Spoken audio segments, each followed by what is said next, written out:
Since I was born, but now I am getting youth. Hakuna motangu, hakuna kogabu.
Buhari is dead and buried in a shallow grave in Saudi Arabia. Okay now.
tí ò bá sí àwa èmi tí ń dúró wájú yìí tí ń lérí ogun tí ní òkè Buhari nìṣó ká máa bá lọ.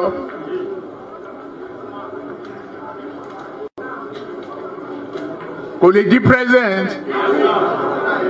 Ó ṣe kìíní olùlẹ̀, ó ṣe kejì olùlẹ̀, ó ṣe kẹta olùlẹ̀. Ó tiẹ̀ sunkún lórí tẹlifíṣàn pé láyé òun ò tún rán mọ́.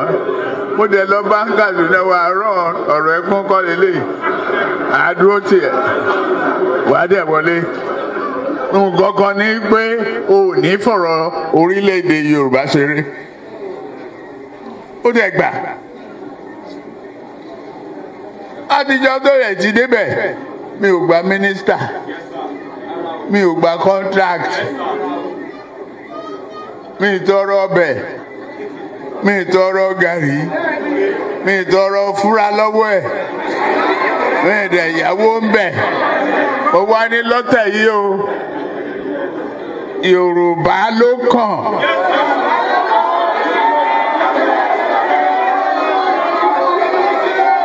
Tá a bá dẹ̀ sa Yorùbá náà, èmi ló kàn. Tinubu Ahmed of the APC,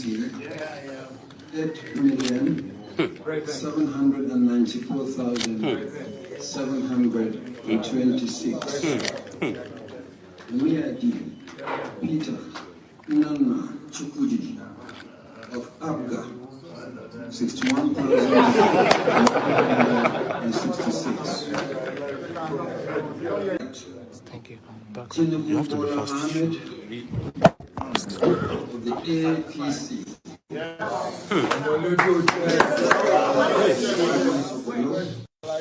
Is hereby declared the winner and is returned. I'm going to be president of this country, whether you like it or not, and I will preside over the affairs of this country, including presiding over you. I think you must start adjusting to that reality. The sooner you do that, the less chest pains you'll have when that reality comes.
And there it is right there.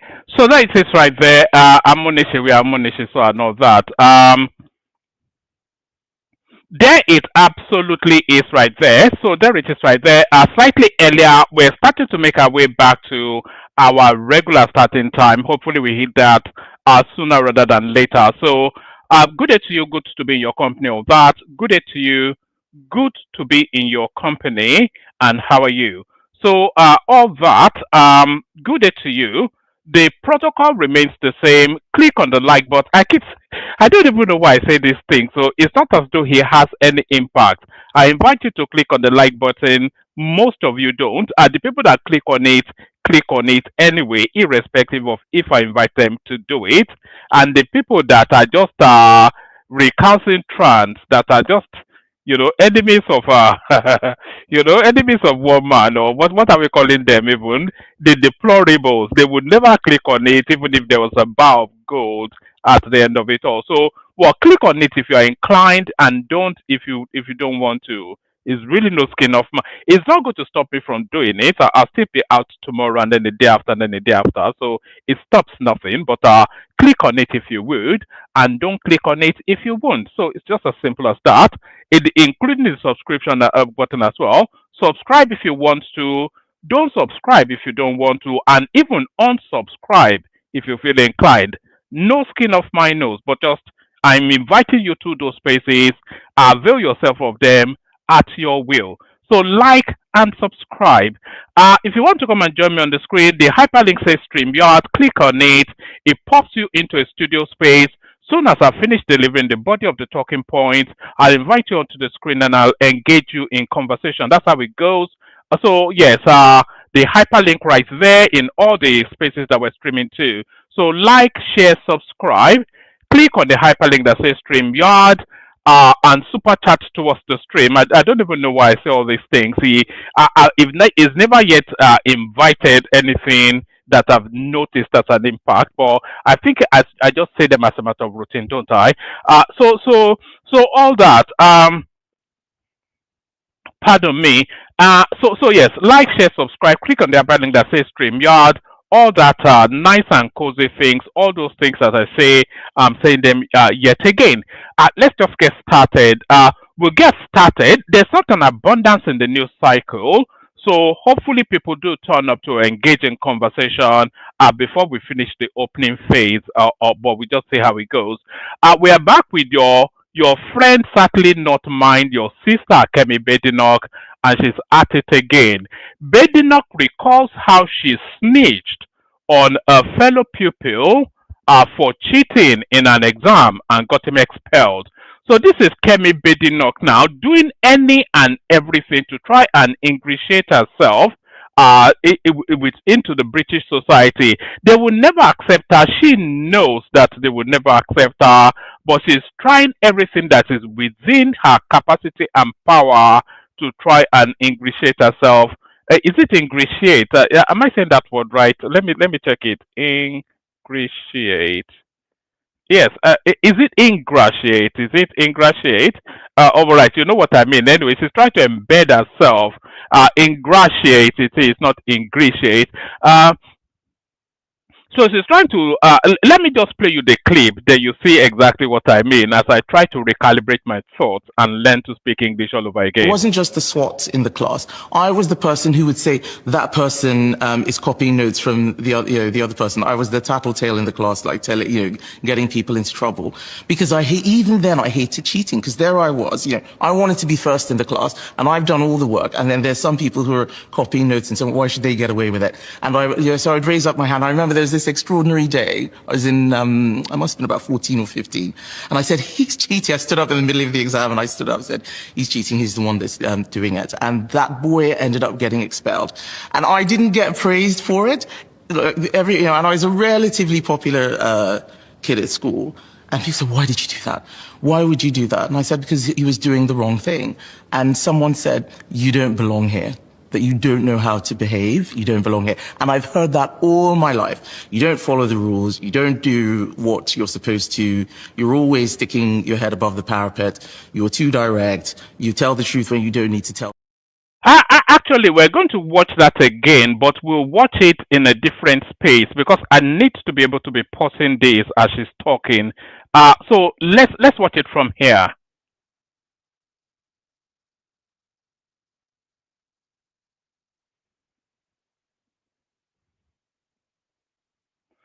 So right. What Kemi Badenoch is talking about here is actually quite shocking, really. What she's admitting to, by my own standard of life, is quite shocking. You know. So she's telling the narrative of when she was a pupil at whichever school. I think it's still that grammar school that she went to somewhere in the interlands of Nigeria, wherever it is that she went to that boarding school, because that's the narrative she's giving. And then she said she saw somebody cheating at an exam, and then she immediately launched her hand up to draw the attention of the teacher, which subsequently got that person expelled from the school. And she's saying that with so, but what I want you to notice as well, what I want you to pay attention to is the expression on the interviewer's face, not on the interviewer's face, but on the interviewer's face. I want you to but just suspend your alarm at what she's saying and watch the alarm instead in the expression on the interviewer's face. This is probably one of the most disturbing things that I've yet heard her say, and she said some fairly weird things. But listen to this. Class. I was the person who would say that person is copying notes from the other person. I was the tattletale in the class, like tell it, get. You see, you know what she's doing there now. It really tells me. And by the way, say hello as you're coming in, so I acknowledge you back. Yes, I like to do that. So that's Adama right there. That's Lato-Rich right there. That's Adedeji right there. So I say hello just as you are coming in, and so I can acknowledge your presence. So now, you know what she's doing here now. It tells me then categorically that she doesn't know or understand the British society, because what she's admitting to there is considered sacrilegious within this society. People, they call it snitching. I think you all know the word. The one thing that people detest absolutely in this country is a telltale, is a snitch. But she thinks it's a badge of honor. She thinks it speaks to some form of integrity. But it actually diminishes her because they detest a telltale. Yes, they detest somebody that snitches in this country. But there she is admitting to, and she got the guy expelled as well, and she's telling us with glee. Getting people into trouble, because I hated cheating, because there I was, I wanted to be first in the class, and I've done all the work, and then there's some people who are copying notes and saying, why should they get away with it? And so I'd raise up my hand. I remember there was this extraordinary day. I was in I must have been about 14 or 15, and I said, he's cheating. I stood up in the middle of the exam, and you see, there's also one thing I've noticed as well. There's also one thing that I have noticed as well about this Kemi Badenoch.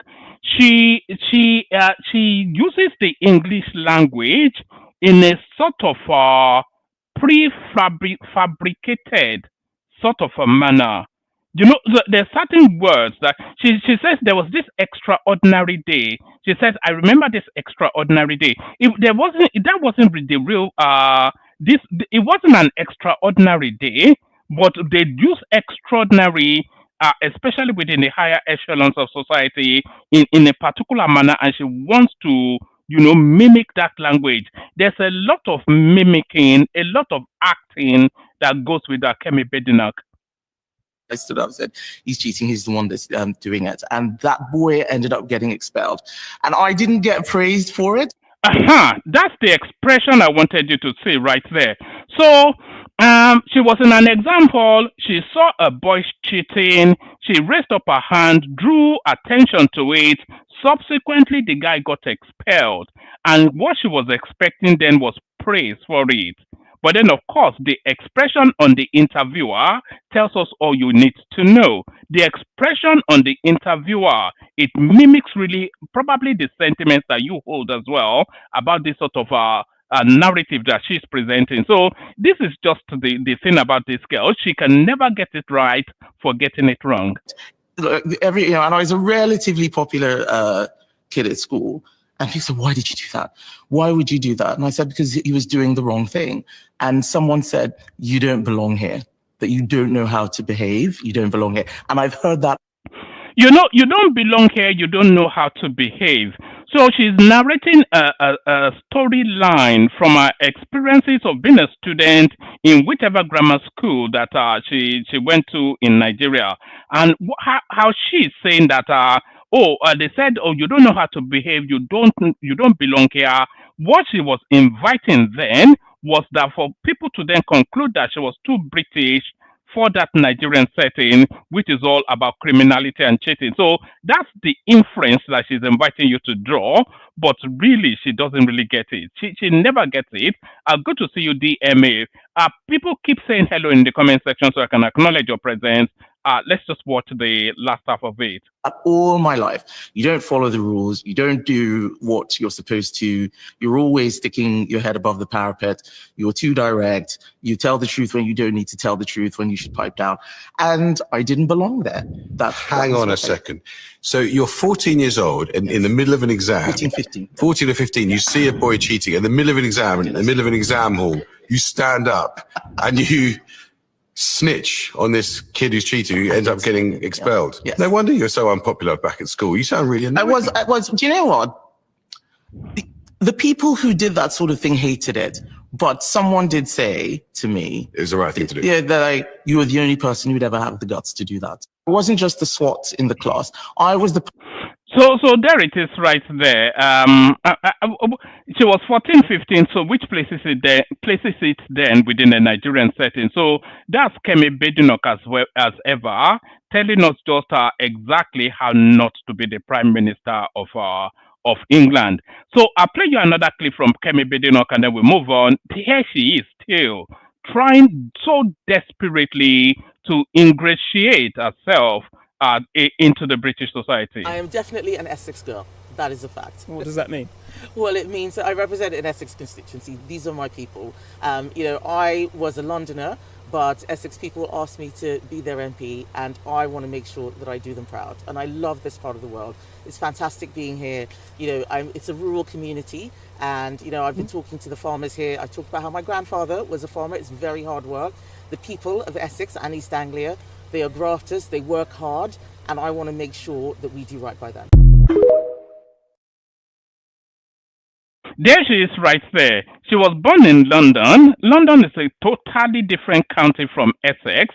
So I'm not even sure why she's claiming she's an Essex girl. For all that she's desperately trying to claim all and everything, people identify her as what she is, a Yoruba girl. That's all she is, all she ever will be, and all she ever needs to be as well. You know where I come from, or you are laughing. We say Aji shebi Oyo lanri, Oyo shebi baba enikakan. Do you know what that means? Aji shebi Oyo lanri, Oyo shebi enikakan. Oyo shebi baba enikakan. Which is to say that where I come from, you are laughing. People seek to mimic how we are, but we don't look beyond ourselves. That's just the loose translation of it. It's just so shameful, this Kemi Badenoch girl, but there she is right there. Desperado Melimeli Balatelli and all that. So Desperado Melimeli and all that. So still within the realms of Desperado, we go on to this 2027 North Not Swayed by One Term Promise. So this is the Arewa Consultative Forum, but they are not speaking to Peter Obi this time. They are speaking to Goodluck Jonathan, whose name is now resurfacing within that permutation paradigm. The Arewa Consultative Forum, ACF, has responded to reports suggesting that former President Goodluck Jonathan may be considered as a potential presidential candidate for the People's Democratic Party, PDP, in the 2027 elections, stating that the North will not be influenced solely by the promise of a single-term presidency. So there it is right there. If Goodluck Jonathan comes into play, then it gives the North more rooms for. Good to see you, Rattel family. There is a maintained man there just to come and call us tribalistic, bigotry, and whatever it is that they come here to do all the time. So these are the sort of guys that these are the ones that don't click on the like and they subscribe and unsubscribe. It's just those, especially those hypobian elements from the Peter Obi camp. But where was I? The Annual Consultative Forum (ACF) has responded to reports suggesting that former President Goodluck Jonathan may be considered as a potential presidential candidate for the People's Democratic Party (PDP) in the 2027 election, stating that the North will not be influenced solely by the promise of a single-term presidency. So I was just saying then that if they present Goodluck Jonathan, then it gives the North the bandwidth to make an informed choice. So if they present Goodluck Jonathan in the PDP, so the North then is rested in the concern that power will transit to them in 2027. So if they had Goodluck Jonathan, Tinubu, and Atiku Abubakar, Peter Obi can go and do his own thing. I'm not sure he's not going to be president anyway. But if they had Tinubu in the APC and they had Goodluck Jonathan in the PDP, so the decision then that the North then has to make is that do they push Atiku Abubakar and break the 2 terms of the South, or do they just go with Goodluck Jonathan or let Tinubu complete his administration? So that is the choice then that avails the North if the Goodluck Jonathan ticket is presented. Well, so that's just. But if the PDP presents a Peter Obi ticket, then it presents then the North with the conundrum. The Annual Consultative Forum has responded to reports suggesting that former President Goodluck Jonathan may be considered as potential presidential candidate for the People's Democratic Party (PDP) in the 2027 election, stating that the North will not be influenced solely by the promise of a single-term presidency. Speaking on Arise TV's morning show, ACF National Publicity Secretary, Professor Tukar Mohammed Baba, said that while Jonathan remains a respected figure, his eligibility for only 1 term should not be used as a political tool to gain regional support. So it's still somewhat foggy. It's not foggy to me because Goodluck Jonathan ran in 2015. So that is to tell you then that the law permits him to still run. But people are saying there's a judgment subsequent to that last election that he did run against Buhari 2015. There's been a judgment subsequent to that debars him from running again. But if the political circle is cutting him so aggressively, that is to tell you then that judgment it doesn't subsist, it doesn't hold firm. So there it is right there. So Goodluck Jonathan permutates back into play. Let's take it from the top. We go through it at speed this time. The Annual Consultative Forum has responded to reports suggesting that former President Goodluck Jonathan may be considered as a potential presidential candidate for the People's Democratic Party (PDP) in the 2027 election, stating that the North will not be influenced solely by the promise of a single-term presidency. Speaking on Arise TV's morning show, ACF National Publicity Secretary Professor Tukar Mohammed Baba said that while Jonathan remains a respected figure, his eligibility for only 1 term should not be used as a political tool to gain regional support.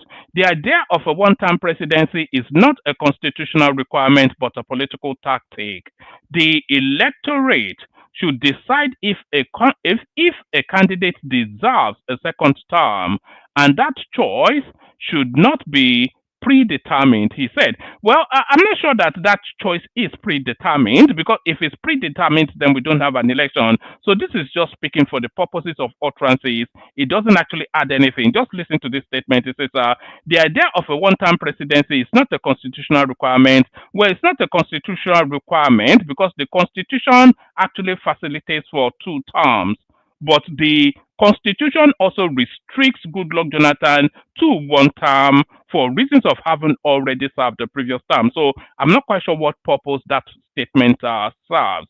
The idea of a 1-term presidency is not a constitutional requirement but a political tactic. Well, it is a political tactic, of course, because we know what's in play. The electorate should decide if a candidate deserves a 2nd term. So it is the electorate that decides that. And that is then the purpose of an election. Because if it wasn't the electorate deciding if somebody gets to govern them or not, then we would not have an election. So it's just, they call it tautology. It's just speaking for the purposes of making an utterance. The idea of a 1-term presidency is not a constitutional requirement but a political tactic. The electorate should decide if a candidate deserves a 2nd term, and that choice should not be predetermined, he said. Baba's comment comes amidst growing speculation that the PDP may draft Jonathan. Did you know, I was not saying the other day people were surprised. Did you know that Goodluck Jonathan has taken a new wife? I think that was over the last couple of months or so. Baba's comment comes amidst growing speculation that the PDP may draft Jonathan to run in 2027, possibly with Kano's. If they are drafting Goodluck Jonathan, it says possibly with former Kano State Governor Senator Rabiu Kwakwanso as his running mate, a north-south pairing seen by some as a strategy to build broad national appeal. So if Goodluck Jonathan is running, he would not be running with Rabiu Kwakwanso, because I'm not quite sure that Rabiu Kwakwanso wants to subordinate himself to Goodluck Jonathan. That's one. And I'm not even sure that Rabiu Kwakwanso, where he is in his politics now, is playing solely a politic of victory. So Kwakwanso will only go with a space that he knows by his own permutation stands the best chance of winning. So if Kwakwanso is going to go with anybody, he'll either go with Atiku Abubakar or more likely Tinubu, but certainly not Goodluck Jonathan. And Goodluck Jonathan's natural running mate is the Bauchi State Governor Bala Mohammed, and that's the pairing. If they're going to bring Goodluck Jonathan forward, then they'll have to pair him with Bala Mohammed. Baba's comment comes amidst growing speculation that the PDP may draft Jonathan to run in 2027, possibly with former Kano State Governor Rabiu Kwakwanso as his running mate. A north-south pairing seen by some as a strategy to build broad national appeal. He noted that political alignments ahead of the 2027 elections reflect ongoing consultations among stakeholders seeking effective combinations to secure electoral success. So, the strongest possible field for 2027, that also everything on red in that sort of roulette that is the 2027 election, everything on red in that roulette is to have Goodluck Jonathan in the PDP. Goodluck Jonathan will probably bring the PDP back into play. If they present anybody else, if they present Sheyi Makinde, then that's just a nonsense. If they present Bala Mohammed, that's even more stupid. The only star name, there are only 2 star names left. There are 3 star names left in the PDP. Goodluck Jonathan, who's semi-retired, Bukola Saraki, who doesn't permutate into the ticket at the moment, and the spoiler, which is Yemson Wike. So if they're able to present Goodluck Jonathan, then it just brings them slightly back into play, not with any real threat to the to the presidency, but it just makes it more interesting for them. So the strongest field for 2027 is like Goodluck Jonathan Bala Mohammed for the PDP. So you can see that permutation. Atiku Abubakar, Peter Obi, for whichever vehicle they're wanting to use to drive towards that ambition, and Tinubu and Shettima. So let it all hang out. And then you remember what Tony and Lumelu said to Tinubu in 2023, last man standing. So the last man standing in 2027 will be the final man standing, because that shapes Nigeria then permanently. What we are playing for in 2027, by the way, is the heart and soul of that country. What sort of country do we want to be, and what sort of country are we going to be? So that's what is at stake, because 2027 is the final chapter of Nigeria as it always has been, and it will be the rebirthing of a new chapter of the Nigeria that is going forward. So who charts that course? That's the thing. And there are two protagonists that are likely. It's either Atiku Abubakar or Tinubu. It's never ever going to be Peter Obi. I don't think anybody is stupid enough to even imagine that. So it will be either Atiku Abubakar or Peter or Tinubu. So that then charts permanently the sort of country we will be. So that's that. He noted that political alignments ahead of the 2027 elections reflect ongoing consultations among stakeholders seeking effective combinations to secure electoral success. Many politicians are weighing their options and trying out different alliances. These are early moves in a long race, and while it shows how seriously they take public opinion, it's still premature to draw conclusions. So it's not premature to draw conclusions. So because we are already in the throes, we're already in the eve of getting to know exactly just who, we will know who our president will be probably before the end of this year, or certainly by the early half of the next year. It will never really be anything to do with the elections. By the time we get to the elections, it will be pretty certain who the president is likely to be. So there are just two big things now, three big things that will shape then just who that president will be. The next INEC chairman, so that's going to be a hard-fought thing, but Tinubu will pick his man, of course, or Tinubu will pick the man. It could be his man or not, but Tinubu will pick the man that will replace Mahmoud Yakubu. So that's one. And then what permutations permutate in the opposition space to go on that ticket, on individual tickets, that's two. And then what Kwakwanso does, that's three. And then there's another factor that will come into play laterally, and that will be Aisha Buhari, but that is to come. We'll get to that narrative when we get there. But Aisha Buhari, by the way, have no equivocation, have no doubt in your mind, she's going to factor into play laterally towards the election. He noted that political alignments ahead of the 2027 elections reflect ongoing consultations amongst stakeholders seeking effective combinations to secure electoral success. Many politicians are weighing their options and trying out different alliances.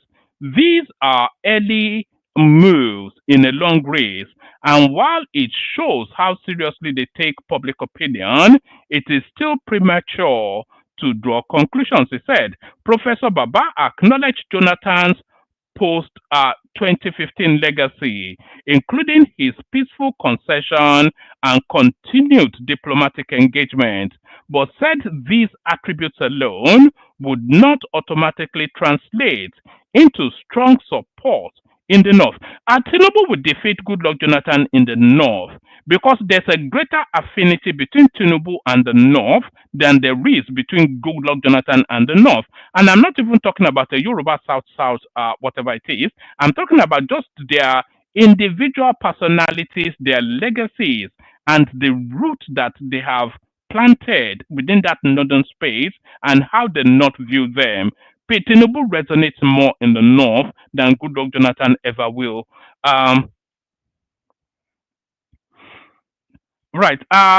Professor Baba acknowledged Jonathan's post-2015 legacy, including his peaceful concession and continued diplomatic engagements, but said these attributes alone would not automatically translate into strong support in the North.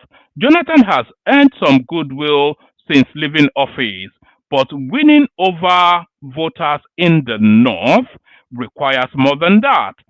Every candidate must present a compelling case for support, he said, responding to claims that Northern voters may prefer Jonathan over Labour Party's Peter Obi due to Jonathan's one-term limit. Baba urged against reducing national politics to regional calculations. So national politics is regional calculations. There's no other way that Nigeria politics other than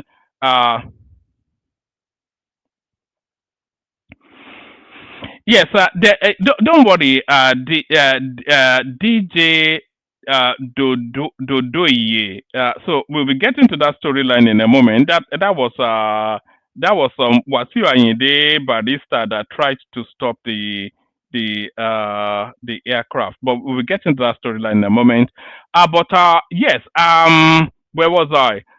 It says responding to claims that Northern voters may prefer Jonathan over Labour Party's Peter Obi due to Jonathan's one-term limit. Baba urged against reducing national politics to regional calculations. So I was saying then that Nigerian politics, presidential politics especially, is regional calculations. So because we even it played out in 2027, by the way, the most sophisticated votes that we saw in 2020, the most sophisticated votes we saw in 2023. Yes, was it 2023 we had? Yes, the most sophisticated votes we saw in 2023 was from the North. Every other vote was predictable. The Southwest largely went with their son. The Southeast universally went with their son.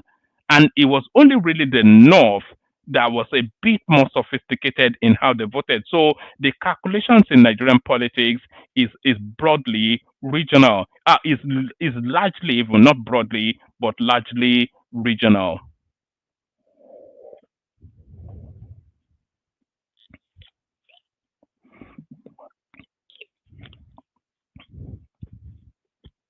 Pardon me, anytime I pause, I'm having a sip of water. Yes, it says these are just political permutations. It is not healthy to box voters into ethnic or regional categories. And Nigerians should be free to make choices based on merit and vision. Well, they are free, but they don't. He also clarified that views attributed to former ACF Secretary General Chief Anthony Sani, particularly comments about trust in Obi. Yes, I was just going to say the choice between Goodluck Jonathan and Peter Obi is really no choice. There's absolute.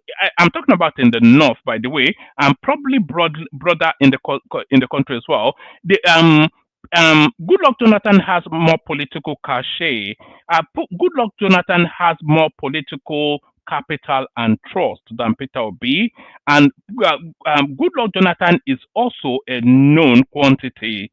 You know, so they know Goodluck Jonathan already. They know his capacity already. Goodluck Jonathan is capacitated, by the way. Is very strong. It was a decent president, by the way. It just didn't have the grass. It didn't have a political base to defend his presidency, and that was why he yielded to Buhari. It wasn't anything to do with corruption or bad administration. It was one of the better presidents we've had in that country. So Goodluck Jonathan is a known quantity, and a choice between Goodluck Jonathan and Peter Obi in the North is no choice, because they know Goodluck Jonathan and they don't know Peter Obi. Responding to claims that Northern voters may prefer Jonathan over Labour Party's Peter Obi due to Jonathan's one-term limit, Baba urged against reducing national politics to regional calculations. These are just political permutations. It is not healthy to box voters into ethnic or regional categories. Nigerians should be free to make choices based on merit and vision, he added. He also clarified that views attributed to former ACF Secretary General Chief Anthony Sani, particularly comments about trust in Obi or Jonathan, reflect personal opinions and not official positions of the ACF. The ACF is non-partisan and has never endorsed any candidate. The North is a diverse region and no one voice can speak for everyone, he said. Highlighting the historical political diversity of the North, he referenced multiple parties and ideological leanings that have shaped the region's politics over the decades. So it goes through some historical whatnot. That's it essentially. Good Dog Jonathan back family in play again.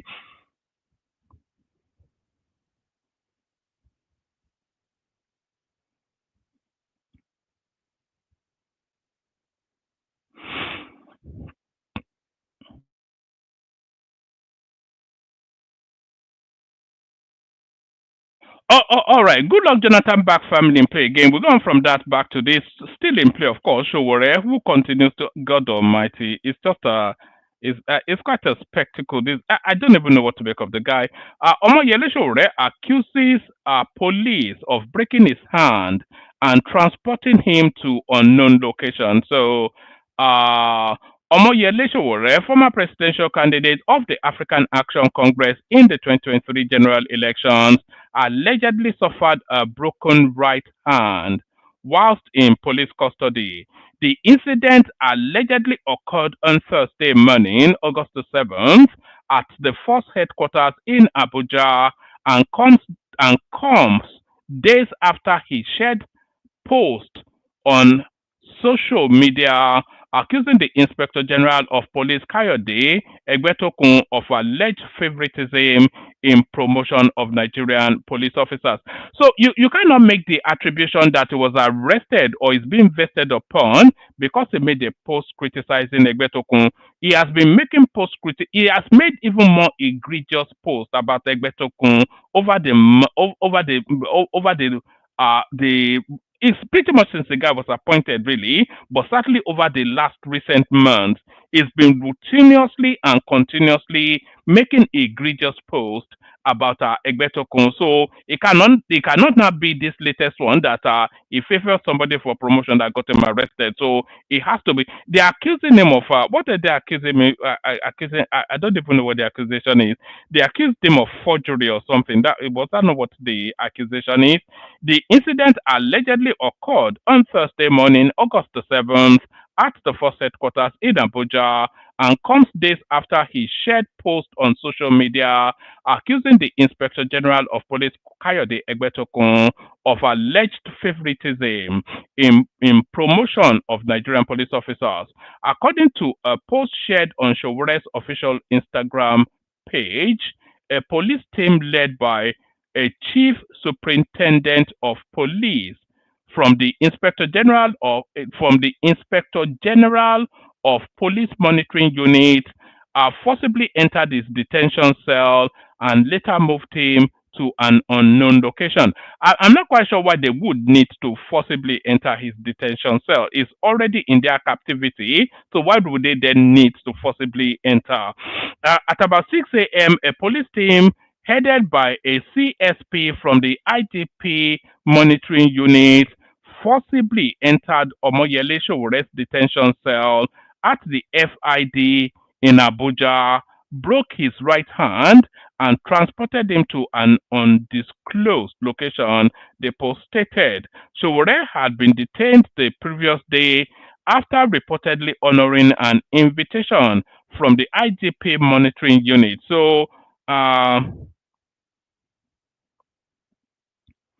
I think this is the letter of invitation, actually. It says, investigation activities, letter of invitation to Mr. Omoyele Showore requesting for rescheduling and advanced disclosure of complaint.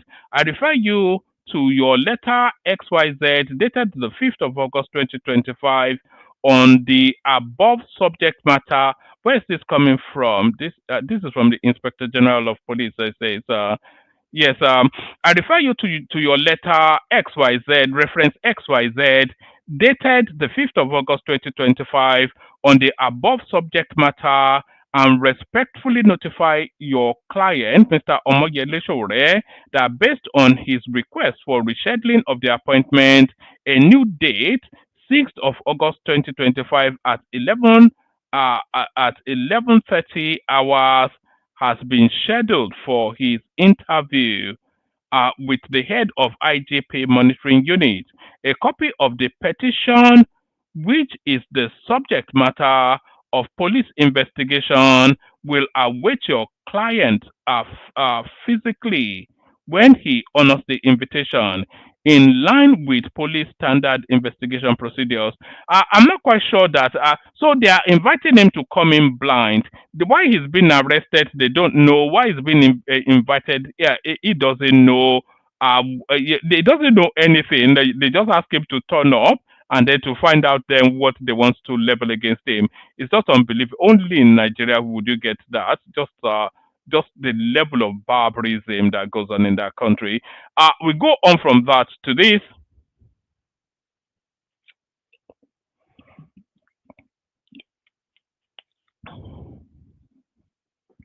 It looks as though Bill Gates may have bribed the leader, the chairwoman of NAFDAC, because he's the one trying to introduce GMO into our diet, into our food something, and she's now somewhat approving it.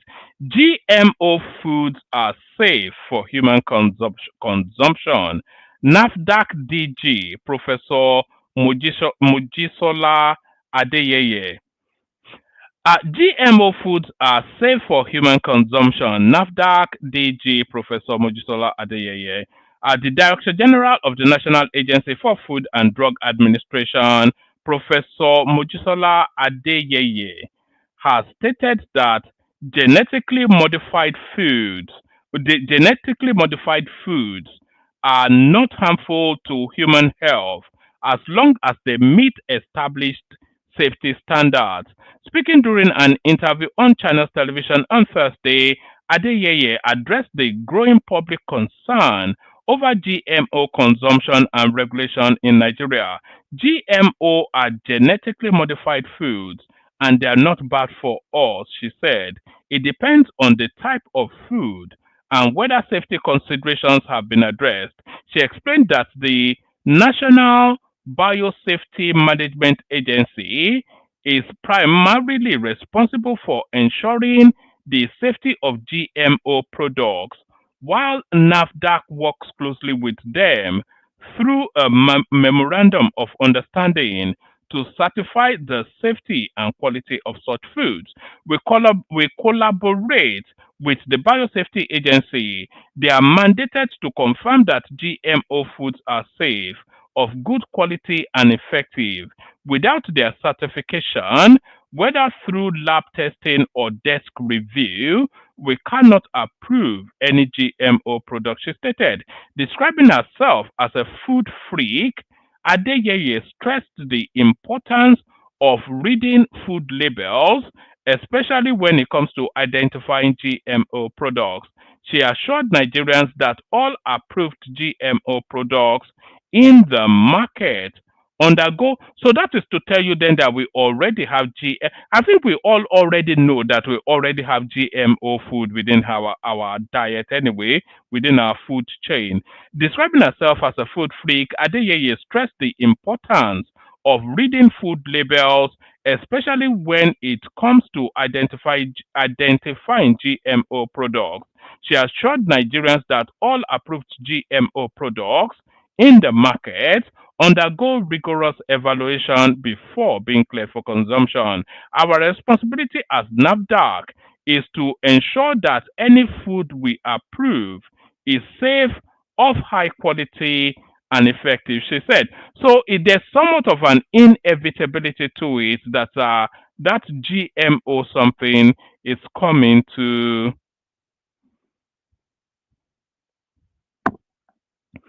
So that GMO something is coming to a dining table near you. That is if it's not already there. So we go on from that to we're getting to the tail end of the readout. So if anybody wants to come on, please do now. Let me give you this, and then we go on to the Wasiu one. There was a piece where Ohaneze was making some threat or the other. Where is it? Do I have it? Oh yes. Nigeria may break apart before 2027 election. Ohaneze, former leader, wants. So why is it? If they don't release Nnamdi Kanu, what's the latest? Whatever it is coming from there. Former Minister of Information and ex-President General of Ohaneze Indigbo, John Nwodo, raised the alarm over Nigeria's trajectory, cautioning that without urgent, comprehensive constitutional reforms, the nation might break apart before the 2027 polls. So, what's the urgency? What sparked the urgency that's brought forth the need for the alarm? The former minister expressed his concerns whilst delivering a keynote address at the launch of 2 books written by seasoned journalist Ike Obonyi in Abuja, August 6th, as reported by correspondent. Nwodo noted that Nigeria's existing governance structure has serious flaws. What we practice today is not federalism, but a unitary constitution in disguise, he said. So, so why exactly is Nigeria going to break up before 2027? Nwodo stressed the need to re-examine the power structure, allowing regions more autonomy over their resources and local matters. Let each region manage its resources and development, whilst contributing taxes to fund essential federal responsibilities like external defense, foreign affairs, custom, and immigration. He said he cautioned that failure to restructure before the upcoming national polls could lead to serious repercussions. If we head into 2027 without addressing these structural imbalances, there may be no election and, worse still, no country. So I'm not quite sure. Maybe I think the Ohaneze ex-chairman has been drinking some special brew. So that special brew then coming from the Ohaneze space.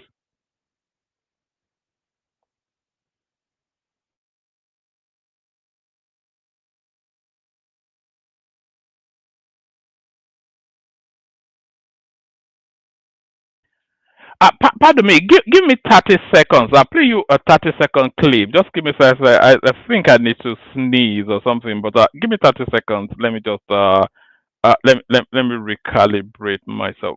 Let me play you. This should be 30 seconds, so that gives me just sufficient enough time to. Yeah. All right. So there is this right there. You better focus after business. You go come pleasure. So now we now land on the headline piece: the excesses of the Fuji reggae artist that they call KWAM1, KWAM1 or something or the other. Wasi Ayinde, Sikiru Barrister, one of those elements. So actually, let me look for this. Let me look for because this hold on. What this guy did here is predicated upon the excesses that somebody else did that went unchecked. Let me actually play you another clip. I need to find a video to precede, to come before the one I'm about to play you now.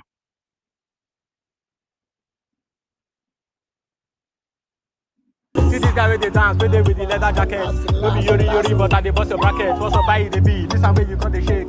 You dey feel like man, you know say me, I know the rig. See the guy got the dance. You dey feel the way me say I come here to the yarn. Show them say you sabi, show them say you say you want. Hey, don't be like. guy, see the boy with the mountain. I see my guy normally, I come to drop bars, something with the top notch. I don't shake the guy, he said on a shop vlog. Everybody they feel I'm the way and they drop some. The guy don't they smile, feel like say your head is on ball. He said they feel the way I just they go, the flow is dope. He said he don't they feel I'm on the low. I savage on the beat, you know say me step on a band. Who be this your fine baby like this ready for your band? Fine girl, what's up? I'ma come now, make we talk now. I know say you you with man, but make it no come be like say me go for your hand. Make we interact one on one. Did they get them now? Or this your girl she fine, be like say you pack it down. But everybody don't they feel them, they don't say you bad. Everybody don't they see them, don't say yes you do. Collect the fight, my guy. You said God, you know you joke. Collect the fight. All right. We started from here. So do you remember this clip? This was Adams Oshiomhole, who I think missed a flight or was not let onto a flight, and it shut down the whole airport. Do you remember this? That's what they are saying, that it's overbooked. That's right.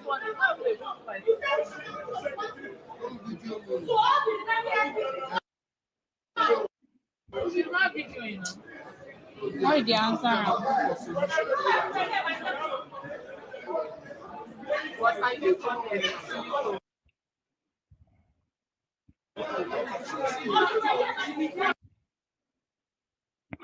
So that was Oshiomhole right there displaying then the excesses of Bigmanism, and because that behavior was not consequenced, Sikiru Ayinde Wasiu Marshal, he has now taken it one step further. So here is a Fuji artist. Let me give you the backdrop to this. Actually, this is a Fuji artist known as KWAM1’S, one of those Fuji reggae people. He turned up at the airport with a flask that the personnel at the airport he had already been drinking, and then he came on. He was about to board the flight with a flask full of drink, and the personnel of the craft of the airport, they said they couldn't board the aircraft with either with that flask, and especially not with alcohol, and this was what ensued.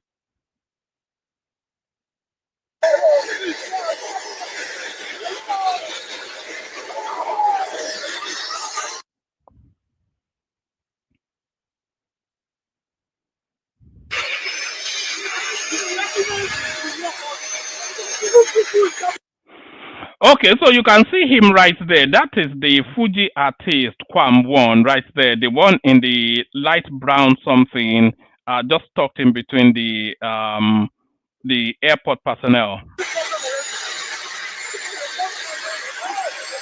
You don't like those?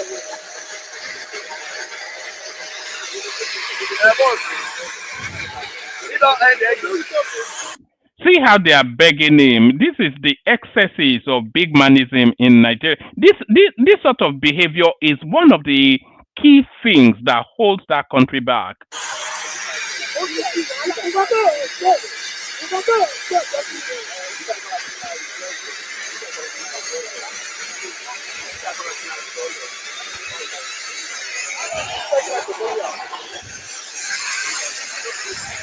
Hold on, Saka never remove this, you know.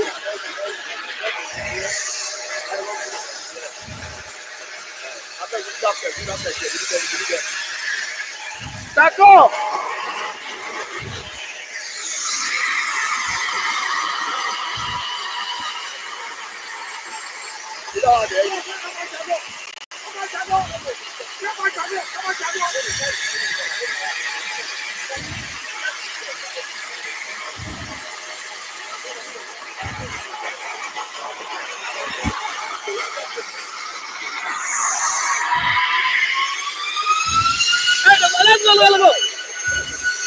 It's moving already.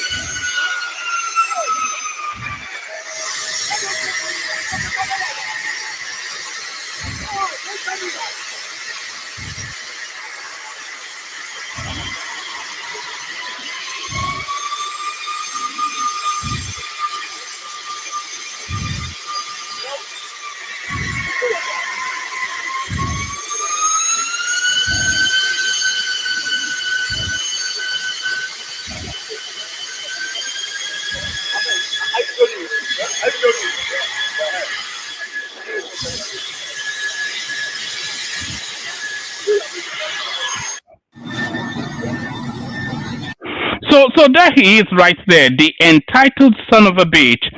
There he is, stood right. Do you see where my cursor is right there? Hopefully you can see my cursor. There, the entitled son of a bitch. There he is, stood right in front. There's a whole passenger load on that flight. Oh, by the way, it's not a chartered flight; it's a commercial flight. And there he is, stood right in front of that aircraft right there, preventing it from moving because they wouldn't allow him to drink his way onto the craft. Unbelievable.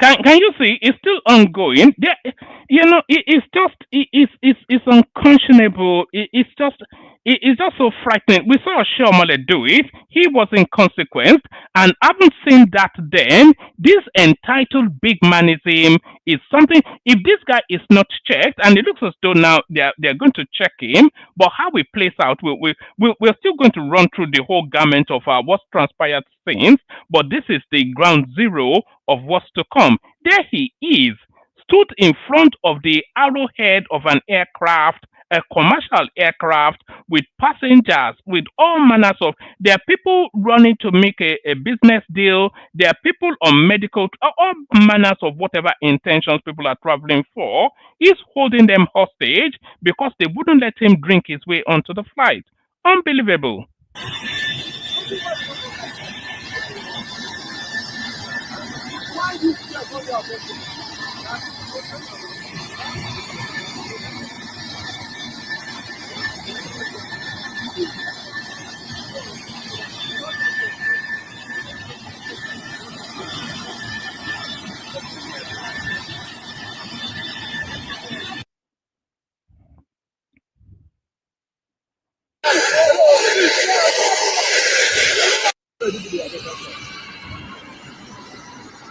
You come closer. I don't make I go closer. I beg.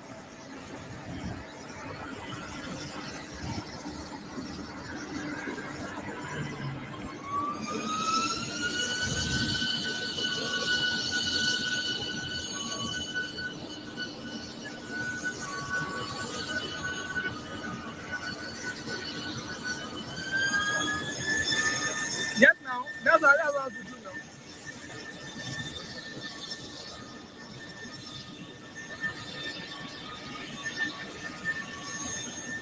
Check on now. Worry on the phone. Worry. Now worry. Now come down. Worry.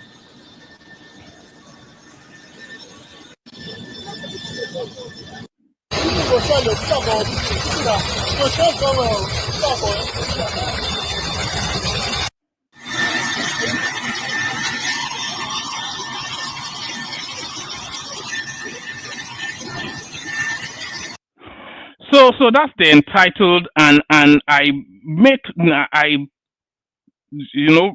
don't reverse or equivocate my words. That's the entitled son of a bitch. I don't use. And by the way, if you're new to this platform, that's not the usual language, but it's just so infuriating. Just the sense of entitlement. So very quickly, its consequence. Then, KWAM1’S action is akin to a hostage situation. He has been barred from flying locally and internationally. Aviation Minister Festus Keyamo. So very quickly, the hand of justice vests itself. But let's go through what's happened subsequently, and then we gather our thoughts afterwards. The Minister of Aviation and Aerospace Development, Festus Keyamo, has confirmed the blacklisting of singer King Wasiu Ayinde, aka KWAM1, over his clash with value jet officials at the Nnamdi Azikiwe International Airport. Keyamo, in the statement released, said KWAM1’S action is akin to a hostage situation and deserved to be blacklisted. He said the musician has been barred for 6 months from flying both locally and internationally, and any airline that flies him risks losing their license. His statement reads, the incident involving Value Jet and KWAM1, I have received reports from all the relevant aviation agencies regarding the altercation between the staff and crew of Value Jet and KWAM1 at the Nnamdi Azikiwe International Airport, Abuja, on Tuesday, August the 5th, 2025. I have also received video footages of the incident. From all the details so far received, my preliminary impression is that it was obviously a case of temporary loss of sanity and control on both sides, which could have led to serious fatalities. Contrary to what the agents of KWAM1 has said, he constantly moved his position on the tarmac to actually block the aircraft from taxiing to take position on the runway for takeoff. This is totally unacceptable behavior. The issue of whether he was carrying water or alcohol is not even in issue at this point. It is the physical blockage of the aircraft from taxiing that is the reprehensible conduct here, which is akin, I should say, to a hostage situation. The actual video footage showing this recalcitrant behavior is hereby attached. On the other hand, no amount of provocation should make the captain and pilot of an aircraft begin to taxi without ensuring that security personnel have safely moved an unruly passenger away that is standing in front of an aircraft. Both sides breached standard safety protocol as required by the International Civil Aviation Organization. I have noted that the Nigeria Civil Aviation Authority has temporarily suspended the license of the captain and pilot pending full investigation. I commend them for their proactive action. However, I have also questioned their sense of justice in only acting against one party and not the other party. What applies to the goose must also to the gander. That is one of the tenets of justice I have preached all my life. I will not sit idly by and allow this to pass. In the circumstance, I have also directed the NCAA to place KWAM1 on a no-fly list pending future and full investigation, just like the captain and pilot. All airlines, and that is in capital letters, both domestic and international, should immediately be informed of this directive, and anyone who flouts this directive risks withdrawal of their operating license. So there it is right there. So this is Festus Keyamo moving very swiftly to assert his authority and to make it clear then that nobody is above the law. So let's just read through what's transpired since, and then we'll run our own thoughts after that. I think you already know where I'm leaning with this one anyway. KWAM1 fell into trap set by airline staff. This is Patrick Doyle. So quite how he fell into a trap is what I don't understand. They said don't drink alcohol onto the aircraft. He said it was too important to listen to them. They said you cannot board, and then he stood in front of the aircraft and said it's not taking off. Nollywood actor Patrick Doyle has reacted to the aircraft incident involving Fuji artist KWAM1. Correspondents report that the thespian said the singer may have walked into a trap set by the airline staff. The clash occurred at the Nnamdi Azikiwe International Airport, Abuja, where the musician had a dispute with Value Jet officials over an alleged attempt to board with alcohol. In a post shared on Thursday, Doyle said he believes some airport workers purposely provoke public figures. He explained that he once had a similar experience at the Asaba airport, where a staff member treated him harshly despite knowing he was a celebrity. I described the pattern as common, saying that KWAM1 may have been pushed to react out of frustration.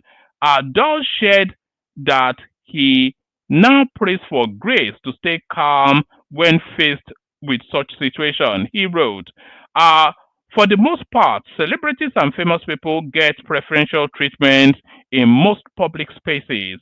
I made a trip to Accra a few days ago, and from the immigration officers at the passport control to the supermarket, checkout cashiers, I was given VIP courtesy. However, there have been a few times when I am confronted by a service personnel with a chip on his or her shoulder, who perhaps has been nursing a grudge against me, and finally I am within reach for comeuppance. I'm not quite sure. So I'm not sure that's what carrying on with. So it gets even worse for Sikura Inde Marshall, by the way. NCAA petitions Attorney General and IGP to prosecute KWAM1. The Nigeria Civil Aviation Authority has officially petitioned the Attorney General of the Federation and the Inspector General of Police to launch a thorough investigation into the incident involving musician King Wasiu Adewale Ayinde Marshall, popularly known as K1, the ultimate and domestic airline value jet. The incident, which occurred on Tuesday, 5th of August 2025, reportedly disrupted standard operational procedures and raised concerns over passenger conduct and airline safety protocol. A statement from the agency says, according to preliminary reports, during a scheduled value jet flight, the K1, the ultimate, was allegedly involved in actions that violate the Nigeria Civil Aviation Regulation. In a letter addressed to both the Attorney General and the Inspector General of Police, the NCAA called for a comprehensive criminal investigation and the initiation of appropriate prosecution in accordance with the provisions of Nigeria Civil Aviation Regulation, etc., etc. Furthermore, and in light of growing concern, the Director General of Civil Aviation, Captain Chris Najomo, has also issued an advisory to airline operators of Nigeria, urging the immediate consideration and institution of a no-flight list, that should say, for K1 the Ultimate on any commercial flight, pending the outcome of official investigations. The advisory is in line with global aviation standards that prioritizes the safety of passengers, crew, and airline operations. The statement reads in part, the NCAA in the statement reiterated its commitment to ensuring that no individual, regardless of their status or public image, undermines the integrity of our aviation industry, as passengers are held to the same standards of behavior and compliance within Nigeria's airspace. So there it is right there. So it could well, I wouldn't be averse to him getting a custodial sentence. I wouldn't be averse to that as well. Wasiu Ayinde KWAM1 should be prosecuted for terrorism for blocking aircraft. Imagine if that was Omoyele Sowore, they would have shot him on the spot. They would have gunned him down. So that's that. So now I would encourage. Let me send the link, by the way. If anybody wants to come in. I would encourage Tinubu not to step into this one, because if he steps into it, because of course what emboldens the Fuji reggae man what emboldens him is his relationship with Tinubu. So if he steps in and tries to leverage Tinubu, and Tinubu acquiesces to being levered, it will pay a heavy price. So Tinubu should not step into this one. Let Festus Keyamo deal with it. Don't take any phone calls from the Fuji reggae idiot, and let him serve jail time as well. So, a big man has to serve jail time. So why not this Fuji reggae idiot? Let's take one more commentary from that space. This one is coming from Isaac Fayoche. Wow! After watching Wasiu Ayinde KWAM1 video with Value Jet, Mr. KWAM1, if we are to be abroad, say na UK or America or Europe or other country, even South Africa, you try this thing, Egbon, you will be on your way to jail by now.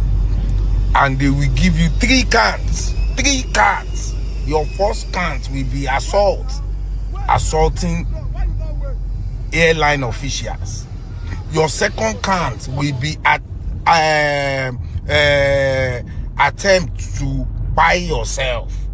That means you are about to commit suicide, attempted suicide. The second one will be attempted suicide on our legend, because you are a legend. You don't own yourself. We own you. Why will you want to do that? What kind of pride is that? My people, imagine if it's Snoop Doggy Dogg or Jay-Z that did this in America. Please, you are westernized, not the local ones. How did we get here? We are pushing this our lawless nation too far, and other people are now looking at us that are these people normal? How can you that we look up to, our legend, be doing this? Mr. Wasiu, you lost a bit of respect for me. And 3 weeks ago, I was spending money on you, almost 5 million naira on you. I wish I can get my refund, because for you that want to buy yourself, you don't deserve us spending money on you. You are supposed to be our role model, for crying out loud. How did we get here? This our lawlessness is now wearing a shofi, is now wearing a bada. Police, do your job. You know, if that guy had any brain, which clearly he does not, he should take his punishment quietly and issue a public apology. That public apology should be coming out as early as tomorrow.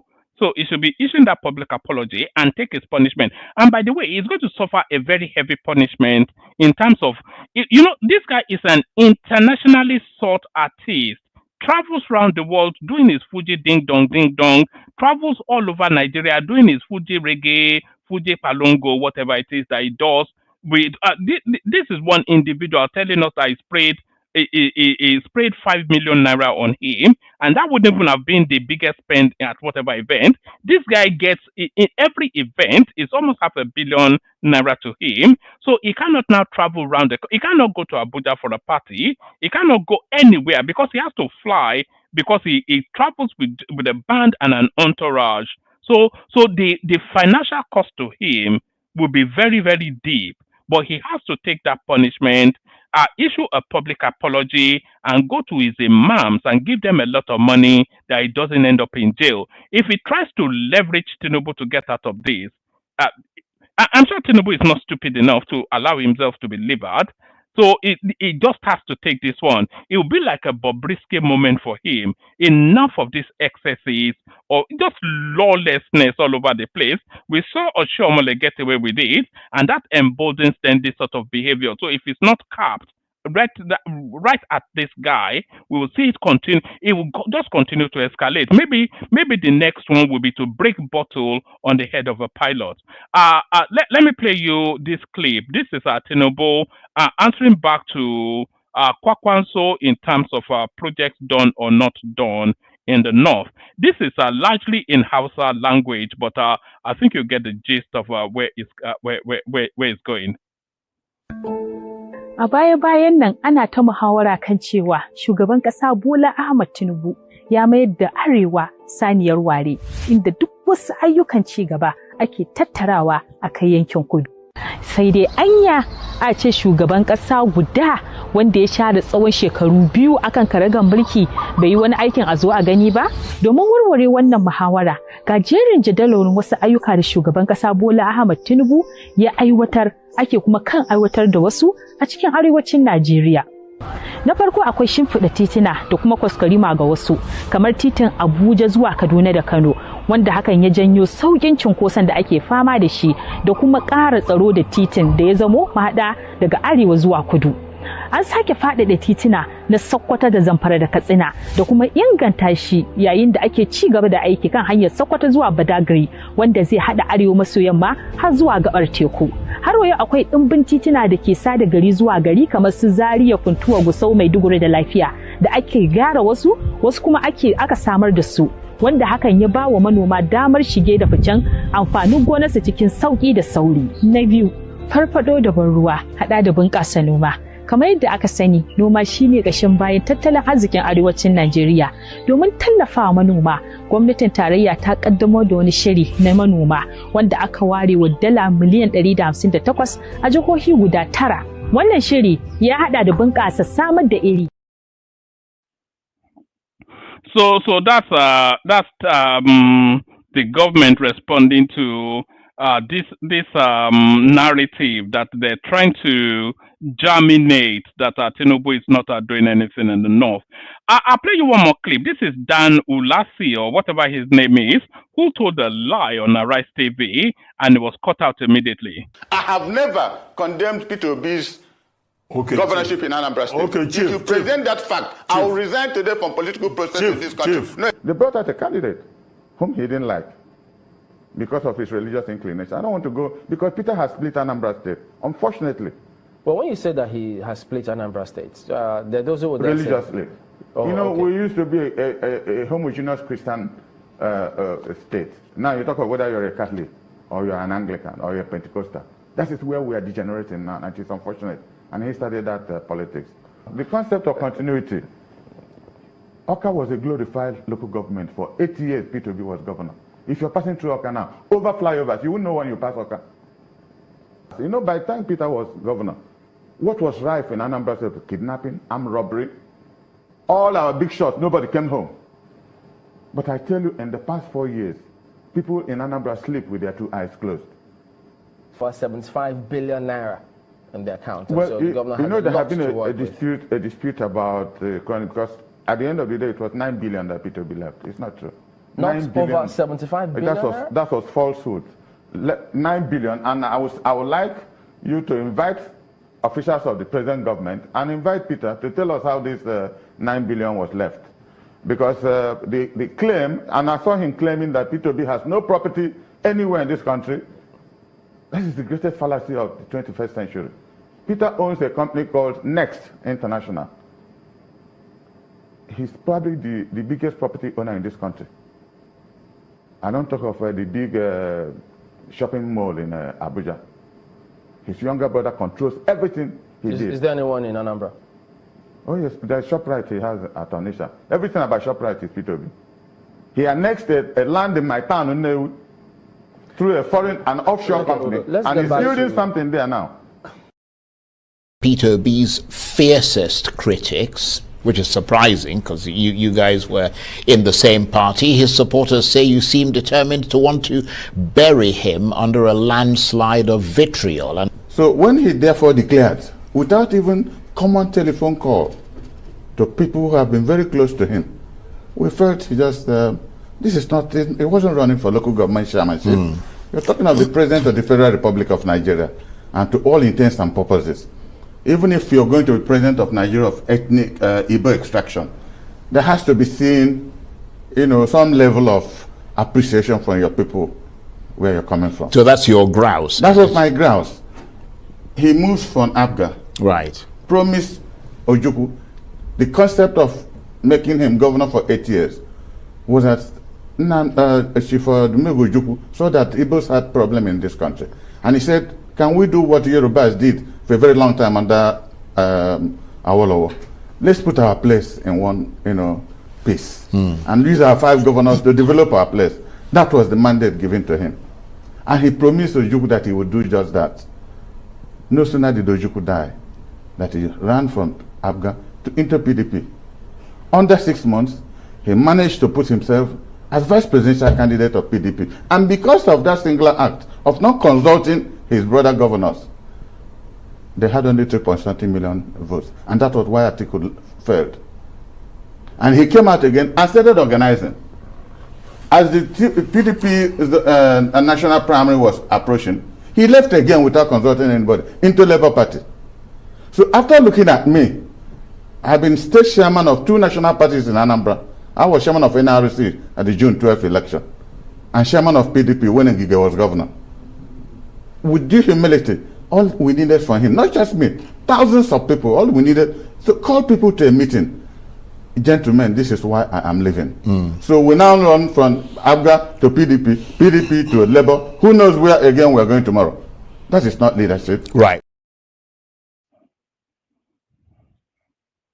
So that was Dan Ulasi then having a body judge moment. If Tinubu wins this election, I will leave the country. If you see me criticizing Peter Obi, I will disappear. So there he is right there having his body judge moment. So that's all I've got. Link in the comment section if you want to jump on the K guys, and then we'll see what happens after that. Only water, where they see ma. Water, only water, where they see ma.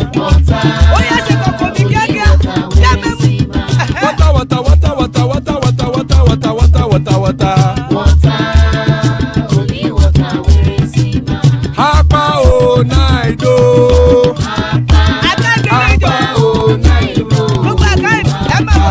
Hapa you don't come o.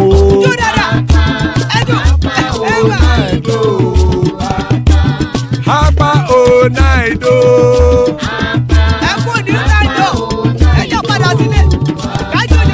Oro kẹ̀kẹ́ ẹlẹ́mù yé o. Ilé ṣọ́bí àkẹ́kẹ́rẹ́ ẹlẹ́mù ré o. Bọ́bí màsà kẹ̀kẹ́rẹ́ ẹlẹ́mù ré o. Chifu Wáìlà tí kẹ̀kẹ́rẹ́ ẹlẹ́mù ré o.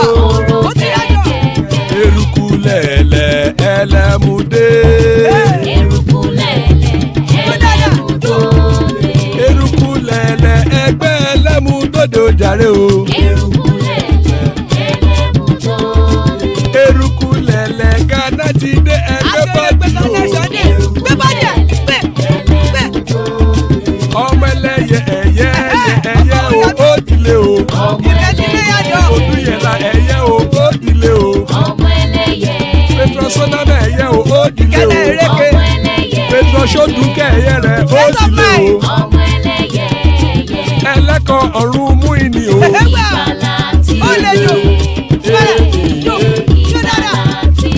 Àkùkọ ọ̀run mẹ́kọ̀.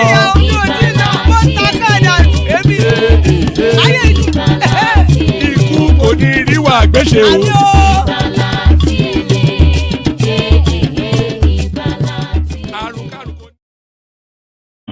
And there it is right there. Ikuku Niru Agwesheme death have nothing to do with us. Joining us, the excellent Choma. So that's Chi right there. I guess we know why Chi is here. And of course, Larry as well, probably for the same reasons. So good to have you, lady and gentlemen. Still more room in the studio. Anybody that wants to hop on. In the order of gentlemen, the whatnot, Chi, you're up first. Chi, Wagwan, your man is going to prison.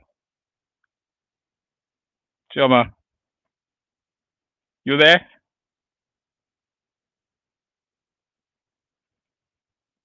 Hello? Are you there, Choma? Oh, all right. Let's see if Larry is there. Then this might well end abruptly. Is Larry there? Oh man, how are you? I'm good. Good to have you here. You're a Wasiu in the man too now. What's all this? I mean,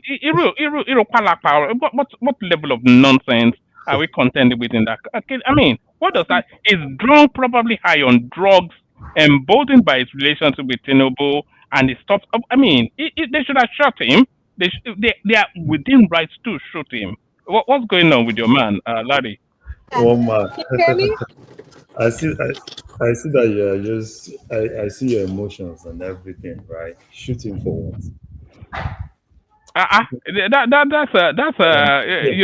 terrorism. Now, what he did is terrorism. No.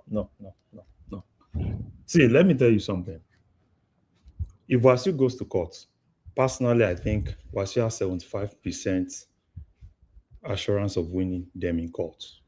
They did a lot of things wrongly, and particularly NCA. They did a lot of things wrongly. You see, the problem I have with Nigeria is some of these are agencies, rather than doing the right thing, they always want to do things based on, what the media is saying, what is on the internet and everything. They don't follow due process, right? They don't follow due process.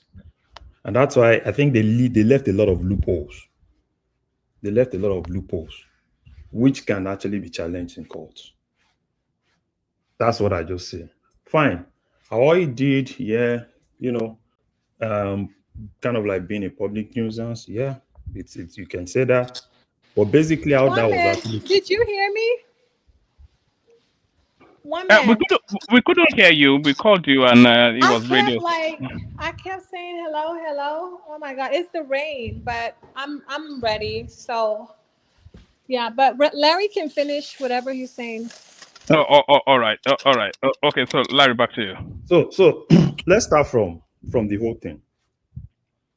They said, they suspect that what he was carrying was alcohol, right?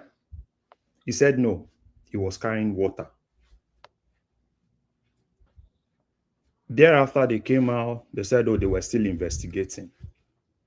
And now, for you to be able to investigate that, there has to be a way for you to decide if it's actually alcohol or it's actually water. It has to be scientifically proven. You didn't do that, right? You didn't do that. Number two, they came in and said, because of, they were going to investigate. And what I expect... Well, you're not allowed to carry a bottle onto an aircraft anyway, whether it's water or not. No, you can. You can try it. You can check it. But it should not be more than 100 millimeter. 100, that's just it. You can. Because Nigeria follow ICAO. And you can always just Google it and probably check anywhere. You can. So that's one. So number one. So for them to have said, it's alcohol, and if he still believes that it's alcohol, and he can challenge them that it's not alcohol, that is water, yeah, he can challenge them on that. Because it was the way they did it, right? What I expected them to do is, at that point, if you need to get the security, retrieve that particular thing, right? Which is a key evidence. And then you are able to really say that it's actually alcohol or it's actually water, which they didn't do in that case. That's number one. They just felt, probably what people told them, right?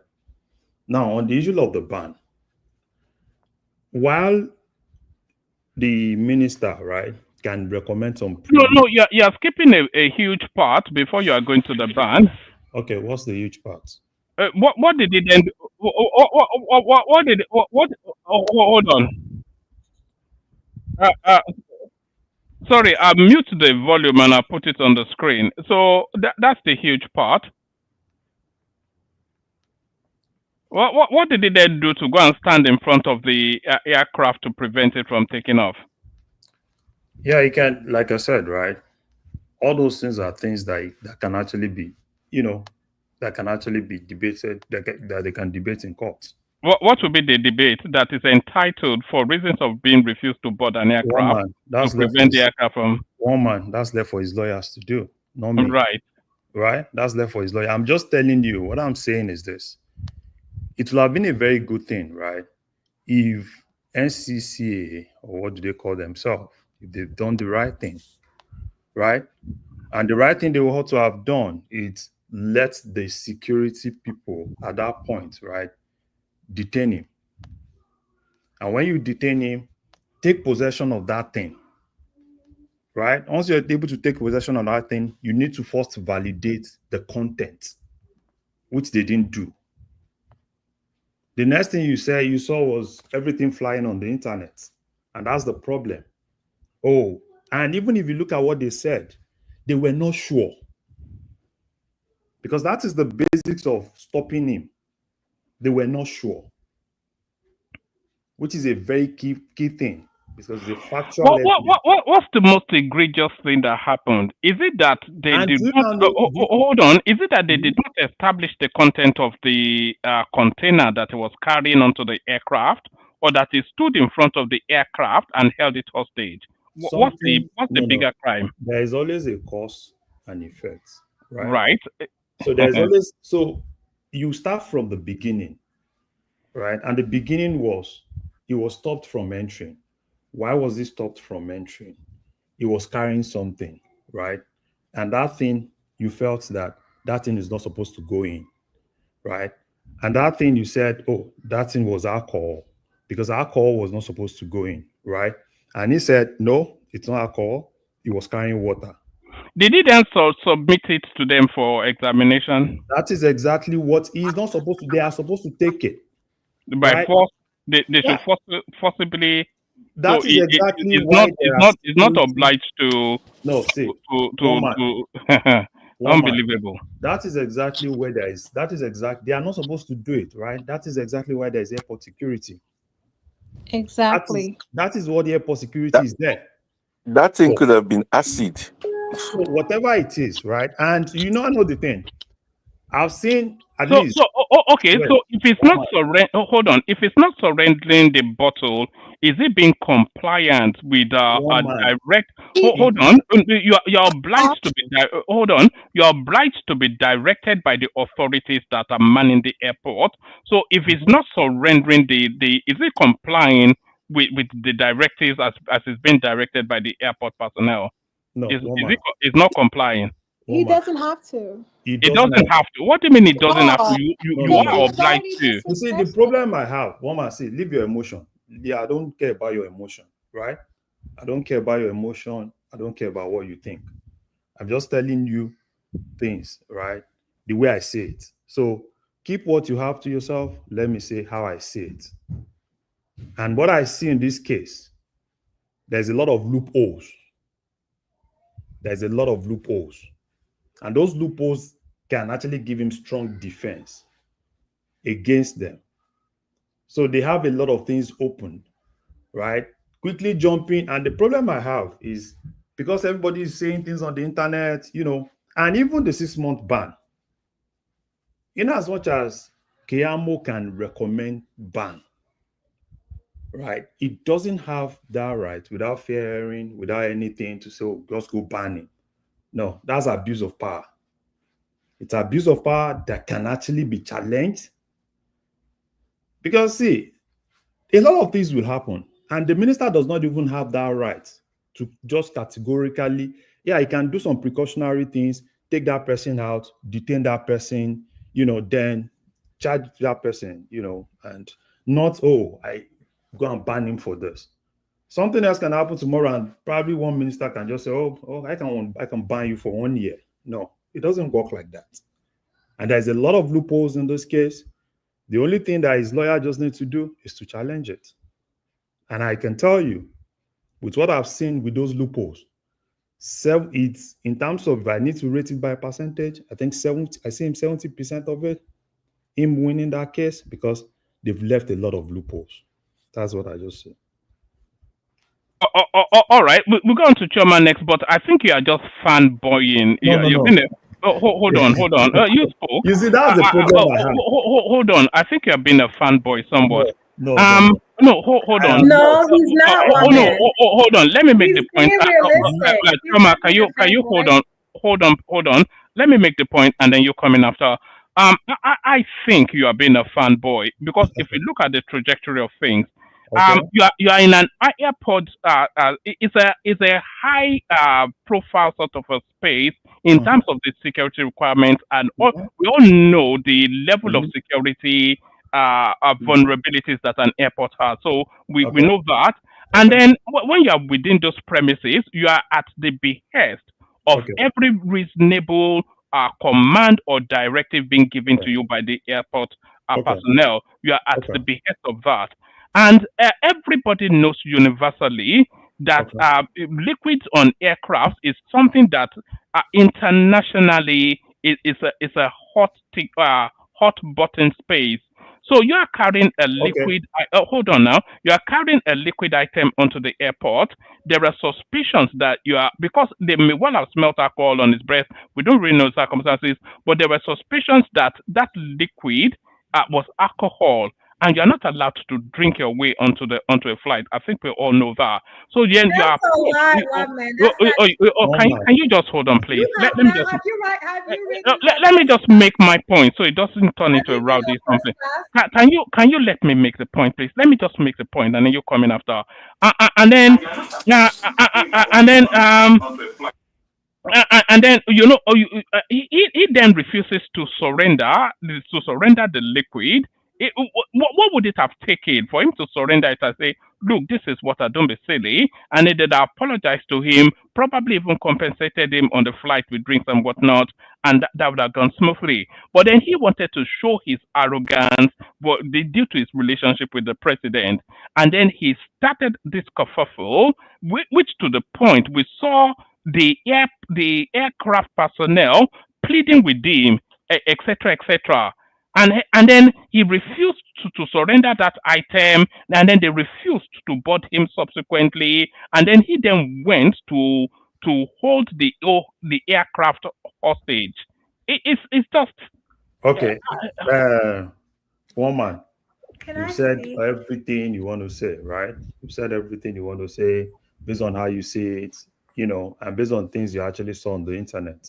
So, but what I'm telling you, he has a very strong case, and that strong case that he has, him winning is even above 50%, right? Because there's a lot of loopholes in this, and he can challenge them, and he can even claim damages.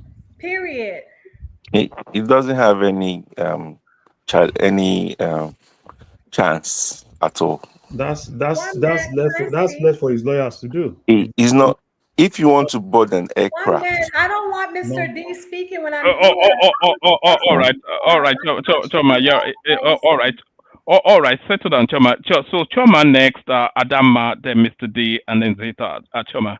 So, first of all, I am so disappointed in you, woman, that you will say all these manner of insult. You will hurl this insults to K1. Like, you need to put some respect on him. First of all, he's a crowned king. Okay, and he is a legend. That's number two. I don't follow that footage. What does that have to do with anything? What does that have to do with that whole space. What is this, a legend? He's a crown prince. What does that have to do with anything? One man, it seems like you guys don't fly. I don't know. You guys are probably too local to know what's up. But first of all, once anyone, give it a celebrity or a regular old person, past the security checkpoint, you can drink and take whatever you want into that aircraft, period. So the security people did wrong by really not taking whatever drink he had with him. You get my point? They let him enter the aircraft with it. That's fine.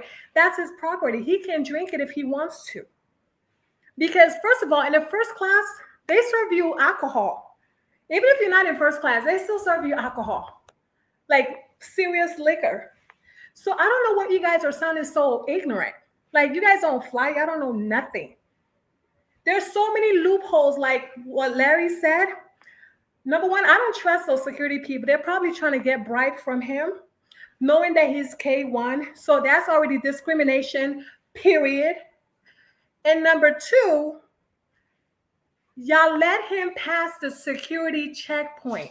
Now he has boarded the flight. Why the F are you removing him? For no reason. He just want to chill, drink, sleep through the flight so he can, you know, be refreshed for his next performance. Why do Nigerians do this? And second of all, he's a legend. Put some respect on him. How dare y'all do this to this man? And yes, he's going to use his powerful connection. Tinubu is going to step in And Festus Keyamo, you're going to be put in your place because you don't disrespect the legend and get away with it. They were way out of line. All of that shouldn't have ever escalated to that point. He shouldn't even be removed from the flight, period. It's all about discrimination. They discriminated him and they try to extort money from him because he's K1. That's pretty much what it is.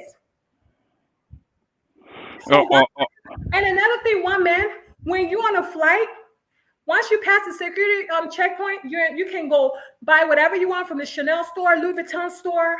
I mean, they sell liquor. They sell all kinds of liquor, like literally in the boarding gates. You can buy. But you're not allowed to open it.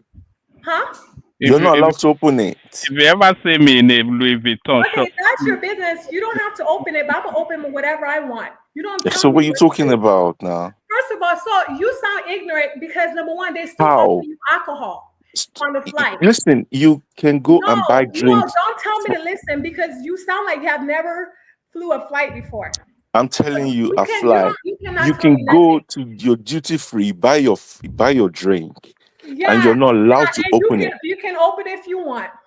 You're not allowed to open it. If you go and drink in your VIP, what's it called? All right, hold on. Chioma, bring it to me, then we go to Adama. So the point is, they still offer you alcohol on flight. So whether you're drinking water or alcohol, who gives a F? Let the man live. This is an extortion. That's all it is. And Festus Keyamo is going to be put in his place. And you guys mark my words. That man is not going to jail. He's not going to be banned. And you're going to see how everything will turn he's banned at the moment, so it's already on a ban. Some people going to be in trouble. Because this is way out of line. It shouldn't have escalated. You know, if he leverages Tinubu, Festus Keyamo would make a principled resignation from his position. And if he does, and if hold on now, and if he resigns, then Tinubu will take a heavy political hit off the back of that. We don't care. This is a whole legend. Do you know who K1 is? I don't give a fuck. Woman, please, can I say what I need to say? No, Please? I'm not done. I'm not done. All right, bring it home, Chioma, and then we go on to Adama. So the point is, what Larry said is absolutely 100% correct. There's so many loopholes in this aviation people's claim, and he's going to sue them for every penny. Festus Keyamo is going to have to retire, and he's going to be put to shame. And like I said, it's discrimination, it's an extortion, because once you pass that security checkpoint and you enter that flight, you can do whatever the F you want to do. The way you called him even a terrorist is horrible. This man did not bring no gun to the flight. He didn't bring bomb. He's not Boko Haram. He's not doing anything that warrants all that name calling. So I'm really appalled, and I feel really bad that you would disrespect your own people, a whole king, a crown king. My own people, it's not my people though. I'm as distant from somebody like that as possibly can be. All I have to say is shame on some of you guys that don't have respect for your own. That's all I have to say. All right, brilliant. That's Chioma, of course, who is part of that Fuji set anyway. All right, brilliant. So that's Adama. I think that's Chioma. I think Adama will have a contra review. Adama, you're up next. Well, thank you, woman. Good evening to all the panelists. If you're watching us, could you please click on the like button, subscribe? Woman, thank you. I doubt if they will, though. I've insulted them earlier on, so maybe they would today, but I'll carry on. Thanks for asking anyway. I heard what Larry and Chioma said, and this is the problem. This is exactly the problem we have in Nigeria. You know, when we see the truth, we have a way of twisting it. Okay, just because he is K1, let me repeat it again. Just because he is K1 does not mean he's above the law or the rules and regulation. He's not above anything. Let's start with that. If we want a country that functions the way we all live here in the diaspora, and no matter what you've gone through, listen, When you go through TSA, you cannot go through TSA with Okay. water. You cannot. Excuse me. Let's Can I finish speaking, no, let please? me ask Then, you something. Let me ask you something. when I finish, you ask me that so that I won't lose. Okay, yeah, So I finish. won't lose my Because train I of want us to thought. clarify something now on this call. Yeah, I So that won't. we Let me cannot finish. Then you can ask me the question. I just don't want to lose my train of thoughts. Larry, I heard you. I'll let you ask me that question. We all do. And guess what? If you fly both local, international, once you're going to go through TSA, no fluid allowed, including Nigeria. I don't know why we come here. We just make all these bogus statements. You've not flied, you flied. Oh, you're a local and you're not local and all that stuff. He's a legend. He's a king. I don't care who he is. The K1 doesn't pay none of us bill. And maybe he pays someone's bill that is apparently calling him a king, but he doesn't pay nobody's bill that I know on this platform. So at the end of the day, what K1 did was wrong. Now, this is where I have a problem about everything. The pilot who was controlling this flight needs to be suspended. She needs to be suspended. She has been. And She has if been. possible, they need to fire her. If possible, they need to fire her because she did not follow the due process. And those people that were in charge of TSA, whatever it is, the security clearance, a lot of them needs to be suspended and fired as well because they did not follow their own protocol. They did not follow it. Because this is the same thing I say when I come to this platform. Nigerians love idolizing people. When it comes to rules, we have a special rule for people who have money. We have special rules for those who don't have money. So at the end of the day, we expect the country to work. Let's be realistic. What K1 did was dangerous, and that is why I said the pilot shouldn't have moved that plane. She has no business moving that plane. What gave him the right to go stand on the tarmac? You can't do that nonsense in here in the diaspora, United States. You will get arrested immediately and you'll be charged. So I don't know why we're here saying, oh, he's K1, he's legend, he's this, he's that. We are thought. I mean, you know what, woman, at the end of the day. Do you think the punishment is too lenient? No, I don't. I would have preferred they banned him for life.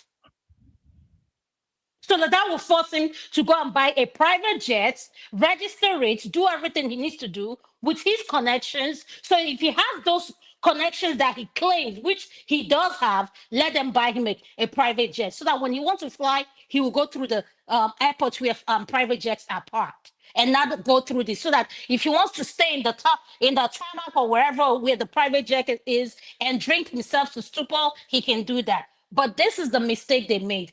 Nobody, if they arrested him, they would have tested him for alcohol. They would have tested him.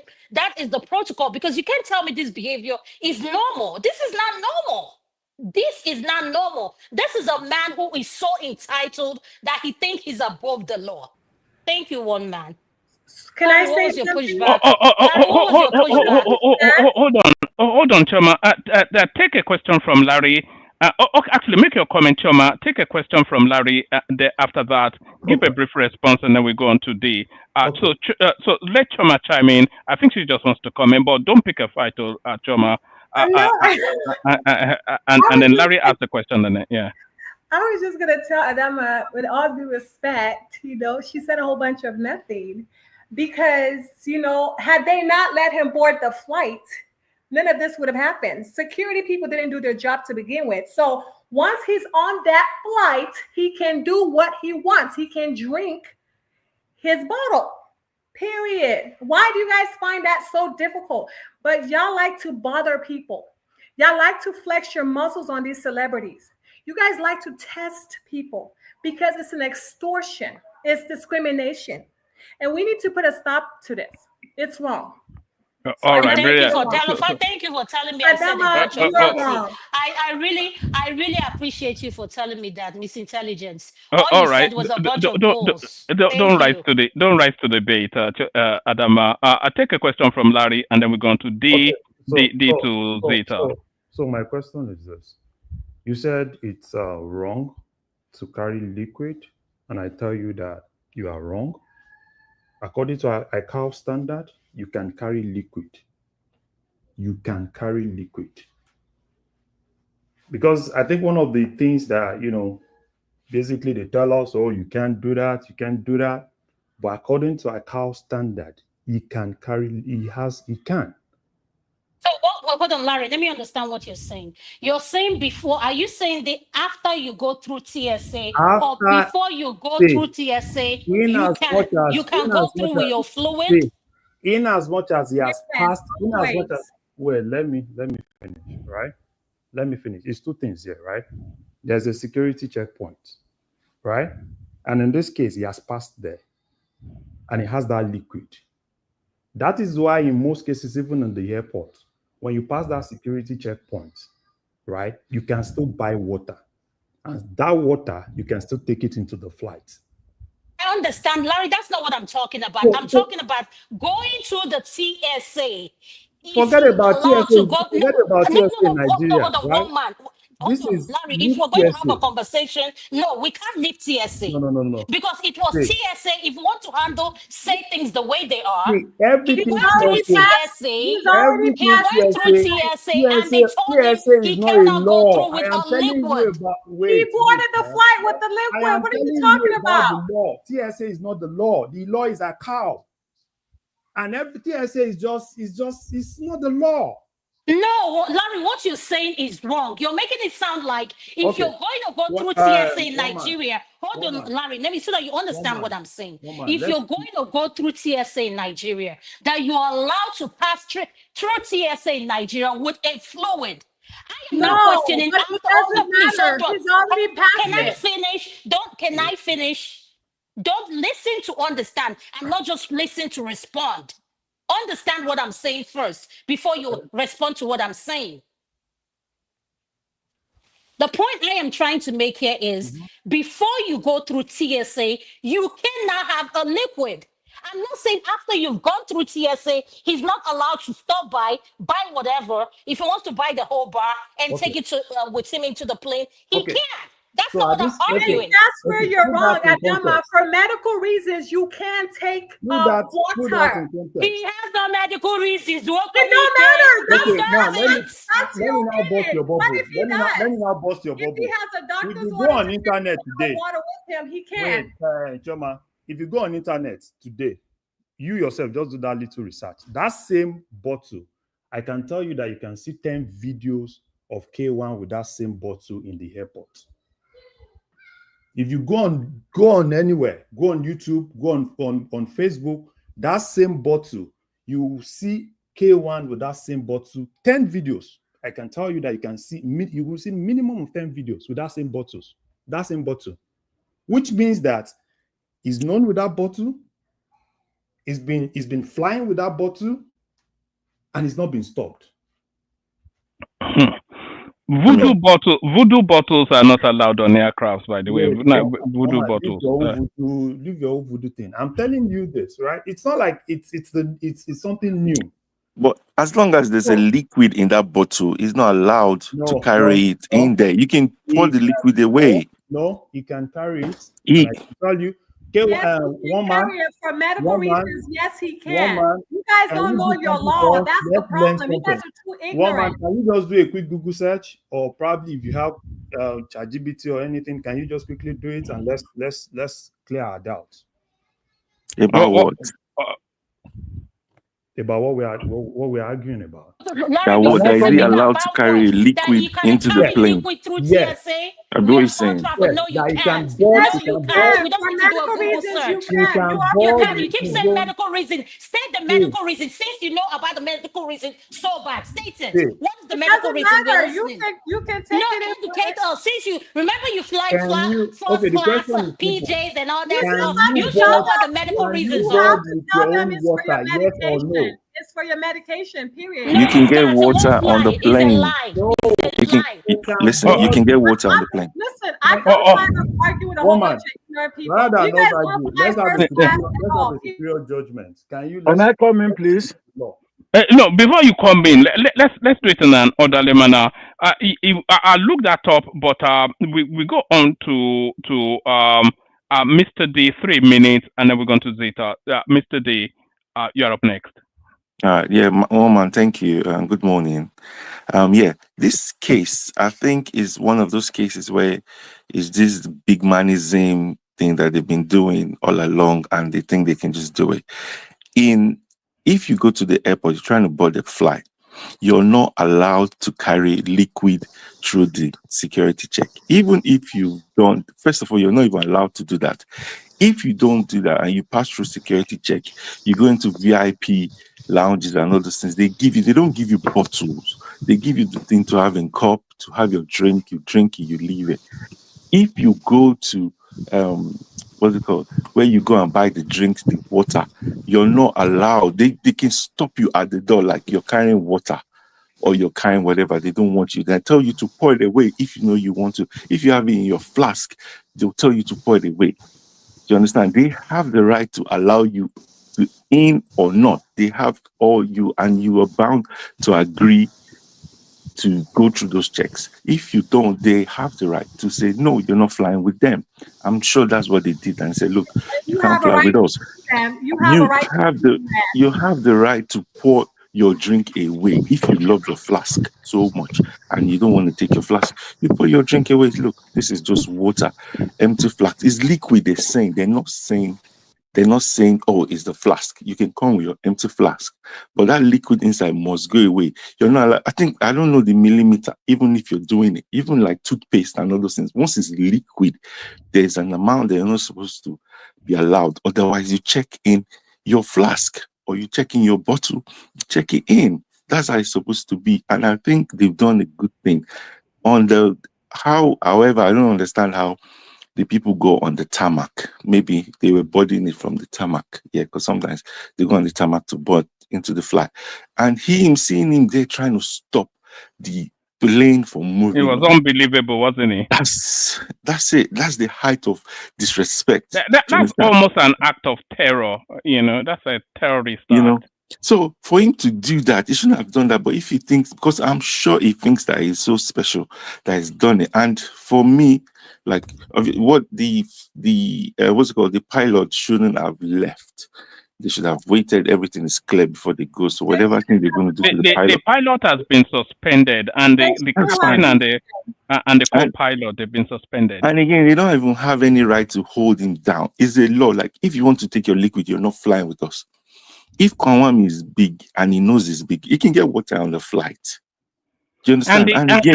And the aircraft can refuse you board for whatever reason. They can refuse to board you for whatever reason. Yeah. But this is what I think he has done. He has Larry just said, Google this thing that he's been doing every time he travels. Exactly. He travels with that particular. This man has been doing it for a long time and getting away with it. He has been doing it. Hold on, let me finish. He's been doing it a lot of time and getting away with it. And for those in the comment section said, oh yeah, water. Yes, you can get water, anything you want, including liquor. It depends on the lounge. Even they have a business VIP section for people who can. I mean, that section has alcohol, everything, including the plane. Nobody's disputing that. And another thing, for security, before you go through TSC, no liquid is allowed. That's not true, Adama. You don't know your rights. For security reasons. Now, since you know the medical protocol, how can I do? Tell me that protocol. All right. Let's not get it rowdy. You don't know your rights. Let me finish. For security reasons. No. Before you educate us, Choma, Mr. D has the floor now.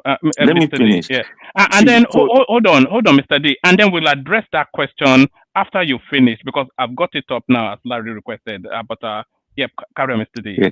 I said for security reasons, that liquid inside could have been acid, could have been drugs, could have been anything.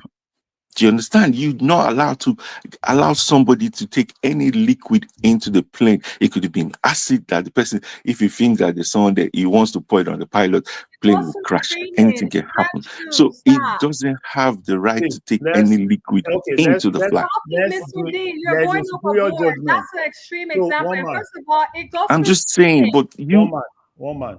You see, always I wrong. don't like Stop arguing arguing, like right? that. Choma is not going to let us. Oh Let's man, go I'm for tired of superior people judgment. making ignorant arguments. You can't. No, the people are entitled to make whichever argument, ignorant or not. Yes, Now, don't insult anyone here. People yeah. are entitled to their opinion. Don't insult Choma is anyone the or tell ignorant one. She someone doesn't know they anything. don't have common She's sense. Now, what's naive. your you can make your statement without Okay, insulting thank anyone. you, woman. I'm done. Thank you. Oh yes, you see, the guy has given up now. He cannot. So, but thank you, Mr. D. So we're going from Mr. D to Zeta. On our way to Zeta, let's address then the question that Larry posed to Google. He says, "Are you allowed to carry liquid on a plane?" And this is what AI gave us. It says, "Yes, you are generally allowed to carry liquid on a plane, but there are restrictions on the amount and container size. At most airports, liquid in your hand luggage must be in containers of 100 milliliters or less. And these containers, and this is the pertinent bit, so this is the bit I want you to really pay attention to, and these containers must be placed in a single transparent resellable plastic bag, no bigger than 20 cm by 20 cm. Some airports may have different rules, especially regarding the need for a separate transparent bag. So that's the bit I want you to listen to, pay attention to. Okay. These containers must be a single transparent resellable plastic bag, which totally different from what the Amugo Fuji Reggae guy was. The point is, you can still Number take one, the liquid first point. past the security. Your first point, you just got it yourself. Number one, you are allowed to carry liquid. That's number one. Period. Right? You're not supposed to know You are this. allowed to carry liquid. Now, They said no more than 100 ml, Mr. Man. Have Like, you can measured you? what we have? Oh God! Let's not. Guys, let's not just turn it into one of those where we're just on top of each other now. Let's start from where we start from. I'm just right? tired of the ignorant arguments. God. He basically told y'all that you can take water. Yes, you can. Gosh. I was saying no. This is something. If you don't know something, Larry, I just asked you a question. Do you know the size of 100 ml? Do you know the size? Have you measured? Hold on, please. Hold on. Please, hold on. Let me ask the question. Please. I'm not answering you the question. You don't need to answer it. I'm not talking to you. I was talking to Larry, not you. Larry, my question to you is, everything you just saw now, was that how K1 presented his stuff? Yes or no? And he said the road, and hold on, did you read the parts where he said the rules changes in some airports? Did you read that part? As of today, Nigeria follows ICAO standard, and that is the standard. Except Nigeria comes out tomorrow and say they don't follow that again. Nigeria does not. It's not like Nigeria has their own law. It's ICAO. Yeah, but did you not hear what we read? What did you read? No bigger than 100 milliliter. Have you been able to subject that to measurement? The point is, he can take oh God! If we don't want, sorry, Choma. If you don't want us to have the session, then we may just abandon it. You know, yeah. That is why I said. Let's not make it. That is why I said they left a lot of loopholes. There's no loophole now. Where's the loophole? Number one, everything you said, right? Can they validate that now? No. Of course they can. They cannot validate that now because was it a transparent container? Was it a recyclable plastic container? We also the container. Was it in conformance with the measurement standardized? Wait, forget about all those things, right? When they get about all those things. That's exactly what's in play now. It is not for you because you were not there. You were not a witness to it. But we also the images now. No. Image, you can see whatever image, right? Yeah, it's the images that are in play now. Image is the evidence. Is the image not the account of the event? No. It's not the account of the event. If we get to court today, if police wants to present, they will say present the evidence. And that evidence, yes, and it will be the video images, yes.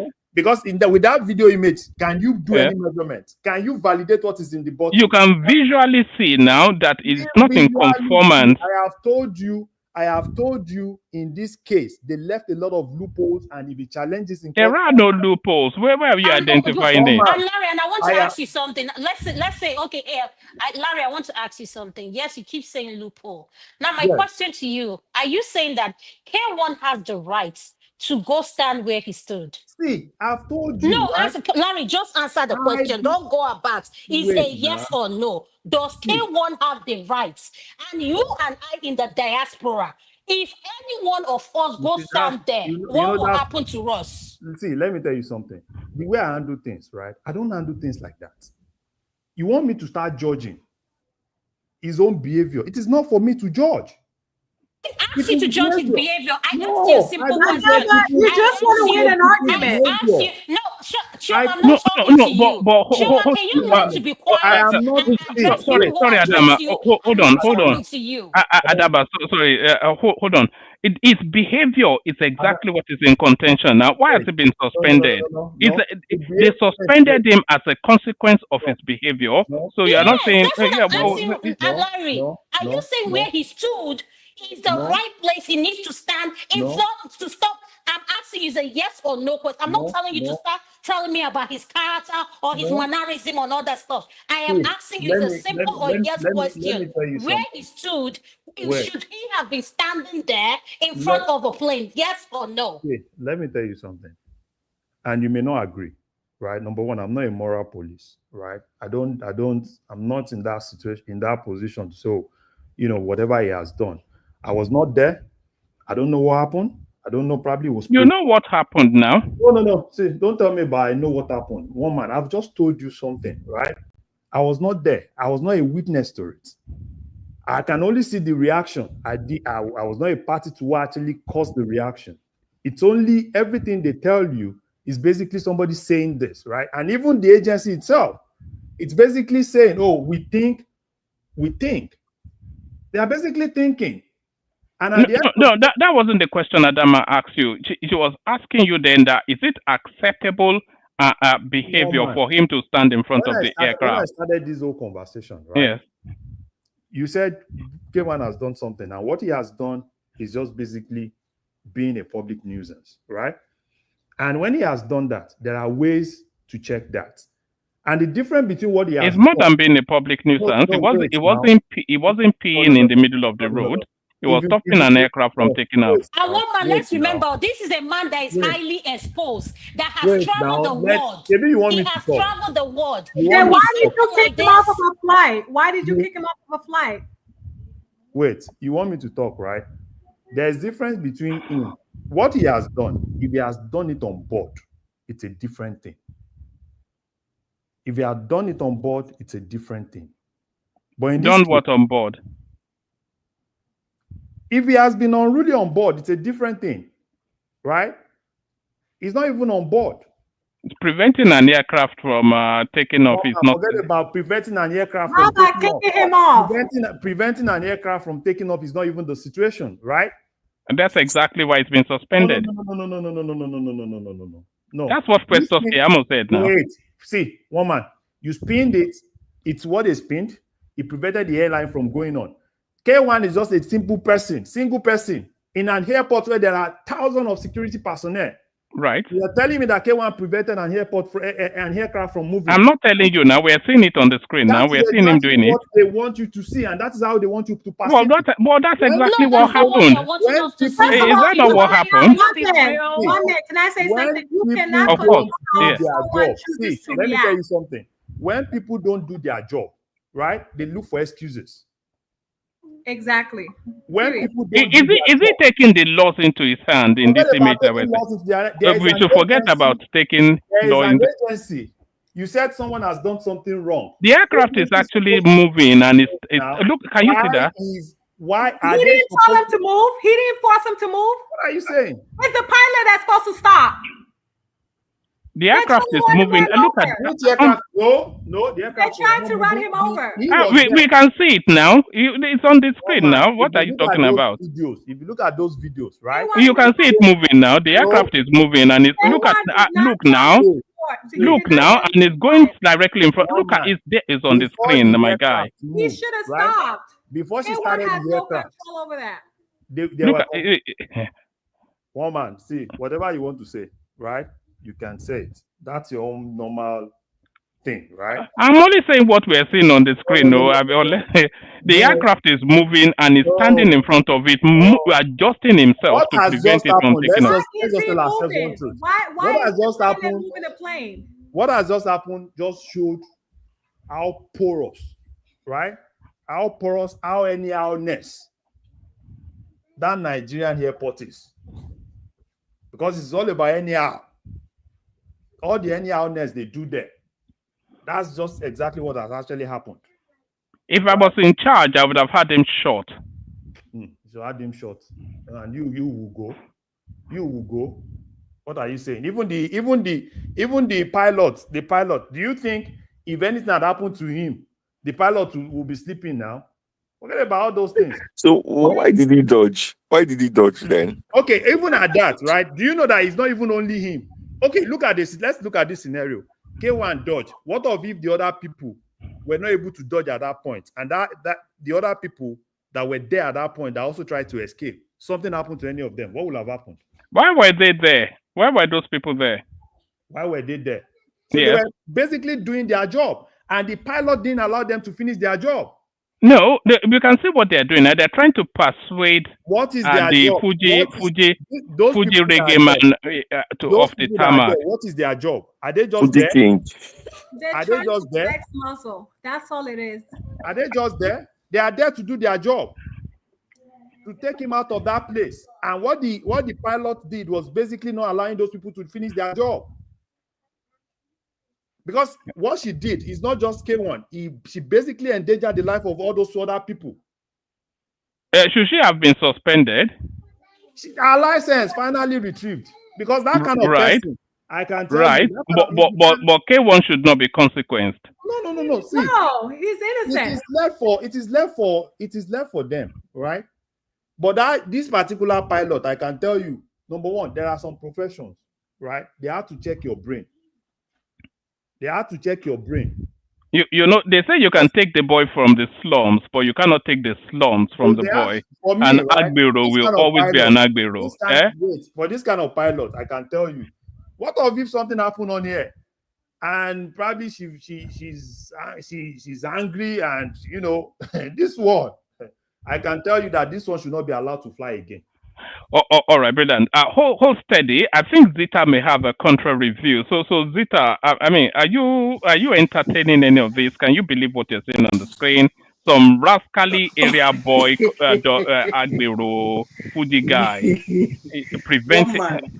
How na day? We do, but I cannot even believe Larry and Achioma today. Okay, let me ask 2 questions before I say what I want to say. Because sometimes we Nigerians, we are extremely funny. One man, the first question is, you guys that know the story, I don't want to know whatever happened, but I have 2 questions to ask. I don't want to go into the inside of what is carrying and what is not carrying and all those that. Was he on transit? No, I'm not sure. That's not been established. I'm not sure. Okay, that is number 1. Number 2, did he in any form obstruct the plane from flying? As you can see visually, the plane is trying to move and it stands right at the arrowhead of it. Okay. Let me address my first question. This has nothing to do with any particular airline or airport or anything. It is generally because of the terrorism going on in the world. So they made 100 mil. The 100 mil in a transparent bag is the one that is allowed for you to pass through the TSA. You enter the plane. God bless you, Madam Zita, for this TSA. Thank you, Madam Zita. If you are on transit and then you landed in an airport and you are trying to transit to another place, you can buy liquor of any size, maybe a carton, maybe 7 bottles of champagne, whiskey like me, some brandy, they tag it. In your next flight, you are allowed to take it into the plane. If it's too bulky, the plane officials will check it in. I've addressed the first one, whether it's on transit, and the quantity of liquor you can take. Okay? Must be in a transparent, it might not be in a, because they have a size. Even if you go to shops, they have what they call airport liquor size. That's that 100 ml. You can pour your soap. It makes for people who are going on, all of us know why they made it that way. Number one, it's not supposed to be in a can. Why? Because of denoting. They have several reasons why they put that law, but that's by the way. Now, let me address the second one. Did he in any way try to obstruct the plane from flying? When I listen to Nigerians most times, I don't know what to think of us. Because sometimes I wonder, is it that those places in the world we sit down to speak, that we do not listen or watch what is going on in those environments? Now, obstructing a plane from flying, I will give an example. And I'm giving this example from people who sit in the United States. Go back and check the story. There was a congresswoman from Texas. He boarded the plane. And they got this phone call. She stepped out of the plane to make the phone call. And the plane door shut. This is a woman who has no problem. Everything has changed. She had no liquor or did not struggle with anybody or liquor inside or liquor outside or the quantity. A congresswoman.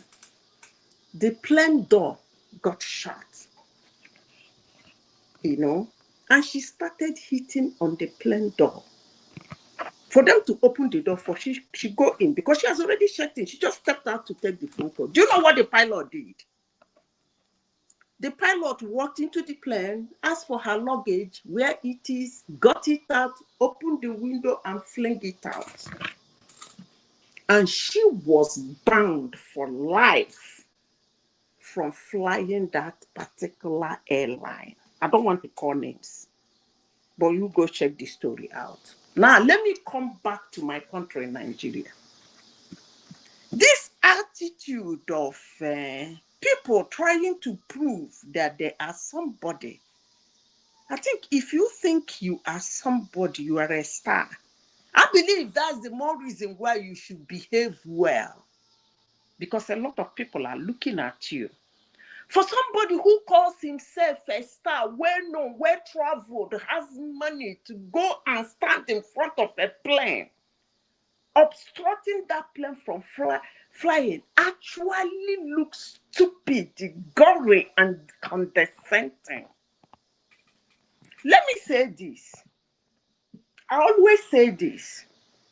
They're going to court. He's banned. He's going to court to make it said. Why is he banned? Why shouldn't he be banned? He has loopholes. He has tail load. He has uploads where he can make his case. Actually, that is done. Because if I have a reason why I want to enter a plane and I am being stopped from entering a plane, respectfully, I will go home and sue the sorry ass of that airline. I think that will make it a little bit more stylish for those who call him a star. That would make it a little more well-traveled for those who call him well-traveled. That will make it a little more known for those who call him more known. But this display of disrespect for the land called Nigeria, for disrespect for whatsoever entertaining industry belongs. But it's Tinubu's personal friend now. Hold on, I am not done. That's why I said this idea in Nigeria that you have to show. I remember most times when you Nigerians have problem, in some certain areas in the world, you see them fiddling with their phone. I'm going to make a call. That thing is actually amusing. I'm going to cut. Are you kidding me? You are going to make a call. And who the heck are you going to call? The president of your country? To call those people to change the rules for you? Are you people okay? Are we actually okay? He knows Tinubu. And because he knows Tinubu and Tinubu is his personal friend, he did not even respect Tinubu. Because if I am a president of a country, I wouldn't have anything to do with a man who stands in front of a plane, obstructing it. He was flying calling the owner of the airline, not Tinubu. on the surface of the earth. A man who could not afford his own private jet. A man who cannot pay for his own airline. A man who could not do a charter. And this is a man we are wasting our time discussing about him today. I know people in Nigeria that could not even, nobody know them, but they do charter. They want to go anywhere in the world, they do their charter.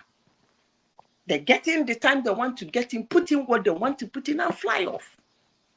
And this idiot could not even respect the president of the country that you people call his friend that he knows. And he stands in front of an airline like a rat pack, like a tout. I don't blame him. He's in Nigeria. But I can assure him, if he's in the place people are sitting this morning to speak about this, he will be banned from life. He wouldn't even think to do it. But Zita, they banned him for 6 months, both That's domestically and yes, that's what I was going to ask you. Enough. Value Jet with that airline that he obstructed should ban him for life flying their airline. They should take that singular decision. He can no longer. But by the way, how is Tinubu, the president of Nigeria, hearing in social media everywhere, including in this platform, that such a man is being called his friend? Are you people kidding me? Is that how low we are? That this idiot could not respect the land. He could not respect even the president who is his friend. He couldn't even say, okay, fine, you fly without me. I'll speak to the president. And we see how that works. And he walks away with his pride, because that thing he's showing is no pride. I wouldn't even do that with my little head. You mean a man that calls himself a star stood in front of an airplane in my country, Nigeria, obstructing it from flying? And Nigerians that stay in diaspora that want that he knocked on the door of an airplane. Hold on, Zita.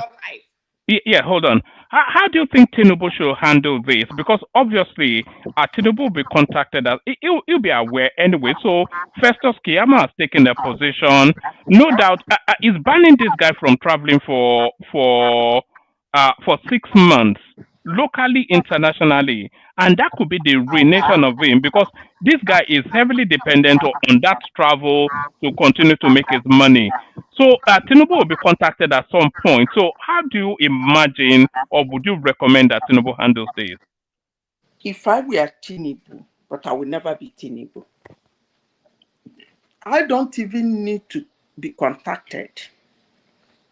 I will tell one of my aides to call that man and tell him that I do not want to hear him say that he knows me.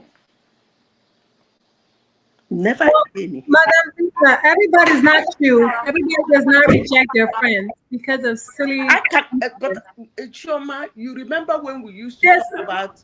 You remember when he's a very loyal. Tinubu is known to be a very loyal friend. Everybody's hold not on. Let me finish. Our friends because of the silly. Hold on. Nobody does that. Can you calm down and listen? Let me say this. You see,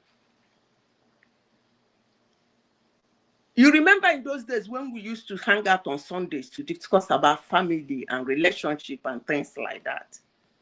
If you can remember and go to one of those discussions, I have said it time without number that there are certain friends I can never keep. But let me start by saying this. You become somebody's friends by accident of situation or happenstance. And from there, the friendship do what? It grows.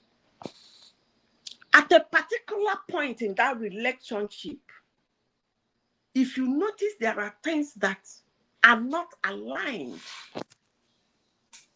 to keep that person as a friend, you cut that friendship off. For somebody like me, I can see somebody, the person will be my friend. There are red lines. I notice you are doing something and I call you out on it severally. I said, look, that thing you are doing, I wouldn't like to have somebody like that. And I notice that it is your character or your habit. I will disassociate myself from you.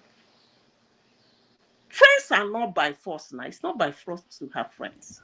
Madam Zita, can I ask you a question? Go ahead and ask me a question. Madam Zita, Joma, I just wait. wanted to let Madam Zita know that Tinubu is not perfect. He's a president and he's a very loyal friend. He's not like y'all. Yeah, Madam Zita, let me ask you something. And I think people are taking this one out. So they said you can't board with that thing. And what in a situation where he pours that thing away, do you think if they still don't allow him to board, it doesn't really make sense? You didn't listen to me. No, I just want to ask. No. Don't create a situation first. No, I'm not creating a situation because that's a material fact in this case. No. Do not create a situation. I made a categorical statement. Okay. I said, if somebody you call a star, a well-known person, well-traveled, okay, try for any reason whatsoever on planet Earth to board an airline in a country where the president of that nation is his personal friend, according to you people, and for any reason, whether good, whether bad, whether on his side or not in his side, he is not allowed to board that plane. Okay. Don't you think that is more respectful for him to go home and make his case? Madam Zita. Go home. Get home. Call your president friend. Hold on. Let me finish. Call your president friend and say, maybe I'm sure you must have heard what happened today. Tell him your own side of the story, your president friend. And then hit him that you're going to sue that airline. They're going to take it out with them in the court. So let me say something. Or probably don't call the president, because he shouldn't be involving himself immediately. This thing is so condescending for a president to get himself involved in anyway. So you take the case on your own and sue them to court. Okay, Madam Zita, you just said what you would have done, right? But in this case, so what I think it was deliberately. I think the security guys deliberately did what they wanted to do, what they did to him. Because one thing that we are living out from this whole thing, he got there. They said he couldn't go with that thing, right? He said it's his medication, blah, blah, blah, blah, blah, blah, blah. And he poured it away, right? So as to allow for them to allow him to go in. So for me, pouring that thing away, You didn't pour it away. You're just changing story just now. You said it wasn't even there. Wait now. You said it didn't. Finish. Can you try and woman? You say let's get. No, hold on. Tell your story. Never mind. I don't need any facts. I want to answer you on the story you're telling. No. Tell your story. Wait, if one man wants to help us, at least one man has help us clarify one thing. No. You are not. Hold on. You don't understand. No. You want to bring a situation, or you want I'm not bringing a situation. I'm bringing a material fact of this case. Calm down now. Calm down. You are telling the situation what happened. Yes. And I am giving you a go-ahead order. I did not need any verification. I want to believe you. Yeah. I want to believe your story. And I want to respond based on the story you are telling. So go ahead. Okay. So what happened in this case?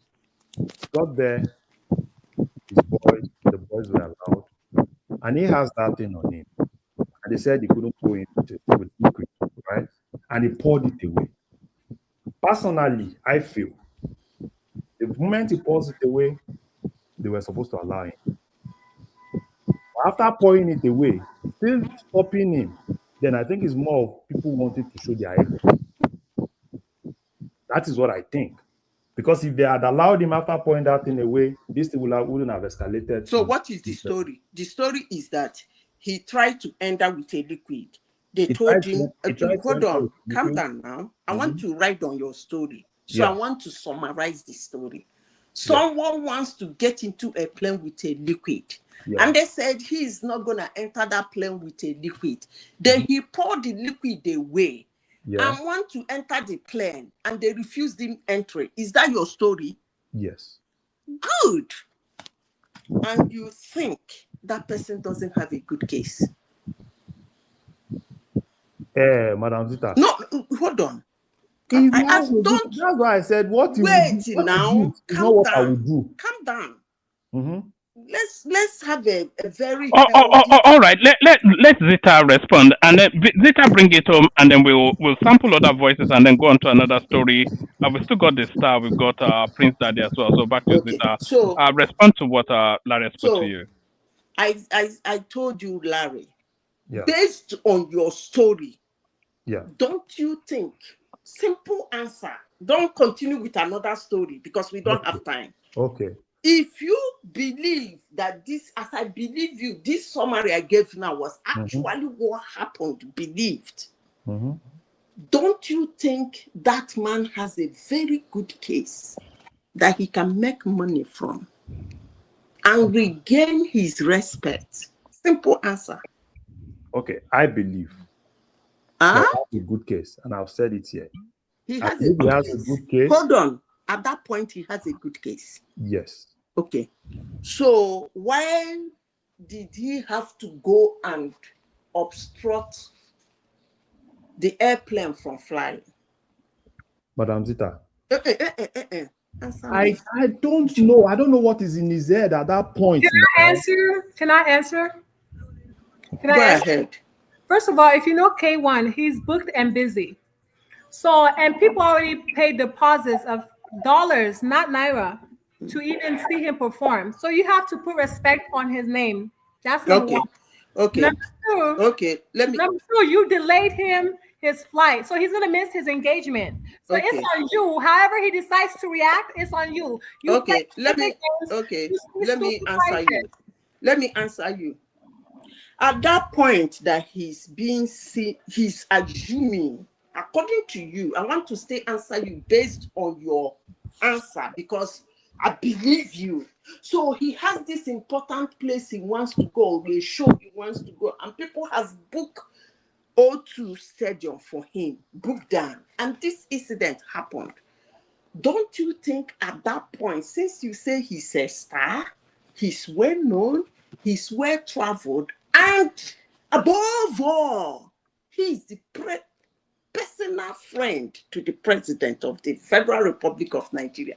At that point, don't you think it is time for him to do a shatter to where he's going to? And then, hold on, and then come back to make all his claims instead of the display. He's already missed. Anyway, you see, one man continue with your shenanigans, honestly. All right, brilliant. All right, brilliant. We'll move it on. We're going to the star. We're also talking about Nigeria preparing the ground to have GMO food growing in the country, being part of the consumption food space. So we're also talking about that. We're also talking about Goodluck Jonathan still being permuted into the politics and the North running commentaries. We're talking still about Sowore, who claims that the police came to beat him up in his cell and broke his hand. So we're talking about that. Of course, the K1 original narrative, and then yes, we're also talking about Ohaneze, former Ohaneze leader, telling us that Nigeria may break up before 2027 if there's no restructuring and devolution of power. So, D1, this star rather, you're up next. Our bailout, let Choma bring it home. Super Tatas Choma and Adejare. We have the company of Prince Daddy, of course, Prince Daddy after the star, and the elegant BT joins us as well. So plenty of conversations still to be had. I'll be listening in the background. Choma to guide the rest of it. Thank you, everyone. Yeah. Okay, good evening, everybody. Yeah, on K1, am I communicating? Are you hearing me, please? Yes, sir.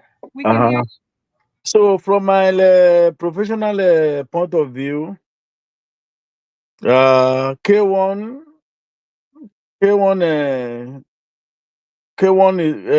is at fault. Pilot, especially the pilot in command, that is the captain, is at fault. The security in place, they are also at fault. And the owner of the airlines who is also at fault. The safety assurance system is of that airline today is very, very poor. Yeah, I could overheard you people, you are quoting that in accordance with the CAO, the minimum water that can be passenger can take on board. But what you don't know is that is the ICAO. ICAO is the minimum standard that is expected of every airlines. Thereafter, there is still individual airlines also have their own standard that can be higher than ICAO. ValueJet, they will have their own standard. They call it quality assurance and safety procedure. The only thing is before they can, and it is approved by the NCAA. The differences, that is my profession, and that is my area of specialization. The only thing is you can make your procedure, your safety higher than a cow, but you cannot go below a cow. That is where a cow is there. So whatever that you are reading, it is for a cow, not the standard of that airline. And even with the cow, we could also see that K1 did not comply with that. Now the pilot can even when I saw that video up till now, I was afraid. I was taken aback. That pilot is as good as a manslaughter.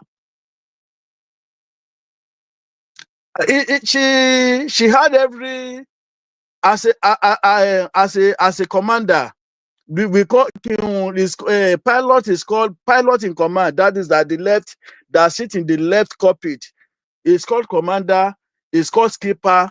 It's called captain. Because for the operation of that aircraft is the one in charge. She just like Madam Sita said, a pilot captain draw through away the passengers luggage. Let's assume that K1 did not even violate. Pilot, the captain are so powerful that if they choose to say that they don't want this this passenger on this board, they have the right. They will not, even if they want to punish that pilot. The flight must have been operated. Then they will now maybe disciplinary action, or they will investigate. But that is how powerful a captain is, because when they are on the flight, they are not supposed anything that can make them to be provoked, because they are expected that their mental capacity should be very, very at alert, no distractions. That's why they go for medical check. And what did they call it? That is every six months they go for medical check. They go for simulator in abroad. There's no, it is not, the simulator is not even available in Nigeria. So for them for every airline to spend such money on that, on pilot, that is to tell you how important their role is. Now, what stops the pilot in command? When you know that K1 was disrupting the aircraft from moving, it should have totally waited until K1 is escorted out of that place and the place is cleared. He wanted, but for crying loud, how could she have lost her temper to such extent that you were moving an aircraft? It was a little bit. It was if that aircraft was supposed to be Boeing aircraft, because Boeing aircraft had their engine at the facing the down. It would have, if he missed the wing, the engine would have sucked K1 and tore him into pieces. So that was why when I saw it, I was afraid. So pilot, that in fact you could see that they've withdrawn his license, and of course, until they finish the investigations, that is when they will come up with whatever the penalty or whatever or sanction they are going to give a pilot. Then K1, for crying loud, and we are talking of a national honorary awardee, merit award, MON, for crying loud, a superstars, a chieftaincy title in the Yoruba land. Oh my God, for him to have descended to that level is a very, very embarrassing. There's no any other way by which he has no justifications to do what he did. And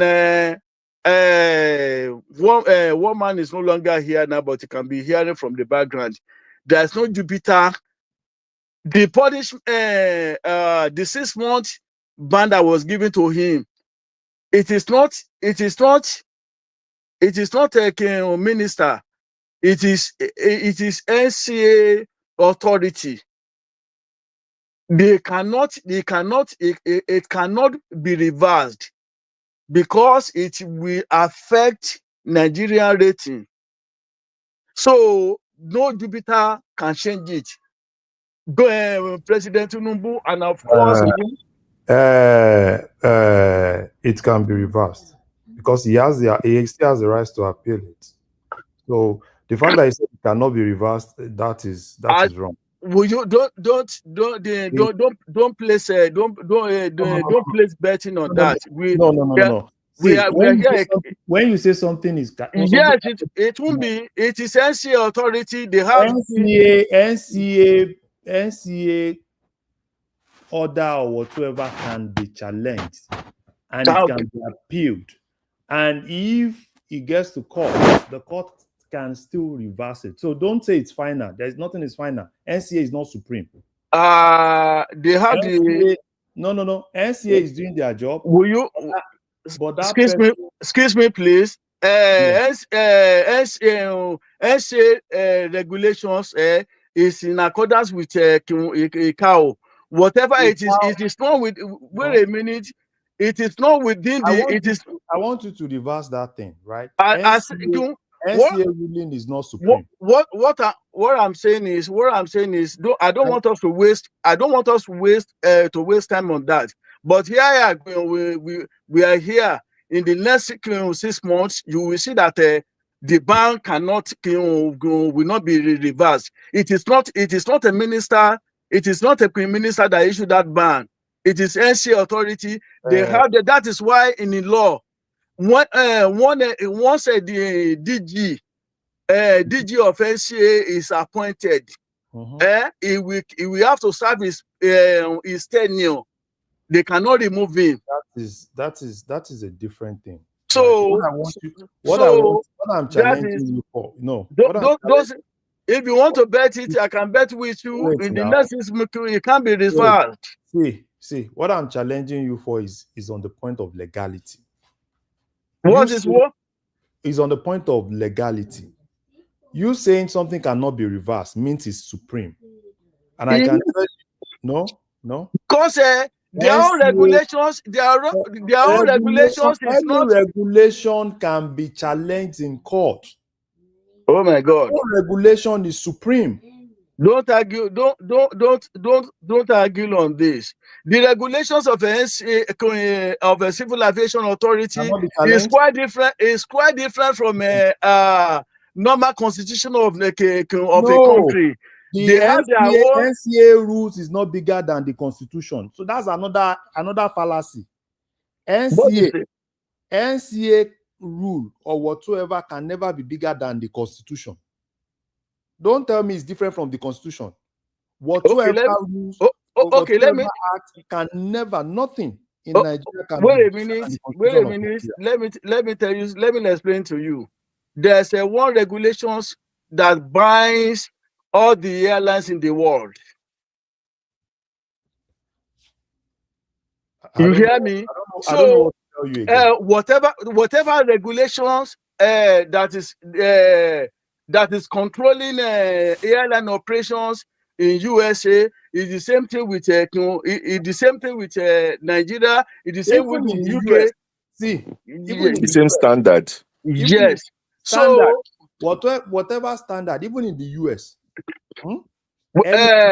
As it is now, this pilot now that they withdraw, that they suspended is like a license. He cannot fly anywhere in the world. See, because excuse me, if I were that pilot, what I would have done is to get down from the plane and beat the hell out of the man. Madam Sita, beat him to stupor.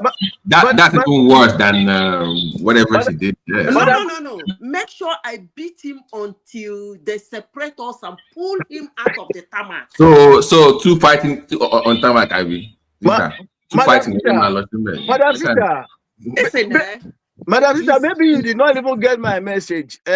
Even if a K1 did not do what he did, the pilot in command, he had power. She has power to even to the board. Hello. Hello. Sorry, Dewan, give me 1 second. So Larry, you may want to be aware that the guy speaking there, the star, is one of the leading aviation experts in Nigeria. Do you remember when we had Prince Sanusi, Captain Sanusi, join us?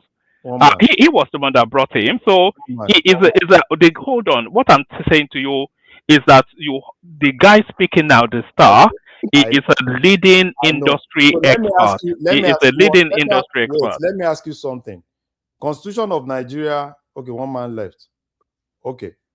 So one thing I want to ask you, one man, if you are hearing, right? Whatsoever law, whatsoever anything in Nigeria, nothing. Larry, what are you talking? I am telling you that nothing is bigger than the Constitution of Nigeria. Constitution of Nigeria. You accept that.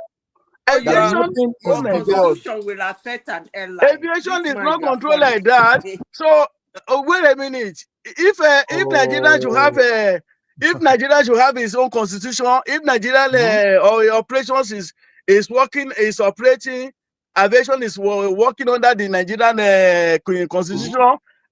Canada aviation too will be working under the aviation of constitution of Canada, UK, Mozambique, Ghana, whatever. Don't you know that they cannot work? We have there is a let me probably, I don't know if everybody on this call actually agree with you, but for me, number one, I do not. Everybody agrees. It's only you that doesn't agree. I don't agree with this part. Personally, I do not agree with you that whatever NCA does is final in Nigeria, that it cannot be challenged. I do not agree with that. Challenge it in court, not by standing in front of an airplane. Yes. I do not agree. You think what they are doing is not good, or you think it's unlawful, you don't need to stand in front of an airplane to make your case. You take them to court. Madam Sita, you said take them to court, right? So basically what I'm saying is this. They've given that, they said, what he said is, what if the judgment, okay, it's going to be for 6 months, is final, cannot be challenged, which I am saying can still be challenged and can still be reversed. Whatever NCA does is not final. NCA is not supreme. So if everybody on this call believes that NCA is supreme in Nigeria, then it's left for them. Larry, you are only talking. You are talking like as a layman. We should go and test it in court. And Larry, let's find listen to me carefully. If you are trying to enter an airplane, or you enter an airplane, or do something that the pilot or himself doesn't like, he has the right to walk you out of the plane. They will refund you your money. Yeah. And then you think, explain the coming down and beating. No, you said you're going to come down and beat up. Listen carefully. We learn every day. If you think that what he did to you is wrong, maybe probably legally wrong, you take the airline to court. Put your case. You may win. But does he have the right to throw you out of the plane? Oh, yes. Okay. Madam, he will throw you out and you will leave. Madam it is not negotiable. Madam Zita, let me ask you something. Probably if you agree with him, then I'll ask you this question. Do you agree with him that what the 6 month ban cannot be challenged in court and cannot be reversed? Do you agree with there is nothing you cannot challenge you. Okay. So nothing you cannot challenge. That is my own even ordinary facting, that somebody fact and you have the fact, you can go to court and challenge it. Yes, that is my own. Nobody stopped. Listen, this argument is not supposed to be made because there is under no circumstances on the surface of the earth, as a citizen of a country or as a human, you have the right to challenge anything, even if it's not unchallengeable. No. You make your case. Of course, that is exactly what I'm saying. He has the right to still challenge it. It is not final. But what he is saying is that because they follow international standard, that means whatever NCA does is final. When you will know whether he's right or wrong, when the guy takes the case to court. And then the court tells him that NCA has the right to fling him out. Case closed now. So he still has the right to challenge it. Okay. Mr. Star, please continue, sir, because we haven't finished. Yeah, Mr. Star, Prince Daddy will go after. Anyway, you are talking with because of your limited knowledge. Like now in Nigeria today now, this earpiece, do you know that they cannot operate commercial flight to US because our category, our rating has been dropped until for airline to operate to US commercial flight, it has to be in a category 1. So what I'm trying to tell you is when it comes to aviation, every aviation authority in this country, they call it a CAA. Everybody have agreed to be binding by the regulations of ICAO. So whoever that wants to operate in the and there is a one language in aviation, ICAO is the Bible. The standard that you must operate, you must abide the minimum standard of ICAO. So it goes beyond constitution of any countries. Once it is binding that everybody in that aviation industry, aviation organizations, you must abide. So it is not a matter of is it under constitution? Once it is whatever violation K1. What is a cow? What does it say? You go and check it. You know the difference. Do you know the difference between what you are saying and yes. what has actually happened? Right? There's an ICAO law. Yes. This is how things are supposed to be.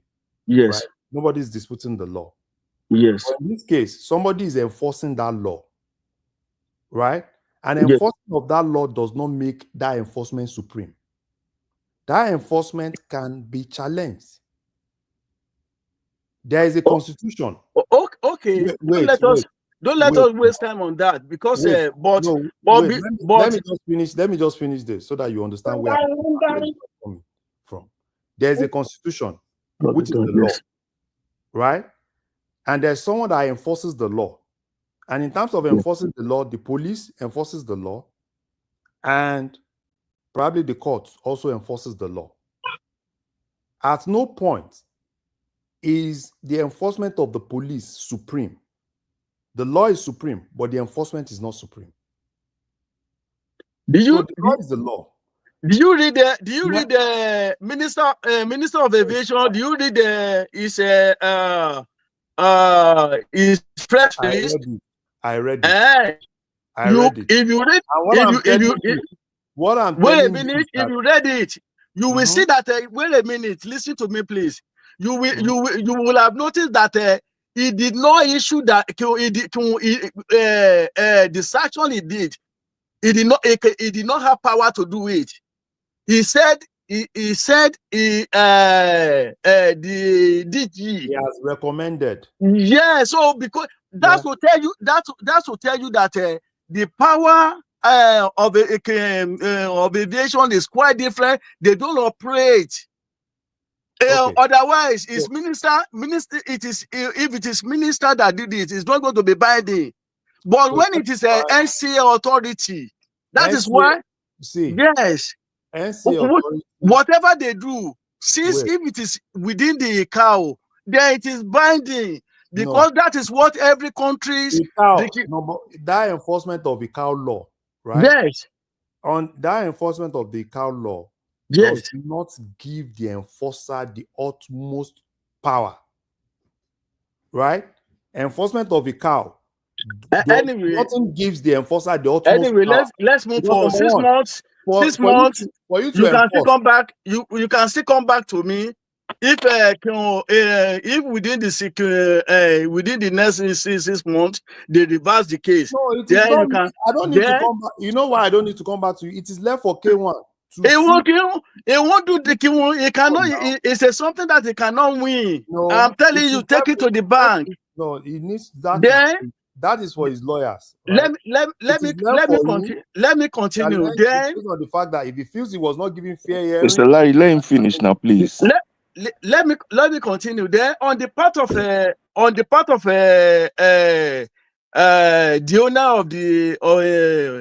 of the airline is also at fault. The person K1 was calling that time. It was the owner of the airline. So that one even volunteer to even fly him in his private jet. Maybe the jet was on another mission to go and carry another passengers. But K1 did not go on time. So the aircraft left. Where I blame the owner and the quality system of that place, of that airline is they've been able to prove that they are not the quality assurance and safety department is not on top of their game. Otherwise, when it comes to the safety matters, if K1 call the owner of the airline, and the owner of the airline, when it's come to safety, we say, I am sorry. When it's come to safety, I don't intervene. But for him to be begging K1, it is absolutely wrong. That means, and if you observe those security guys, the officials, the way they were relating with K1, they were afraid. They couldn't handle him. They couldn't take him from that place because of the fear factor that this person Oga he was calling our chairman, blah blah blah blah. So like just like in the media world, Abiola, when Abiola was alive, or let me even say Channels TV. This Tony Momo during Hebrew Guardian newspaper during the Abacha era, when they call him, when Abacha will call him that okay, Mr. You are a minister, blah blah blah, talk to your guy. Hebrew will tell Abacha that when it's come to the professional matter, that he give them free hand, and that's the way Channels TV is being run till today too, because Tony Momok is a professional person. That is what I expected. The owner of a value jet, if he has not been condoning things like that in the past, K1 wouldn't have gotten a temerity, the God, to challenge and be threatened to call their chairman. See, when Asaba, sir. Wait a minute, let me give you an example. I know, yes? You have to wait. Let me talk. You yes. have 1 minute, please. Go ahead, please. Okay. No, yes, I will give you an example. Asaba Airport. When Arik was to start operations in that place, the governor with the owner of Arik, Arumeme, they are both from the same south. That big men. They spoke and they agreed that Arik should be operating to that place. So then chairman give order. But in accordance with with our procedure, quality department will have to go and carry out capability audit of that place. And I was the one that lead the team. When we got there, we discovered that the place could not pass our standard. So we told we wrote our report, and we said in my report, and because of so reason, the aircraft cannot go. Chairman, because he gave independence, he know that we are not under the control of any. He agreed. He cannot influence us. So that is why when it's come to the safety matter, that is where I blame the chairman of the the chairman of that airline. So when it comes to safety, you give your safety quality assurance department to be on top of the work of their game. Whatever the procedures, they must, whoever, if it is Tinubu that come to fly in that place, must abide by it. So that is where I blame both pilots, both pilot K1 and the owner.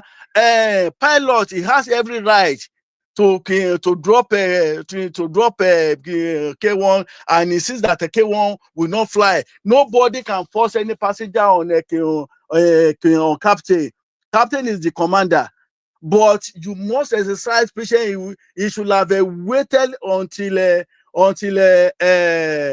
K1 is removed from that place, because that incident could have taken the life of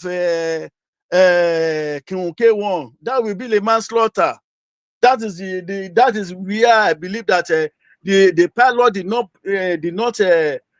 behave professionally. Did not follow safety protocol.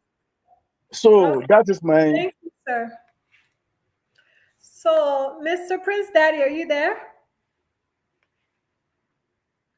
Prince Daddy? Okay. Baba T, you can go ahead and speak. Yes, I'm going to add some few things, because in my own limited time, I've never seen where they allow open like an open container. Usually when you buy any liquid, even if it's alcohol, like a duty-free store, after security checks, it still has to be sealed with a receipt, and you can take it on, but it can't be open. That's what I know for a fact. Now, they said that what he had was open, so I don't know about open can with alcoholic drinks, and that would be illegal. So it's not so much of you not being able to catch something. I think it's more about if it's open or closed, the bottle, I mean. So, and second of all, used impeding the movement of a jet in most countries is a terrorist act. You should be locked up for that. So I don't understand why the staff were begging him. They should have called the airport police to arrest him for impeding the movement of a plane. And second, and also thirdly, the captain, or the pilot, why would you move when somebody's standing in front of a plane? You almost took his head off. So if it's a male or female, I don't even care. It's irrelevant. But their license needs to be suspended for at least a year or two, because you are putting the safety of everybody else on the flight here in jeopardy. You don't care about your people that you have on the plane. So, but I do not understand the worship of celebrity in the West here. Like, I think it was Wally that was saying it in the comment section. That celebrity will have been an example. They will have made an example out of that celebrity. How do you stand in front of a plane impeding its movement because they didn't let you on? You can sue the airline and make money off of them later if you want to. So is that impunity? Like, can the same attitude of, do you know who I am? Do you know who I know? I know the president, and he'll tell you anything. I want to see how Tinubu handles this situation. Honestly, I'm interested now. I want to see how the government. I know Keyamo gave him a 6 months ban. In all honesty, that should be moved to like maybe a couple of years. 2-year ban, I think, would be more, will be better than 6 months. So, and I mean, hopefully they stick to the 6 months or they move it up. He better not show up on any airline, because I would not be surprised. In Nigeria, I know that somehow they'll find a way around him, or a way around it. But I hope that the Tinubu administration does not fall in that fact. They have to stick to the 6 months and make an example out of it. Because I do not understand why you confidently stand in front of a jet. That's madness. It's stupid, man. Let me leave it there for now. But So I'm not really even talking. I don't even care about the drinks. Call me. I don't give a damn about. I can carry and do so on and off. That's irrelevant. I mean, I can. But my main issue, my two main points is: number one, why on God's earth will you impede the movement of a train of a plane? And number two, you as the pilot, why would you then move that plane? So okay, let's even say the guy did not even dock, and he hit his head. The guy dies or is in the ICU. Then they can then sue the airline. Then you put the company in trouble. So I don't think the pilot is capable of even handling pressure. Keyamo said, I think they're all drunk. Moment of insanity. The K1 himself and the pilot. Right? Yeah, you cannot. You should not. I mean, once you have impeding a plane, my understanding is that you don't move until they clear the surroundings. The thing is this, Babati, it's not even only K1, right? Okay, if you say, oh, you want to do it for K1, how about the other 3 or 4 people? Yeah, they had that's my point. They had staff members there. So basically, you don't even care. You want to crush everybody. Because you want to fly to where? To heaven? I mean, what are we doing here? So they need to look into who even gave her the license to fly a plane. So I don't know what it is with our country. Maybe it's like maybe we all need therapy or something, because the way we behave. And what happens is when we go abroad, we are well behaved. Then we know the law. What happened was emotions was running high. Everybody was lit. He was drunk already. That's when people act irrationally. Hold on, please. I'm saying, okay, he was drunk. I get it's still you can't even excuse that. But as the pilot, you're supposed to be calm in the middle of the storm. I mean, you are the pilot. You're supposed to better behave in that kind of situation. That's what it is. If that pilot meets for her on her, then. When you finish, I got a question for Mr. Star, which is like, in this case, that has been banned for 6 months. Is that ban? Does it affect private jets kind of operations, or is it included with the private jet as well? I don't know. Yes, it's including any form of flying in Nigeria. You cannot even fly because all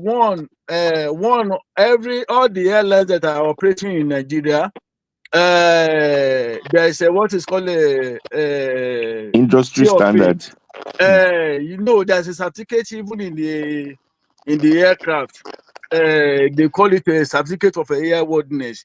It's NCA that issue it. It has a limited time period. So if there's no any aircraft that will fly that will not have that COFA inside the cockpit. So if anything can happen, even the operating license, AOC, DGA of NCA. Hello. Let me add one question to that question. Yes. Can he fly from outside Nigeria? It cannot. So sir, he cannot go to like Cotonou. Except he goes to Ghana. Or Ghana. What I'm saying, outside Nigeria now. You said Ghana. Ghana is outside Nigeria. Okay. Outside Nigeria, but the pilot cannot fly anywhere in the world. No, I'm not saying the pilot. K1. If K1 goes outside Nigeria, can he fly from outside? Yes, he can fly, but it's only in Nigeria space that airspace that he cannot fly. So basically, if he goes to Cotonou, drive to Cotonou, he can fly from Republic of Benin to London. Yes, he can do that. It's only in Nigeria. But over there, it will be well behaved, right? It will behave himself. Of course now. Can you do that? Hold on. On this show, On this show, moving forward, I'm going to address black people like Prince Daddy does, because I hate to do it, but you Negroes, that's what I'm going to call you people, because that's the way you behave. Moving forward on this show, I am done. That's the way you behave. No, okay. Negroes, that's it. Babati, That's how you guys behave. Babati, let me say something. They've banned him from traveling, right? Now, personally, if he needs to, let's say now he has his doctor in the UK and he needs to visit his doctor, he goes to Republic of Benin and fly. What's the problem with that?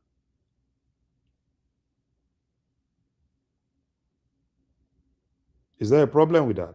No, can you repeat that? What did you say? So now, if his personal doctor is probably in the UK or the US, right? He's been banned from flying in Nigeria, and he goes to any of the neighboring country and flies to US or UK for his own personal medical visits. Is there a problem in that? I mean, if the law permits him to fly from those countries to outside, then but I'm saying that. No, as in, I'm just telling you, you're talking about morality, right? Larry, hold on, please, because when you impede the movement of a plane in most countries, by definition, it is a terrorist act. We've said so if they have reports that if they have reports that in Benin that there's this guy coming in and has impeded the movement of a plane, they have then determined whether it's a flight risk or not in Benin. I don't know what they're going to determine in Benin public. Okay. But I have a question. Does he have a weapon for you to label him as a terrorist? Because I think you guys are going way it's what the law says. Just look at I had to look it up myself. If you impede the movement of a plane on a tarmac, it's a terrorist act. Look it up. I actually put 2 years jail term. It's 2 year jail term. It's 2 years. I'm not even whatever the case is. So if you go to Benin Republic and they say, "Oh, sorry, you can't get on this place because you are security in Nigeria like a few months ago," that is left for Benin. Country's law. That's what I'm saying now. That is for Benin. Yeah. Benin has the right to either let him fly or let him not fly. I agree. Yes, absolutely. If there's a private jet, you can go to Benin, somebody put him on a private jet, goes to wherever he wants to go to. Keyamo cannot stop him from doing that. Yes, right? yeah, absolutely. Yes. No, he will go by road to Benin. That's because Mr. D, you're doing too much. This is K1. Don't play. He can go by helicopter too. It's not that serious. No, he can't fly Mr. Star. Mr. Star, sir. Yes. Is helicopter part of aviation or not? It's part. It's part. It's they call it fish wing. How is it part of aviation? It can go by drone. Choma, they will go by drone. Helicopter is the same thing like a aircraft now. So it's the same thing. It is the same. Mr. You know the thing is, KWAM1’S needs to relax. At least let him do all the show in Lagos. From Lagos, he needs to relax. Baba can they enforce this for 6 months, knowing who he is in the No, you know the thing is this, right? That's my question. BT, if they flaunt it, it will affect the rating of Nigeria. Oh my God! Let me tell you. Wait a minute. Do you even know the implication of these things now? It is not only our rate, it is not only the rating of aviation in Nigeria that is going to affect. Even insurance premium is going to go high because all these things. Do you know that all these insurance company that cover all those aircraft, they are not insuring Nigerian based insurance company because they don't have that money. It is overseas, and all these things, the way they were sharing it, they will also be seeing it, because one, I did mean that that wing hit K1. It's not only that he will kill his enemy, but the wing too is going to be affected. It's an incident that has to be covered by insurance. So these are just like in abroad now, when there's in any area, in any city, that they know that frequency of car stolen or accident the payment of that place we can in that the insurance Yeah. of that individual. So guess what? Everybody here, when you travel to Nigeria in the next couple of months, your money is going to go up. Guess what? Because of this guy. Because everybody's going to use the insurance rate on those planes. Because they pay for it. Even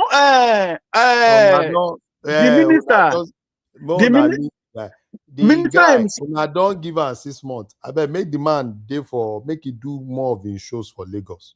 Because this Abuja is Larry changed to broken English last. no, Okay. no, I change to broken because he don't do it. He don't do. They don't give him 6 months. Abi, minister himself too. He's also living wrong. He said the bad signal. Whatever happen, instructions or what within the office, it's not even supposed to bring that one to the public space. All of them are following sense. All of them are following internet. For you to be saying that you give recommendations to DGNCA, it's not supposed to say that. I thank you for saying this. This was exactly what I said. Because in the world there will also be those that will be that will be rating interference now. Yes, and the aviation they hate it, so they will now be saying that so this place is not safe. It's not safe. It's a other minister that is not a professional. Is the one that is calling shop. Can I tell you something? It is smart the way the guy do now. It is fellow.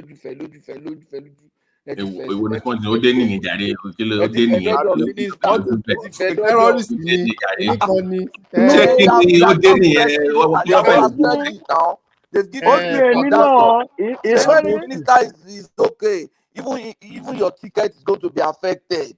Even your the girlfriend God, they'll see your girlfriend. Even the girls that will be coming to Nigeria now, they will not be coming again. Even Nigerian plane will refuse to even fly by itself. You don't do that. Even the 6 months. Well, you know what I see with that 6 months? I think that 6 months they deliberately gave him 6 months. They just had to discipline him. And they enforce it, Larry. It will be a time for him to reflect and an example to everybody. They will enforce. But what I know they can't do is to stop him outside Nigeria from flying. He will fly. That is what I know. He will fly from outside Nigeria. If anybody thinks, oh, he won't fly from outside Nigeria, because K1 is going to London, I think in October. And he will be in London in October. Larry, you booked him already. He's not coming. They will make sure he's not coming.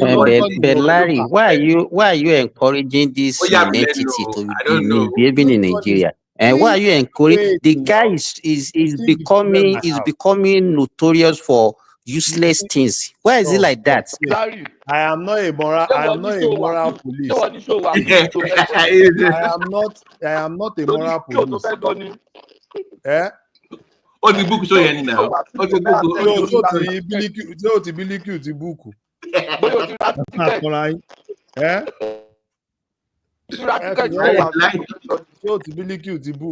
Show to K1 London. Larry, hold on, no, okay, I knew it. But the thing is this. You see okay, Larry, what of if they didn't allow him to fly? So what will you say? Will you come back and say it's not possible? Because this way you are boasting as if the guy is above the law. He will go, he will do this, he will go, it will not be happen, it will do this. So what of? Wait. You see the problem I have? Everybody will always turn to moral police. And me, I'm not a moral police. It's not about moral. The guy is not. From the first thing you said, oh, all the things the guy has been doing, it is him. Right? I do my own thing. Right? Why are you guys crucifying? So why do you not become a spokesperson? No. Because you yourself, you hear what you said. You didn't start from this. You said what he has been doing. What he has been doing is left for him. I am not a moral police. What is my problem with what he has been doing? Am I not doing my own?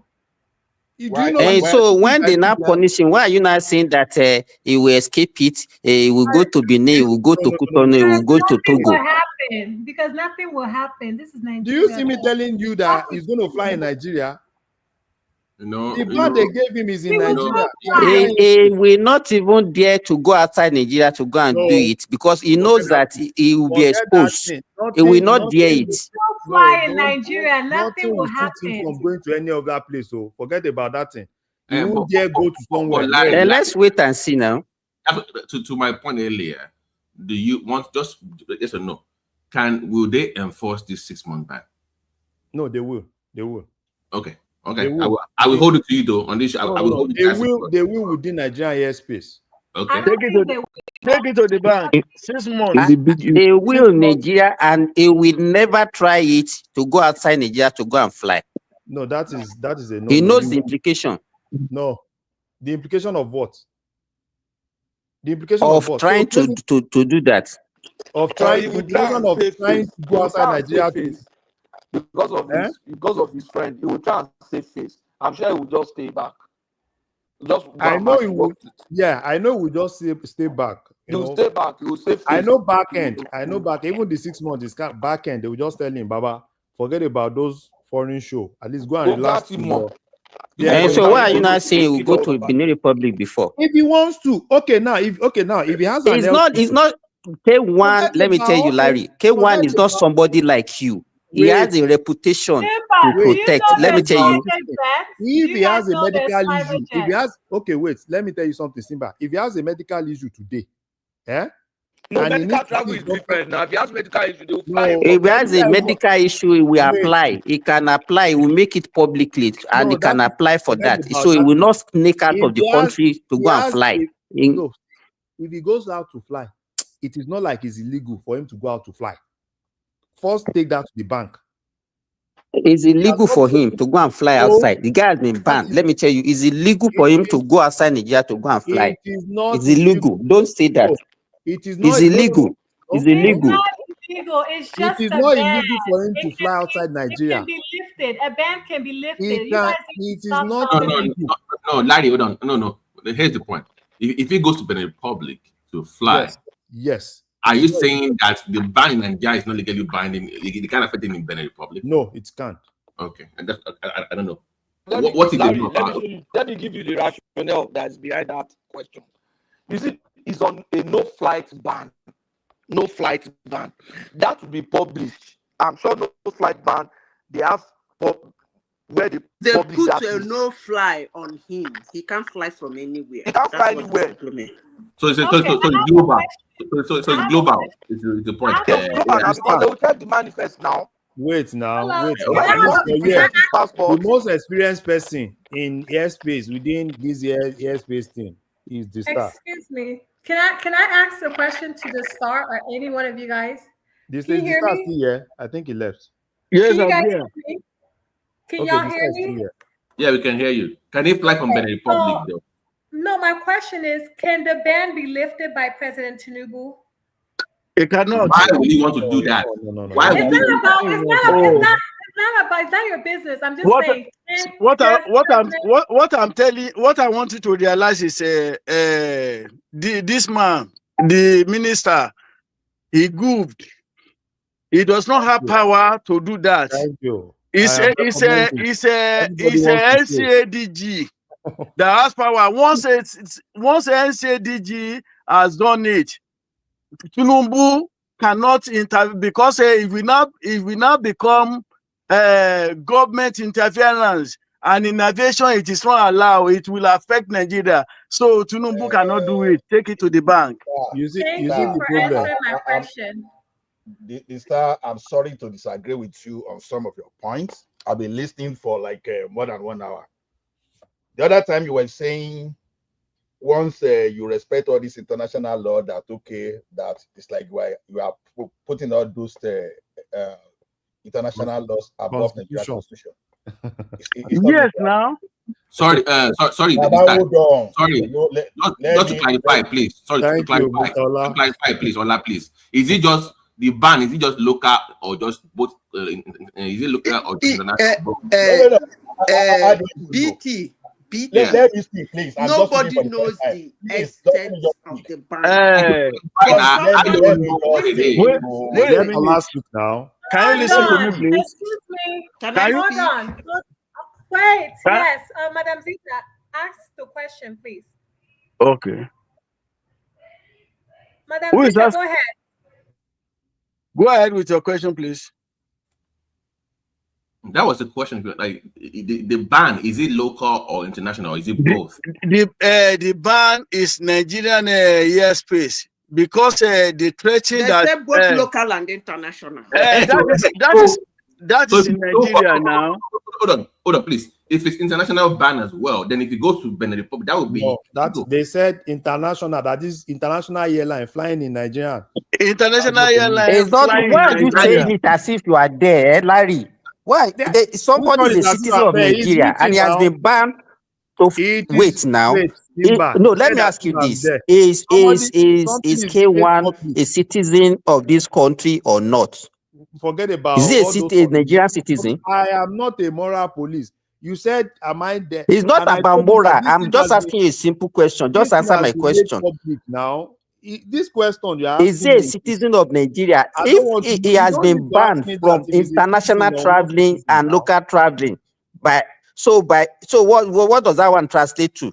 It tells you that K1 cannot fly from Nigerian airport to London. It doesn't mean that. He has been banned all worldwide. He cannot travel anywhere in the world. That's not true. That's not true. How If I are was they going do to like say this now? something, It's I been was banned going to say worldwide. something. No, not only worldwide.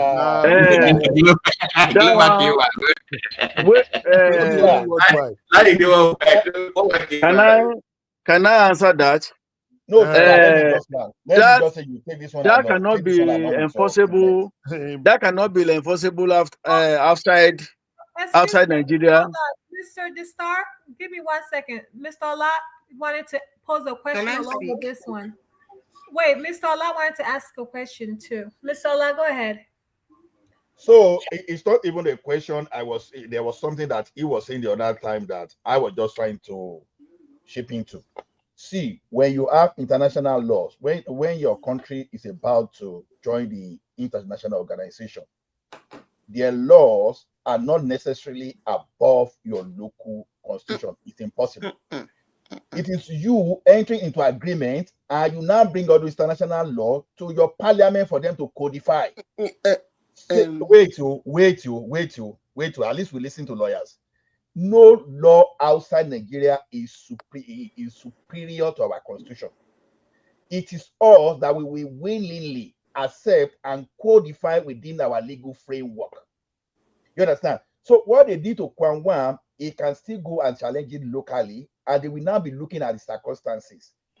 If our law or any other arbitrator that is assigned the function now realize that, okay, this thing does not meet the standard, they can lift it. No single person in Nigeria, whether you are from national aviation, civil aviation, or whatever, can place a ban. A ban from an individual person is not a final authority within Nigeria. At least we don't operate dictatorial regime or monarchy system in Nigeria. Thank you, Mr. Can I ask you the question, please? No, on that? see, I want to this thing is not only in correct. This thing is not only in Nigeria. You are wrong. So I'm not wrong. Make your point.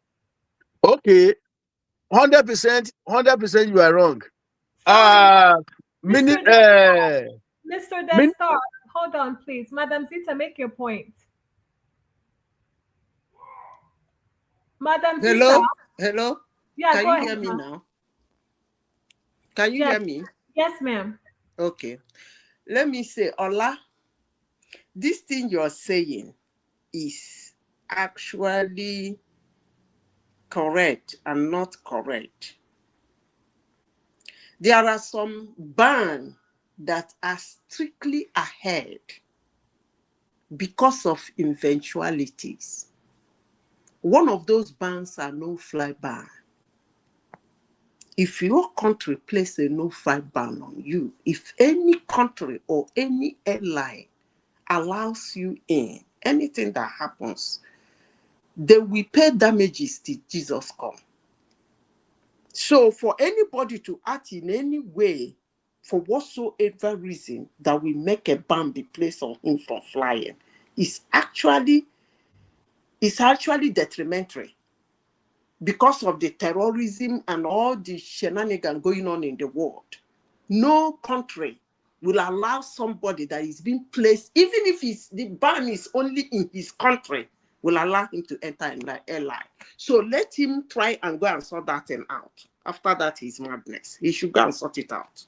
Because if he takes effect, he's in for a long journey. Trust me. Madam Zita, you are basically not talking to what Ola said. Ola is talking on legality, on the fact that this same thing can still be challenged in court. That is what Ola is saying. You are not understanding what I'm saying. No, now I said, I'm bending on what Ola said. I said he better go and sort it out. When I mean sort it out, it's good legally or otherwise. He should get that thing out of his name. So that legally, that is exactly the point Ola is raising. You are making a proclamation of something fundamental human rights, which the United Nations even guarantee. You know, when we talk of the framework for fundamental human rights today, it is the framework of United Nations, but it's not codified by individual country. Now, whatever ban we are placing on KWAM, you should know that it is fundamental right to movement. You are saying we are restricting you.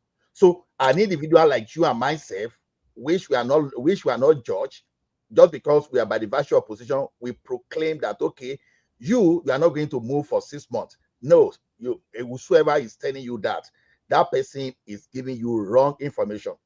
Before I even came to this place too, you understand?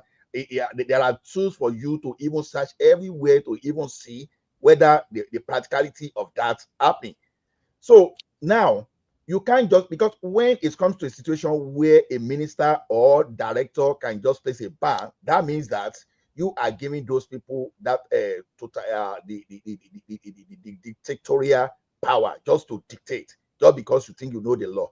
No, there must be there must be because the pronunciation was made by the minister, does it make it that they won't effect it through the proper way? Is it going to be challenged in the court? That's what I'm saying. It's by word of mouth. It doesn't matter whether it's by word of mouth or the person in court. You don't understand what I'm saying. So fundamental human rights. Pronounced it. You are breaching someone's fundamental human right, and you say a person who is not a trained legal person, who is not a judge, because he breached. When he was destructing the aircraft, he's not encroaching on other people's fundamental human rights. He breached his own fundamental human rights. It doesn't matter. You understand? So anybody can carry something and pie someone now. You say, oh, because I'm angry, because I've been misbehaved. It doesn't mean just because you are this, because KWAM1 was disrupting. It does not mean you should not just trample on the fundamental human right, no matter the moral justice you want to put there. Let him take the case to the court and let us hear what the court is saying. But my bone of contention is this: to now say that international civil aviation law is superior to the Constitution of Nigeria. You are actually making a different point within the international law. You are actually making a different point. As I said before, we all have right to take anything that is put on us or is affecting us to court. That shouldn't be argued now. Yeah, that is what that's not what we are talking. We shouldn't be arguing that. Madam Zita, that is what we are talking. That's what we are talking. We shouldn't be arguing that. That is what Ola is saying. The star says you can't take it to court, and Ola is saying you can take it to court. So the star wants to answer that previous question. What is the previous question, Larry, let me give you an example. Shoma, what is the previous question? It was from Babati. Hold on. Question. You said what? Babati asked the star question about aviation. Let me give you this example. In ICAO, you must be like your safety, because what we are talking now is part of a safety. For you to be rated at to be for you to be able to fly for any Nigerian airlines to operate to US, your safety standard must have been adjudged to be in category 1. During Shagari regime, I think 79 or so, that was when we had category 1 last. Then until 2010, I was part of the team that got the category 1 for Nigeria. That was what enabled Arikia to start operating to US. Now that category 1 now, our safety has been dropped. That is why you will see that earpiece, why they were fighting to go to UK, to go to any, they did not fight to go to US because our rating has been dropped. We are no longer having that category 1. For us to have category 1, they will have to come and audit again. And all this type of a thing that is happening that they were seeing is part of the thing that will be affecting our rating. Now, as DD ban K1 now for 6 months, let's say tomorrow now, because they were watching, Aviation World is watching. If Tinubu, that is why I told you that take it to bank, Tinubu cannot reverse it, because that will be government interference. No. So that question of Tinubu interfering is even uncalled for in the first place. Tinubu does not even have anything to do. Tinubu He doesn't have job again. Let me tell you one thing. For you to know that I have some kind of judicial precedent, even in a better, it's a wrong thing to say in a Western country. Yes. There's one guy called Rahina Ibrahim that they placed on no-fly list in the US. That was 2005. Was a Stanford doctoral student. You understand? So he had a challenge there that they placed no-fly list, and this guy just went to the court. You understand? She went to the court, and from what I could see, she won the case. It depends on the circumstances now. No, that's what we are saying. We are serving as see. Let him go to court. We should not be laboring this issue now. Let him go and challenge it. But is it not different? Is it not different from this from K1 now that we could see that he violates the procedure? Let me ask one question. That the pilot was trying to overrun the severity of what he did. No. Did you really realize what the pilot was trying to say? So it violated to the extent that you could not call the airport security to come and evacuate. That so the pilot now took a judgment in his own hand, trying to overrun it. So that is a different case. If you want to sue the airport, the pilot, let him go and sue the pilot. This guy, this guy was just protesting, right? Probably. He was not protesting for carrying alcohol. Which alcohol? Liquid substance into the air. So in my analysis, even if it is water, you are not allowed to carry more than 100 mils of fluid into the aircraft. You are not allowed. You are not allowed. Bro, we are allowed. We validated that. Yeah, don't let us go back to that. We validated that on this call. Sir, I got a question from Mr. Starr. Yes. Sir, I just want to ask, like, in this incident that's happened now, is it going to affect Nigeria rating in the sense that maybe some procedures wasn't carried through, like the right procedures? For example, maybe they're supposed to call security and they did call security and all this kind of stuff. Is it going to affect us or? Yes, it's going to affect us. Then again, they want to see how the case is addressed. Is require punishment given out? Does CA authority, did they have a free hand? Are they giving? Did they actually independence of taking decision when it comes to the safety? Because they are the one that is oversee, carry out oversight of Nigerian aviation space. Because as far as aviation world organizations is concerned, they don't know minister, they don't know president. It is NCA authority. That's because each country has their own civil aviation authority. Is NCAA under the aviation industry or not? It is under, but they are independent. For example, now, Mr. Distar, let me just help you with something so that's NFA, right? Yes. NFA and FIFA. Good. And Minister for Sports. Good. The same thing. Yeah, NFA now, excuse me, my brother. When NFA chairman is elected, you know it is under Nigeria Sport Ministry.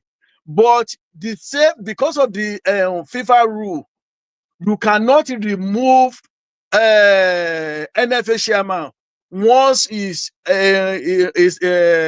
elected. Do you get it? The question I want to ask you, because this one that you are lumping everything together. So the NCAA now, is there any conflict between the NCAA and the Minister of Aviation now? There's no conflict. No. So why are you not bringing as if they are interference, they are doing this, they are doing that? What I'm saying is the minister, wait a minute. The minister fucked up.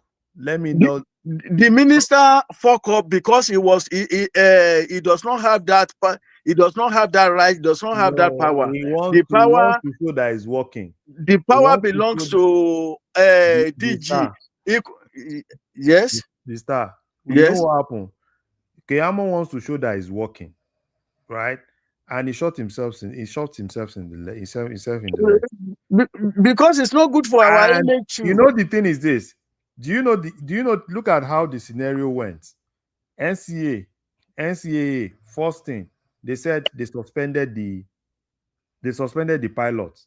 That was yesterday. Yes. Thereafter, Keyamo came out, right, and said, "I have recommended, right, that it should be suspended." After that, NCAA now came and said, "We are we are putting this guy on no-fly zone." Look at the sequence. So the sequence has actually shown interference. Yes, that is why I beg you leave that. You are just using all this to show your support for KWAM. Because you want to go and drive to London. He will not go to that London. Better go and cancel your ticket. I get my own go and cancel your ticket. That London, you want to go and dance. You will not dance. Leave that. Minister can do that. K1 getting lifestyle. Nothing concern me. I know if you talk, say K1 they do well. You know.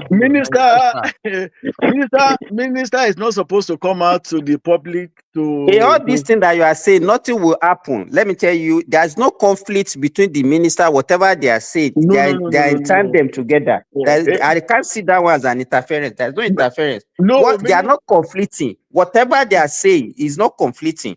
Yeah, since it is not even minister that even issued directive. He did not sign. He did not. As far as it is the NCA DG that did it. That is why I say it is binding that they cannot. No, they cannot change it. They cannot reverse it. If it were to be minister word, minister signature must not even be there. It is the NCA that has that authority. Once they say it. He said he directed. He didn't say. He said he directed. So if NCA was, they know the protocol. Direct what? He did not direct. He said recommend. Recommend is what I don't want to hear. That one to mess up. It's not even supposed to. One, it is binding. Let me give you another example. There's what called. I don't even know what Allah is trying to justify this month. See, let me tell you one 6 months. You cannot. You are the one that you are turning yourself to moral police. telling us about what KWAM1 has been doing before now. United Airline, when something happened, they buy one guy called Terry Davis. The following day, they reverse it. You understand? You're not FICA. You understand? So when they put him on no flight list, I've mentioned that Rahina the other time. Can't remove all this your chat GPT finding that you are doing. Did you look at the circumstances? Not stop this. We are here to learn. Stop. We are not to show. We are not here to show some kind of emotion. Hey, okay. If you want to tell us, if you want to let us, so tell us the circumstances for each case. You can't just be lumping them together now. Someone is telling you in finality that nobody can advance something. I'm not telling you. Say, do not say that. Let the person go to court. I can tell you that K1 zone is even less severe because it was not happen on board. I don't want people to use the word totality. They cannot reverse it. There's no such thing that they cannot reverse it. No. It's not less severe. It's as grave as it happened in the because it disrupts the way these things are handled, right? At least me, I not be aviation person, but I do research. It's handled differently. Yes. Cases that happen on board and cases that happen at the tarmac, there are two different ways of handling them. At least I do that research. Yes. Maybe you tell me, I go do that one myself. Right? Yes. So things that happen on board are more severe. Because when things happen on board, there's limits to what you can do. Because take for instance now, it's on board and they are on air and somebody is being unruly. At that point, you will just try to manage the situation. But something that actually happened at tarmac, the last thing you do. So what about somebody that is disrupting the aircraft from flying? Destroying the aircraft. No be the guy did there before they start the aircraft. The aircraft don't start before they. No be the woman start the aircraft. If they talk say disrupt the aircraft, so they never start. The woman see am there, he start, okay, car they parked. Somebody is standing in front of the car. Nobody say the car don't dey on. I can't start the car. Not the intention to kill, make me start the car, say I won't run over. Okay, you go and try it. So no, but he was moving left and right stopping the taxi. If you look at the video, very annoying. If you look very at annoying, what they are saying very annoying. I don't even know. No, say whatever. Keep your emotion to yourself. Keep your emotion to yourself. Me, I watch the video. Nigerian, where travel is everybody watch the video now. I watch the video, and in that video, I knew when in that video, Madam Zita, I can see when the lady started the aircraft. No emotional or moral blackmail. What we are saying is this: let's go and test this case in the court. So don't let us pass our judgment, but saying they cannot be reversed. That's what I'm challenging. So when they get to the court will look into the technicalities. Hey, we not even. I don't even know why people are even advocating for. KWAM himself will not even go to court. So I don't even know where you are even asking for this.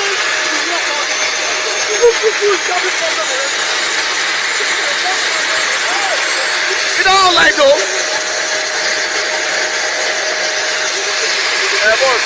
You don't like it. You don't like before.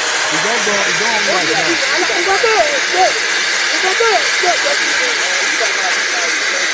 Basically, you never unlike before. Now, I just say that the video you unlike. Hold on, Saka never remove this video.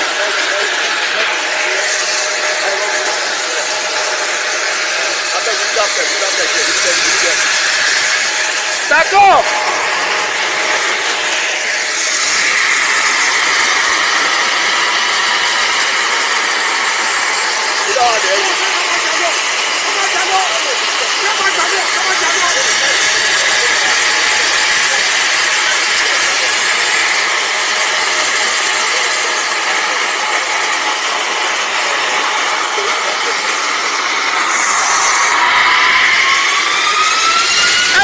Let's go. It's moving already.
Oh my God.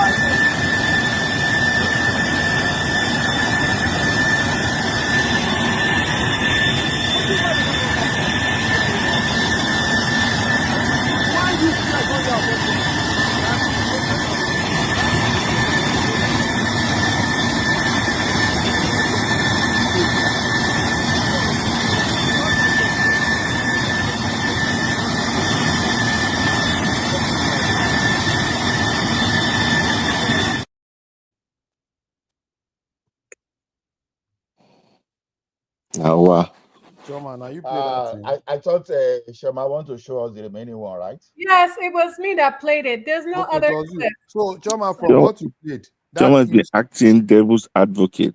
no, it's good. It's good that Choma showed that thing. Basically, what happened was the airline. Our reporter from the airport want to talk now.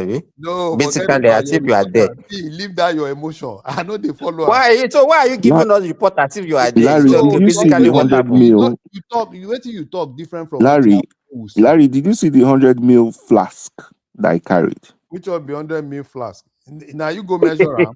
You don't measure am now 100. I've been at 200. Okay, what's the Or 1 measurement? liter, or even 2 It's liter, 1.5 liter flask. is a jog now. No, What's you the are not measurement getting now? it. Give us You now. see, As you don't let's measure am. assume that KWAM1 was even wrong. You understand?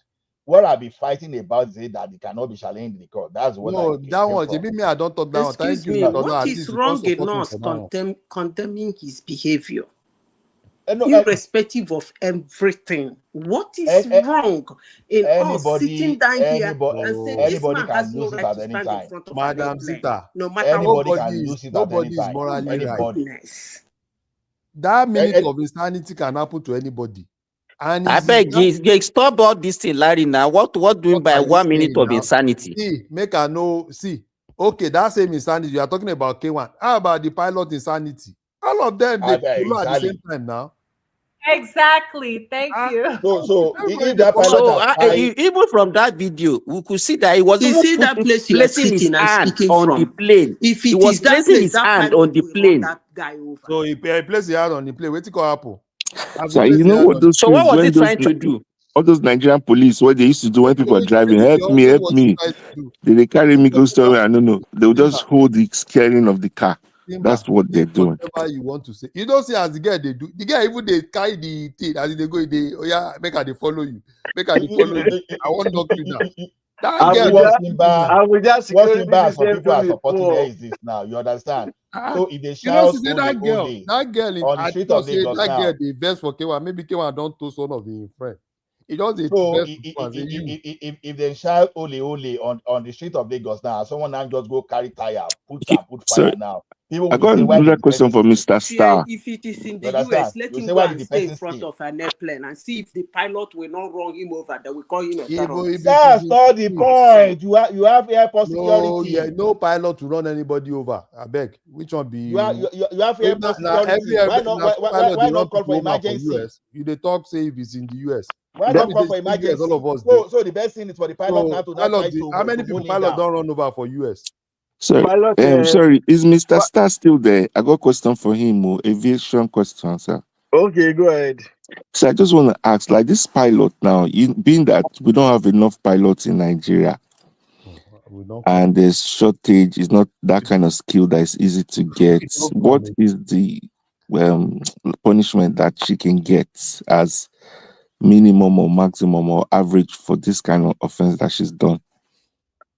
The thing is, number one, before investigation commence at all, it is the normal thing for pilot license to be suspended until the end of the investigation, and they will come up with a punishment. Then, just like if there's a aircraft crash now, if aircraft crash today now, the engineer that released that aircraft that day, you know, it won't follow the aircraft. It's on ground. They will withdraw this suspend this license until the investigation is conducted and they discover and they got to a conclusion that it's not at fault for releasing the aircraft.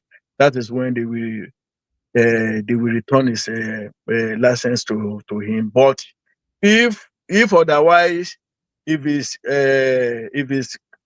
culpable, that is he violated the safety procedure of the aircraft before releasing, maybe there is an NGO, there's a carryover fault that is supposed to have clear before he release the aircraft, then they will sanction him for a certain period of a year or something like that. So in this case of this lady now, if you listen to the interview of the lady, I mean press release, he said K1 that while he tried to intervene, that he poured the liquid on her. And when he got to the cockpit, let's say it's like he said when he got to the cockpit, and from the blind spot, she said she did not see K1 from the blind spot, that he didn't know that he was there, that he thought they cleared him and every other. So that was his. But now they will investigate, because when it comes to the investigations, they're going to build a team. Now they will now come up with their verdict. But Can I ask you a question? Part of their verdict, it can even be sent on a training. Psychiatric evaluation, made them tell her go Yaba or Arrow. No. Can I ask you a question? Yes. At the tarmac, yes, there is somebody that waves to the plane. Yes. For takeoff. Yes.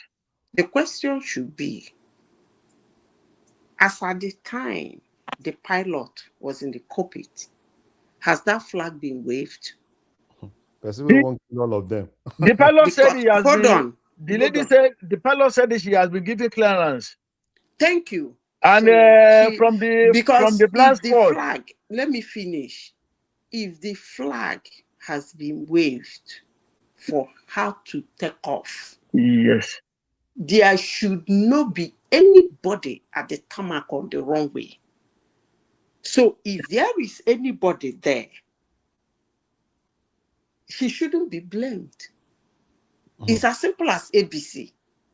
I don't know why we sit down here and be making fun of the ridiculous incident that happened in our country, that the whole world is watching. They need to go and all those ones subject to investigation. Pilots don't just jump into an airplane No. and start it like a car. Hold on. And start it like a car on the runway and take off. That one, a downfall driver. She don't drive downfall before. Hold on. Although pilot at the tarmac, the coast is clear. It's not clear. So anybody, investigation. Let me finish. Forget about I anything know Nigerians, that's why our politicians behave the way they behave. And everything we take it as a joke. We joke over everything. At the end of the day, we become the joke. The pilot go don't kill everybody. Let me finish what I am saying. How many people they talk like say no be US? I'm asking the star. How many people pilot don't kill for US? Please, let me ask my question. Say now so pilot. Yes, go ahead, please. Larry, let's speak. Let me ask my question. I want to confirm something before we whoop into our sentiments and make a mockery of the incident and make it as a joke. At the end of the day, the joke will be on us. What I am saying is that no pilot goes into the cockpit and then start an airplane like a downfall bus, according to you, and then zoom off. There is a wave, like the coast is clear. Yes. Everybody has departed. You can now move. And in the real sense of it, even if you are in and around that airplane, the moment that thing is being weighed, you have to run out. Because at that point, the pilot has been given a go-ahead order to crush on and move on. He taxis. Vita, even from that video, we heard somebody saying he's about to fly. We heard somebody saying it. Madam Zita, as the I pilot am was moving, asking if there was a this cow in the front, so If- No be waiting the, they talk with that. the pilot will Simba, run now to you the cow, you right? put that one join. Let me No be ask waiting they the talk with all of us here the video. This time I'm asking you, if that thing, that clearance was given, is there any reason to blame the pilot for moving the plane? The start has that been no- validated that There she's is, misled? there is no reason to blame the pilot, but apparently from that video, it shows that K1 is very much visible around, but the alibi the pilot came up with is from her blind spot. She couldn't see anybody, and of course, she will be looking at the concentration on the front. Pilot is always in the captain is always on the left side, while the co-pilot, the safety of it, will be at the right. That's where K1 dodge. It should be the right side. The co-pilot side. The co-pilot side. Maybe co-pilot should have be vigilant and So he should be looking at the window, eh? He should be looking through the window to see him. looking at the but from the blind spot of this the argument captain, is actually good. Can we you change cannot this see. topic, please? It's But really annoying and you- irritating. on my own thinking, this is what I believe happened. The pilot will say, this guy, okay, he believes that he know our chairman, like is connected, blah blah blah blah. That okay, what we are going to do is let him, if they burn him well, let him stay, and they intentionally make I cross you. One. There is the safety regulations in the elevation. Once Go and check the person that stood in front of an airplane in the US. Yes, once Madam Sita, once a situation like this, pilot is not expected to be provoked, to be longer. If certain thing like this happen because of the exchanging of war or whatever with the K1, they are supposed to have stop the pilot. And whoever the next pilot that could be a reserving pilot is supposed to bring army on board to come and fly and stop it, because at that point, that is why if the captain said, "I don't like your face," a person if it, you will come back, oh, you will come back because you go finish this the way you talk. I'm telling you. Yeah, Chioma, did you remove him? Chioma, no, why would I talk do about that? the GMO? Because these days, I don't know that KWAM1 King has given you something. Chioma, you know Like, what's happened? The pilot, as I was saying, if captain said, this passenger, I don't like this passenger's face, he cannot be on board, I cannot fly with him. The regulations, the safety says is withdraw that disembark that passenger.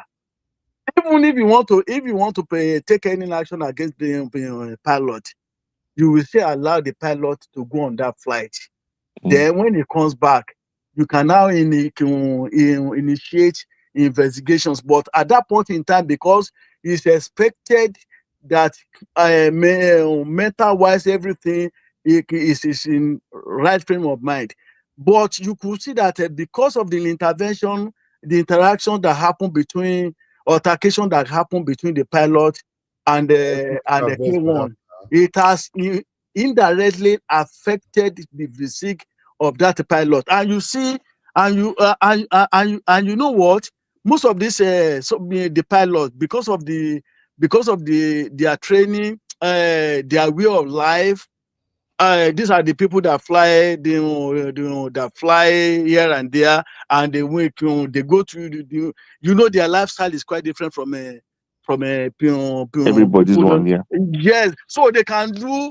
You don't try. They can even they can. The chairman of the one their job wise is sought after, and they are highly paid. And of course, before you even become a pilot, before you could become a captain, you must have, and of course, they travel every 6 months. Okay, to abroad for simulator so their exposure is very and the kind of a lifestyle is quite different.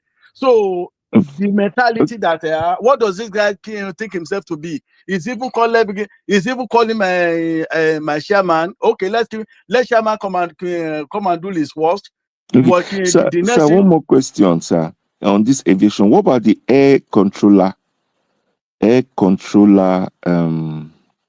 Yes. Aviation controller, giving them pass as well. The air controller, that one will give them the Go ahead. space, The weather, clearance. everything. So it does not have to do with what is on ground. It is the people on ground, the operations guys, technical team. They are the one that will give they are the one that will give go ahead. Once they give a pilot go ahead, whoever that is marshalling in the front, that is the person that the pilot will look at. So then once he give go ahead, and of course, one thing is the safety measure that a pilot will have to do before he embark is they call it pre-flight. So it's to check around wing they normally shock nose with the tire.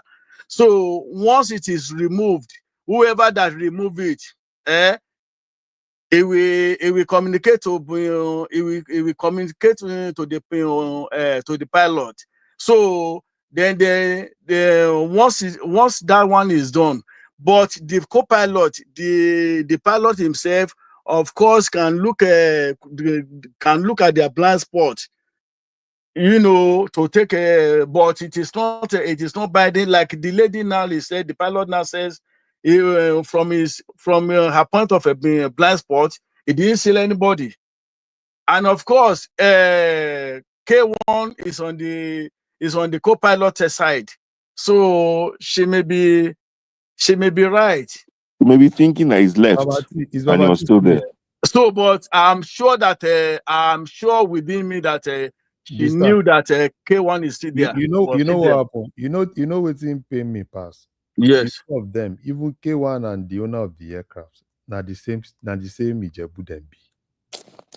Now the same Ijebu dem be. So I know people don't even know what they go talk. It's not got anything to do with the owner. The owner of the aircraft, I've said it before that he was also at fault. Yes. He shouldn't have entertained K1. And when K1 called him, he was saying that he was pleading with him. Okay, that jet is going to so that they can follow him. That was what gave K1 impunity and guts to do what he did. Otherwise, if when he called him, he called the chairman, and chairman tell him that K1, I'm very sorry, when it's come to safety issues or operations matter, I'm not a professional. I don't dabble into it. just like I told you that when I led the team to Asaba Airport, even though our chairman then, that's Arumemi, and Governor Eduaga, they've agreed. On principle, the chairman has given his word, because they were, they wanted aircraft Arik to start flying to that place, and chairman is the owner of the company, and I went, and we came back. I write a negative report. So chairman will have told the governor that he was sorry. He's sorry, because when just this category 1 that I was saying that we got, that's 2010, before we can be flying to US then. It was a Arik airline that they use as the major focus, with maybe Aero as a supportive airline. So when it comes to safety, chairman, as powerful as he is, he does not dabble into safety matter. That is what I expected from the chairman of the value jet. So he himself too is also at fault. The star. Yes. See, we all know what happened, and you just said what happened. The lady and K1, they don't counter for themselves. Yes, at that the thing place. for my body. This one, they don't counter. Now that Yes. that lady carry go enter plane. Yes. And But it wasn't the lady that was trying to stop him from boarding now. So you can't say the lady intervened.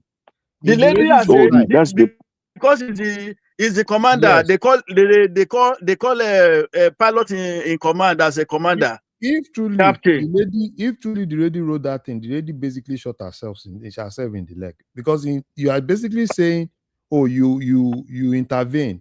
Oh, as you were intervening, he poured that thing in your body. So he poured the drink on the pilot. Which kind of he poured the drink away, and the pilot said the drink spilled on her. He poured the drink on the pilot now. Why you go? No, now so it be. My brother. You mean he poured the drink on the pilot? The lady.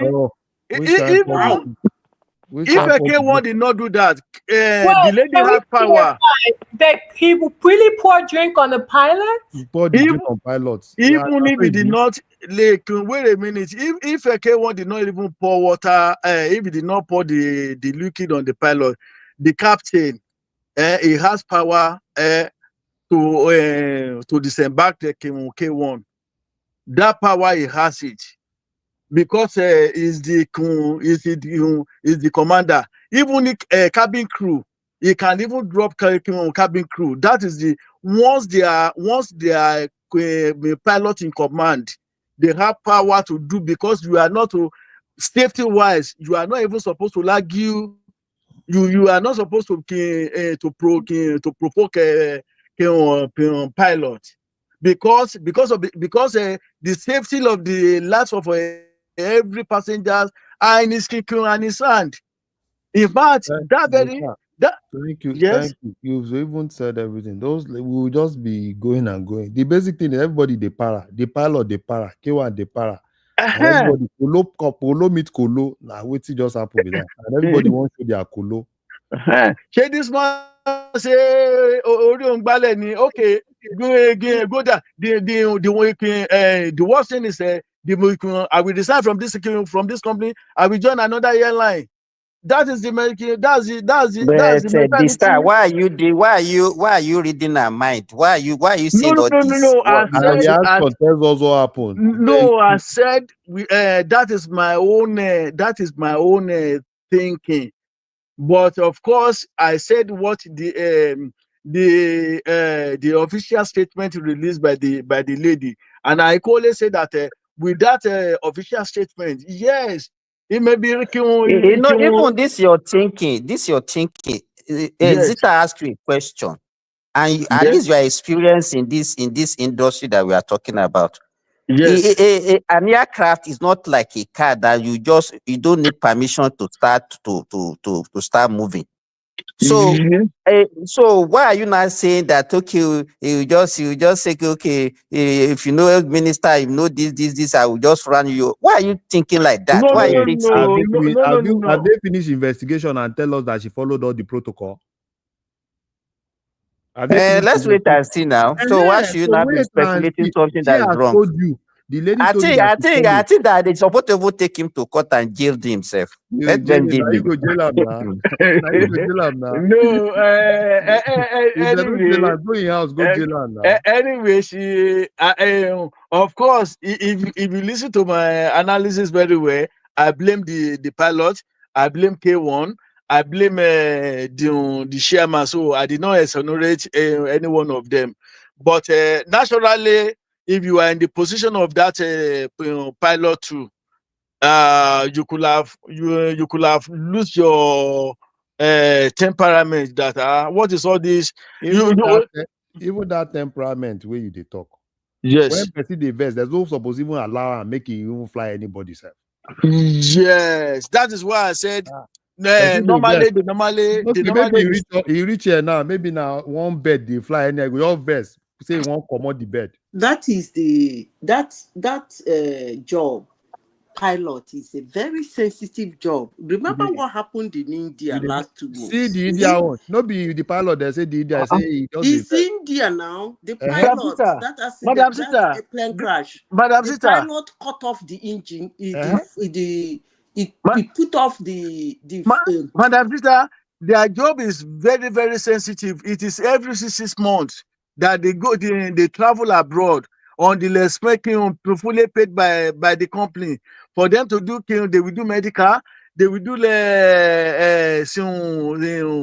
simulation. That simulator, they go every 6 months in either in France, in US. So because they must be they must be tested to ensure that mentally everything they were okay, and if there's any issue and maybe there's a best right so now. the Indian pilot that Indian pilot. Hold on, let me finish. Like Don't talk over me.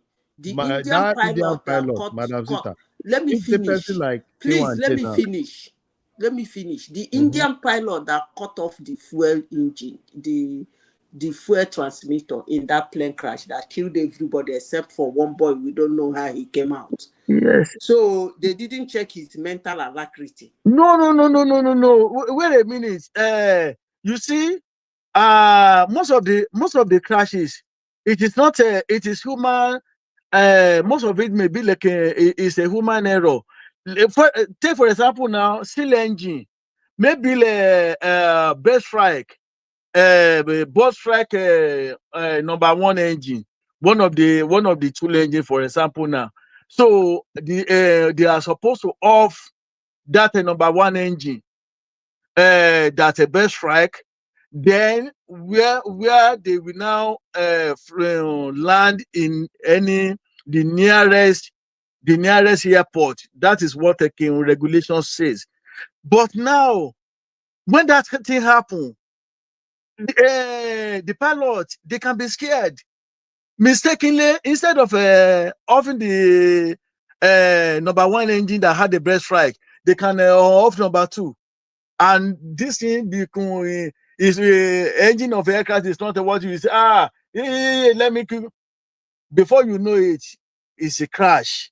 They can also, most of those things too, landing and taking off is that is where pilot do major work, and very, very, so it does not have to be. That is why their frame of mind, mental alertness, and the proficiency of the job of the flying itself, they put them on test every 6 months. So if there's a reserve pilot, the pilot in command, that lady was supposed to be dropped. And even willingly, they cannot be punished for that. The lady can even say, no, I'm not going to fly. So because of my frame of mind, because K1 I got on her nerves. So the safety wise, they are not supposed to even allow that pilot to fly. So My sister, thank you. At least you've helped us. Larry, I think you have taken part of the liquid that the K1 was carrying. No, I don't take any liquid You because have taken out of what it. I'm telling you, I am not. You want to turn to moral police? I'm not moral police, right? So I'm not moral police. K1, Kolo, the lady, Kolo pass, Kolo jam, Kolo. Everybody want just showing themselves. Now what's happen with that? Larry, Before they thought the girl don't. Larry, I think you need to thank God that Thank God, because say what happen. say that woman, no, like K1 was lucky to even just bend his Forget head. about everything. If that woman self, now she was supposed to go to thank God because her life is spoiled. no, thank God for Thank God K1. for all of them. No. K1, K1 They've given the woman all clearance to move. The star, let me tell you something. What of if as K1 try dodge, the other people no fit dodge like that? One of them can't knock down. What's go happen? It's a serious. You want answer to that your question? Waiting will happen. They will just bury them, and nothing will happen. No. You have no business walking about in the wrong way. They will withdraw her license for long years, even as much as 10 years safe. So you cannot predict. But the thing is, can it even whatever punishment that is given to her, can it revive the life of K1? That is K1. At least K1 jump. The other people, that got all of them jump. Oh. You know, if not the only KY, he won't cross everybody. Do you know what? The other people, I know they will jump because they know the safety implication. But it is K1 that I did not even know that he knew like in the implication of that. In fact, the way he jump, bend. That charlatan. He didn't want to die now. He's a charlatan. That K1 is a charlatan. Then if we were to be, look at the way. Can you see that K1 is not a professional person? Look at the other guys. Look at the way they dashed. They dashed to the other but K1, God save him. If you are to be Boeing aircraft that has their engine it will suck. That girl just won't kill. He won't kill K1. He the best. Now that best, they follow you talk. I won't kill you. Now that best, they are mine. And that best, she won't best make it crush everybody. Even if me I did inside that fight, I will see that thing. I go say I won't come off for this fight. The star. What of if it's a propeller engine? It will slice him off. All those planes that used to use propeller. We get the two front one, they'll slice him off. All these slices.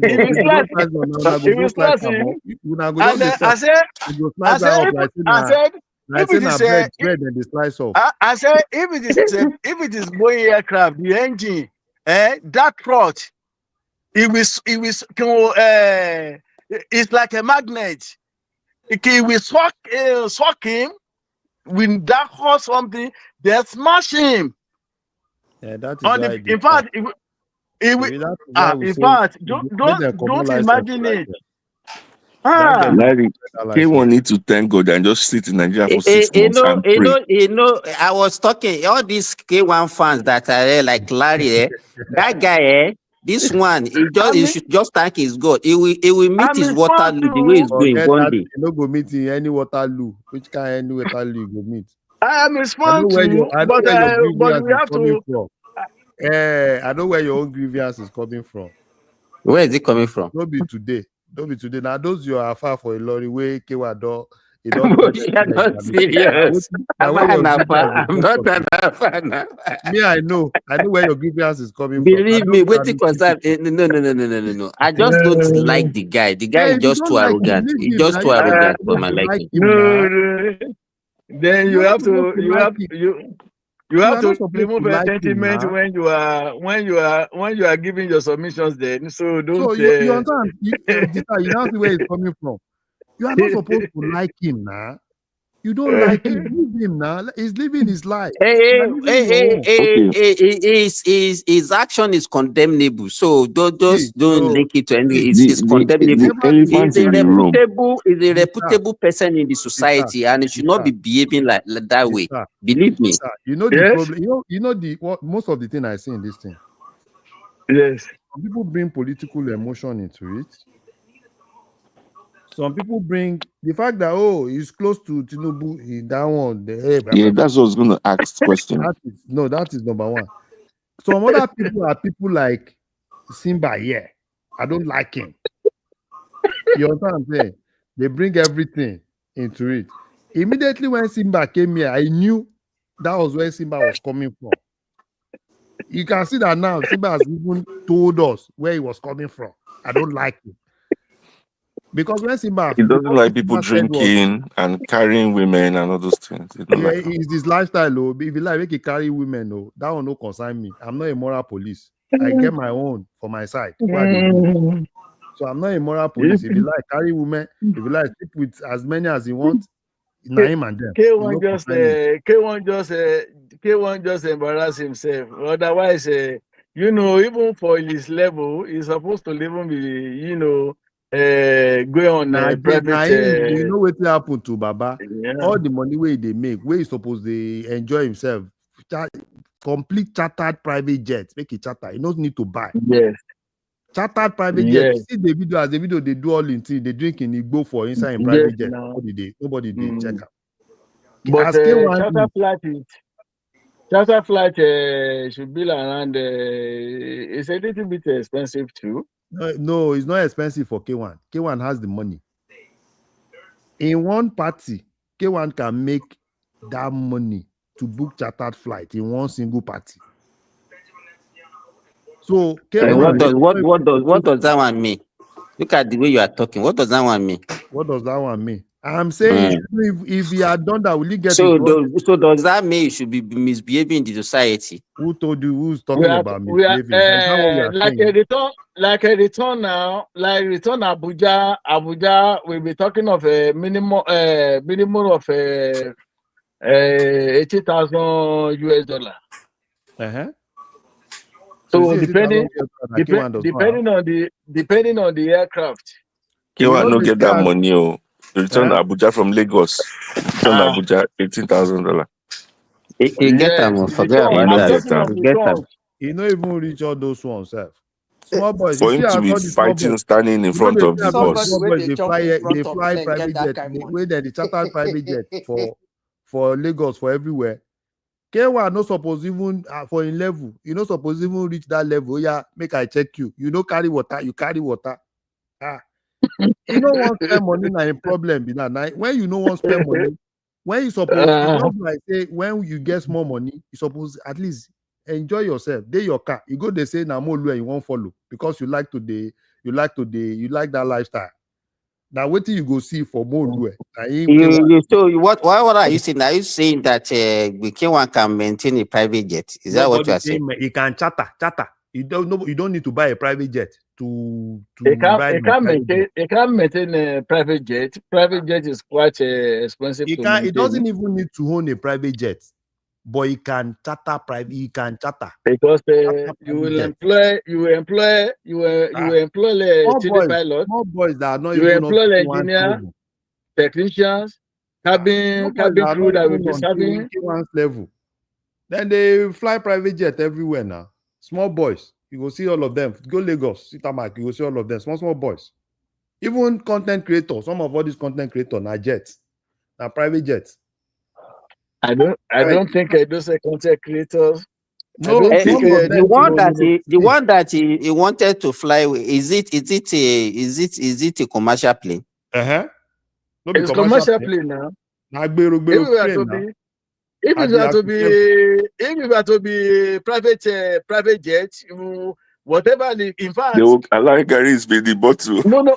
When they want to shatter, it will have even indicate his preference. Maybe brand new, when whatever, big man. Now the what, problem with big the man, kind they get of big food man you when want no to one eat. pay money. Now In problem. fact, in those days, we have a passenger that is the okay. Don't let me mention the name. It's an Igbo person. Don't mention name. Yes. Do you know his preference? Boil yam and oil, palm oil. That is a preference, and we normally arrange it for him.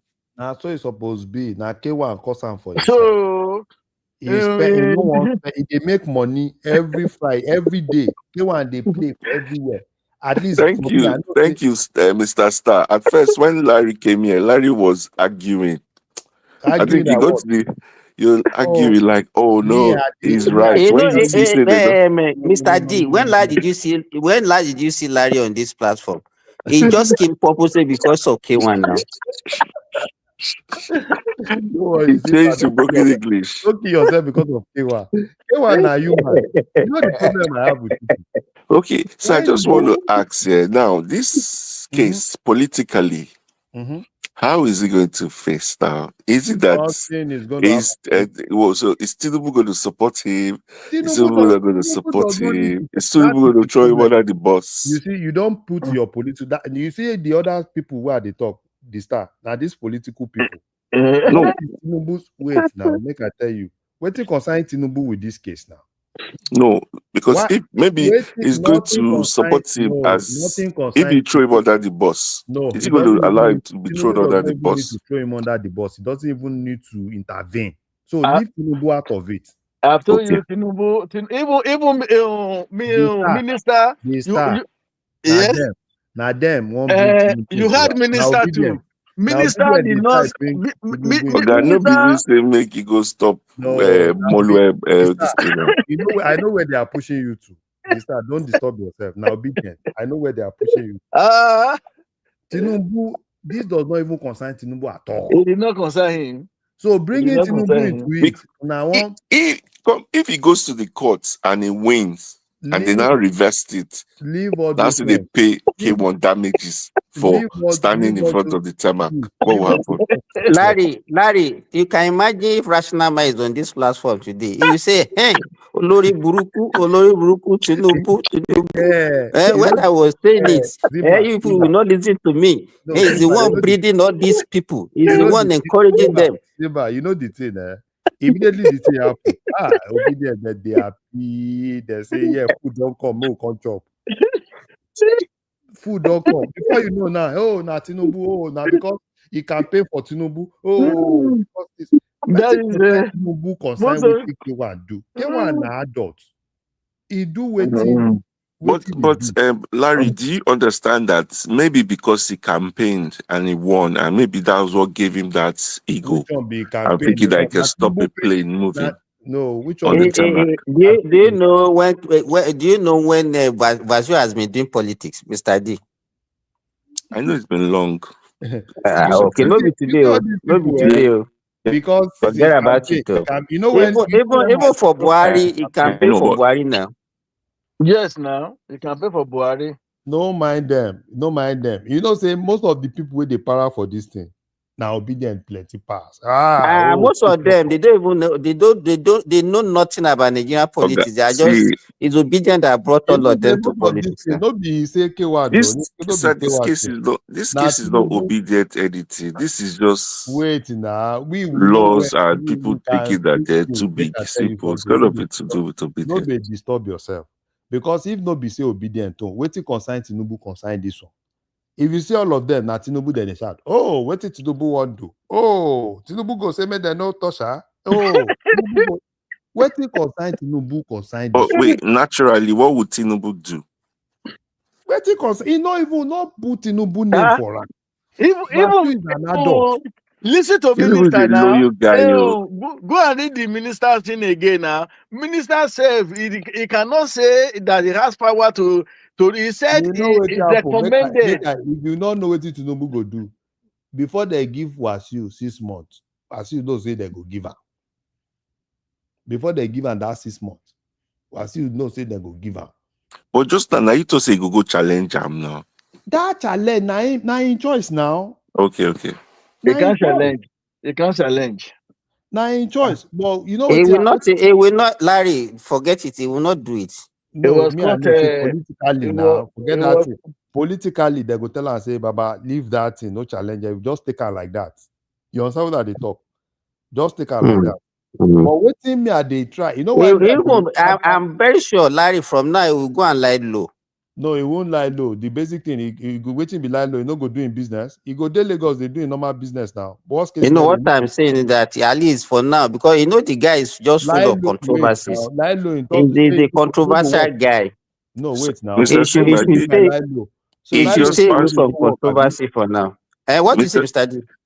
This is a near-death experience. Forget about how many that near is death what I experience wanted make to one don't even see. appreciate. Ah, It's not that serious. Calm down. Now, you know, say the bottom line. Say The now, king just had a near-death experience. forget that. No, that one is exaggeration. There's nothing near death in that what you watch, Joe. Now they carry on to There's that. nothing near The death in what pilot you watch. said they did not see him, so they Forget didn't know he it. was What do you there. expect her to say? What do you expect her to say? Mr. D, forget it. From that video, there's nothing near death there. It can be near death. Simba, you know what's happen. You know why me? You don't say me. I don't read all these things. All this near death. Oh, he nearly kill. Oh, some of them say, oh, the pilot said supposed to kill her. I say, hey, obedient. but what of Madam Sister? Madam Sister is not an obedient now. No. Madam Sister don't talk like that now. Madam Zita said the pilot should have come down and beat him up. And beat him up. I don't know where Madam Zita they come. I mean, I don't read all this. They are this thing because Madam Zita, you know, say the bottom line now transfer aggression plenty for this thing. You understand what they talk? Now transfer aggression. But see, Larry, that's not true. Mr. Simba is not obedient. He's not supporting you. No, Mr. D, you know that guy is not fit for a purpose. That K1 is not even a good role model. Believe me, He's not fit for a purpose. I not take fit for a purpose. I beg you. Simba, that person you are talking about is my brother. Be very careful. He's not fit. What no me? What no me? I can't beat you, but then Mr. Ola, you may be Mr. Ola, don't mind him. I want to Ganusi ni kò sí nǹkan kan. Ganusi yẹn ló sì ń dùn wọ́n. Kò sí nǹkan kan. Àwọn ará lọ ni. Ganusi. Nǹkan tó dùn wọ́n nìyẹn. Na Ganusi people. I don't know. Na dey na lane. I know where your own dey come from. The obedient tone, na Tinubu be the problem. Sorry, what's the meaning of Ganusi? Sorry. No, leave Ganusi. There are people who know Ganusi. Mr. Eddie, everything you want know. Everything you want know. Like what? He's doing juju, Abi? No, that juju. Don't ask question again. Afa is doing juju for him. It's not meant for your consumption. Leave that one for us. That Ganusi, just they talk Ganusi, they go.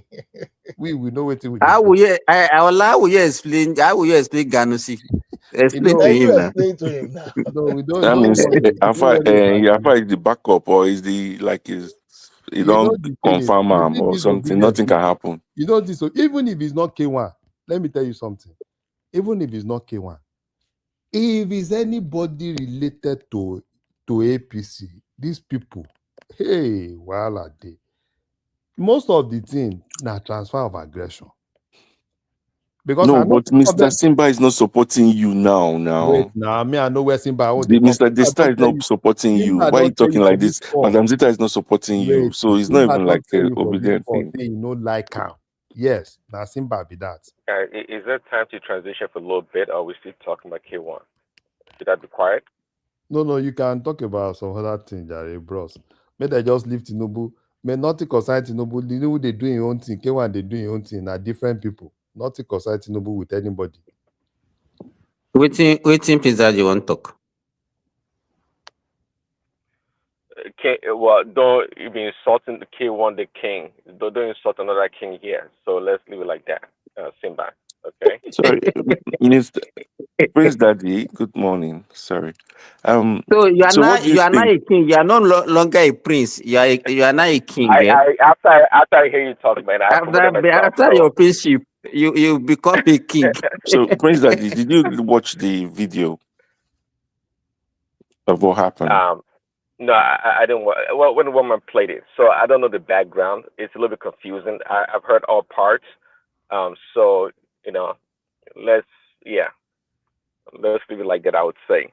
And what's your take? You don't get no. I mean, everybody had good points, Ola, but at the end of the day, I have a question for you. This guy, has he really? Because I saw one news now. Hold on. Prince Daddy, I called him a long time ago. He hasn't had a chance to say a word. Where are you protecting Prince Daddy, for God's sake? Because he has to make a statement. I called him a long time ago. He was in the middle of saying something. Yeah, sorry, Chama. That's Simba right there. Sometimes it'd be rude, huh? Thanks, Chama. I actually came here for Patoski here. Patoski, are you there? Patoski is no longer here. He's left. Oh, he left. He made a statement yesterday. Actually, that was I thought it was kind of reckless. So he was telling the Southeasterners to exit Nigeria because they're not president. I was just wondering where that came from. Prince Daddy, I was thinking about it. I said, what actually came over and what was he thinking when he made that statement? Yeah, I don't know why he said that. Sometimes Babatis in the background, Shoma. Patoski sometimes he has this labor emotion. If he flops sometimes. So that is how I think about it. I was gonna explain to him. I hope he's listening. I was gonna explain to Patoski. Look, the only reason why, I guess officially why the Southeasterners have not become president in this, I guess, new dispensation, right, is because they've not played the third or the other part of politics. And what I mean is that, Azikri was the president, right? It was ceremonial or whatever. It was like, chosen. Then they used force. Agri and Rossi came, high people, it became the leader, the president. But the third one, where they have to, negotiate with other tribes or other people and do the legwork, that they've not done. I was hoping Patoski can tell me any Southeasterner politician that has actually done the work like Tinubu has to become president that didn't get the job. I would like to know, because I thought that statement was kind of reckless. I mean, because, given the opportunity, or they found a candidate that actually, did what Tinubu did, for over the years, to build that reputation and try to build consensus and just try to garner people on his side, I guarantee you a Southeasterner will become a president anytime, any day. But I've not found, you guys can correct me though, I've not found any one of them that have played that politics. Prince Daddy, become president. Prince Daddy, if you you started by taking us back to the 60s. When they have that allegiance with the Northern People's Congress, they were everywhere. Civil service, army, they are head of everything in this country, and they had the coup, which some people believe is an Igbo coup. They installed an Igbo man, but it was during that period of erosion that they spoiled everything, their relationship with the Northerners. And even after the Civil War, they were trying to build that relationship. If you know what happened during the Sagari regime, they actually had an alliance also with the Zik party. And even some people in the Zik party that time, which is a MPP, actually were part of the minister for Shagari. You understand? So this notion that they always have that everybody's against them and all those things, they are the way they are behaving is actually what is actually causing more problem for them. If the northerners are there, you start attacking everybody, you abuse everybody. If the westerners are there, so who is now your friend? Okay, well, And that we can answer my question right there. Say they don't play that politics. That politics that will build consensus with one or the other major sides and try to forge their way to the presidency. I think that's what is missing. Political. And they have the capacity, they have the intellect, they have the resources, they have everything to become president. They absolutely do. We all know that. It's unquestionable. But the problem again is that they don't actually put their foot forward to play that politics. And they have somebody in the person of Peter B and is failing or not willing to do it. So that's the challenge that they face. Well, I think he's doing that already right now, though. Well, but it we'll takes just time. wait Just like I until. said, so it takes by time. You don't do it eating overnight. You can't do it overnight. Mr. D, you don't even know what we are talking about. It's not all this one that is eating with the almanjiri that we are talking about now. Yeah, we're Or not talking about that. sinking borehole. Sorry, my Go point ahead. is that I think they have like political amnesia in that other part of the country where, to Prince's point, you say something like you go against a group of people because you have a different opinion politically, then you then bring tribe into it, you bring religion into it. Then 3 years later down the road, you're shocked that they don't support your candidate. It's like you don't even remember what you said. No, we have tweets, we have videos, we have YouTube channels, we have newspaper reports that we can point to. Actually, I have something I found from Peter Obi's campaign when he was campaigning for Obiano from 2013. I'm going to share them with one man. I can't confirm it yet, but it's big. That he said something against a different tribe during the campaign for that guy. And I want to confirm that report first before I show it to one man to put it on the platform. So you say all these things, then 10 years later, then you say, oh my God, nobody's support is for me. So, but my point is for you to even build a consensus or friendship with other tribes or other regions politically, you must first put your house in order.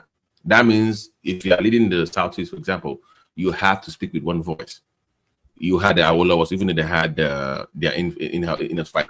You had Obasanjo, where you first fix your own region.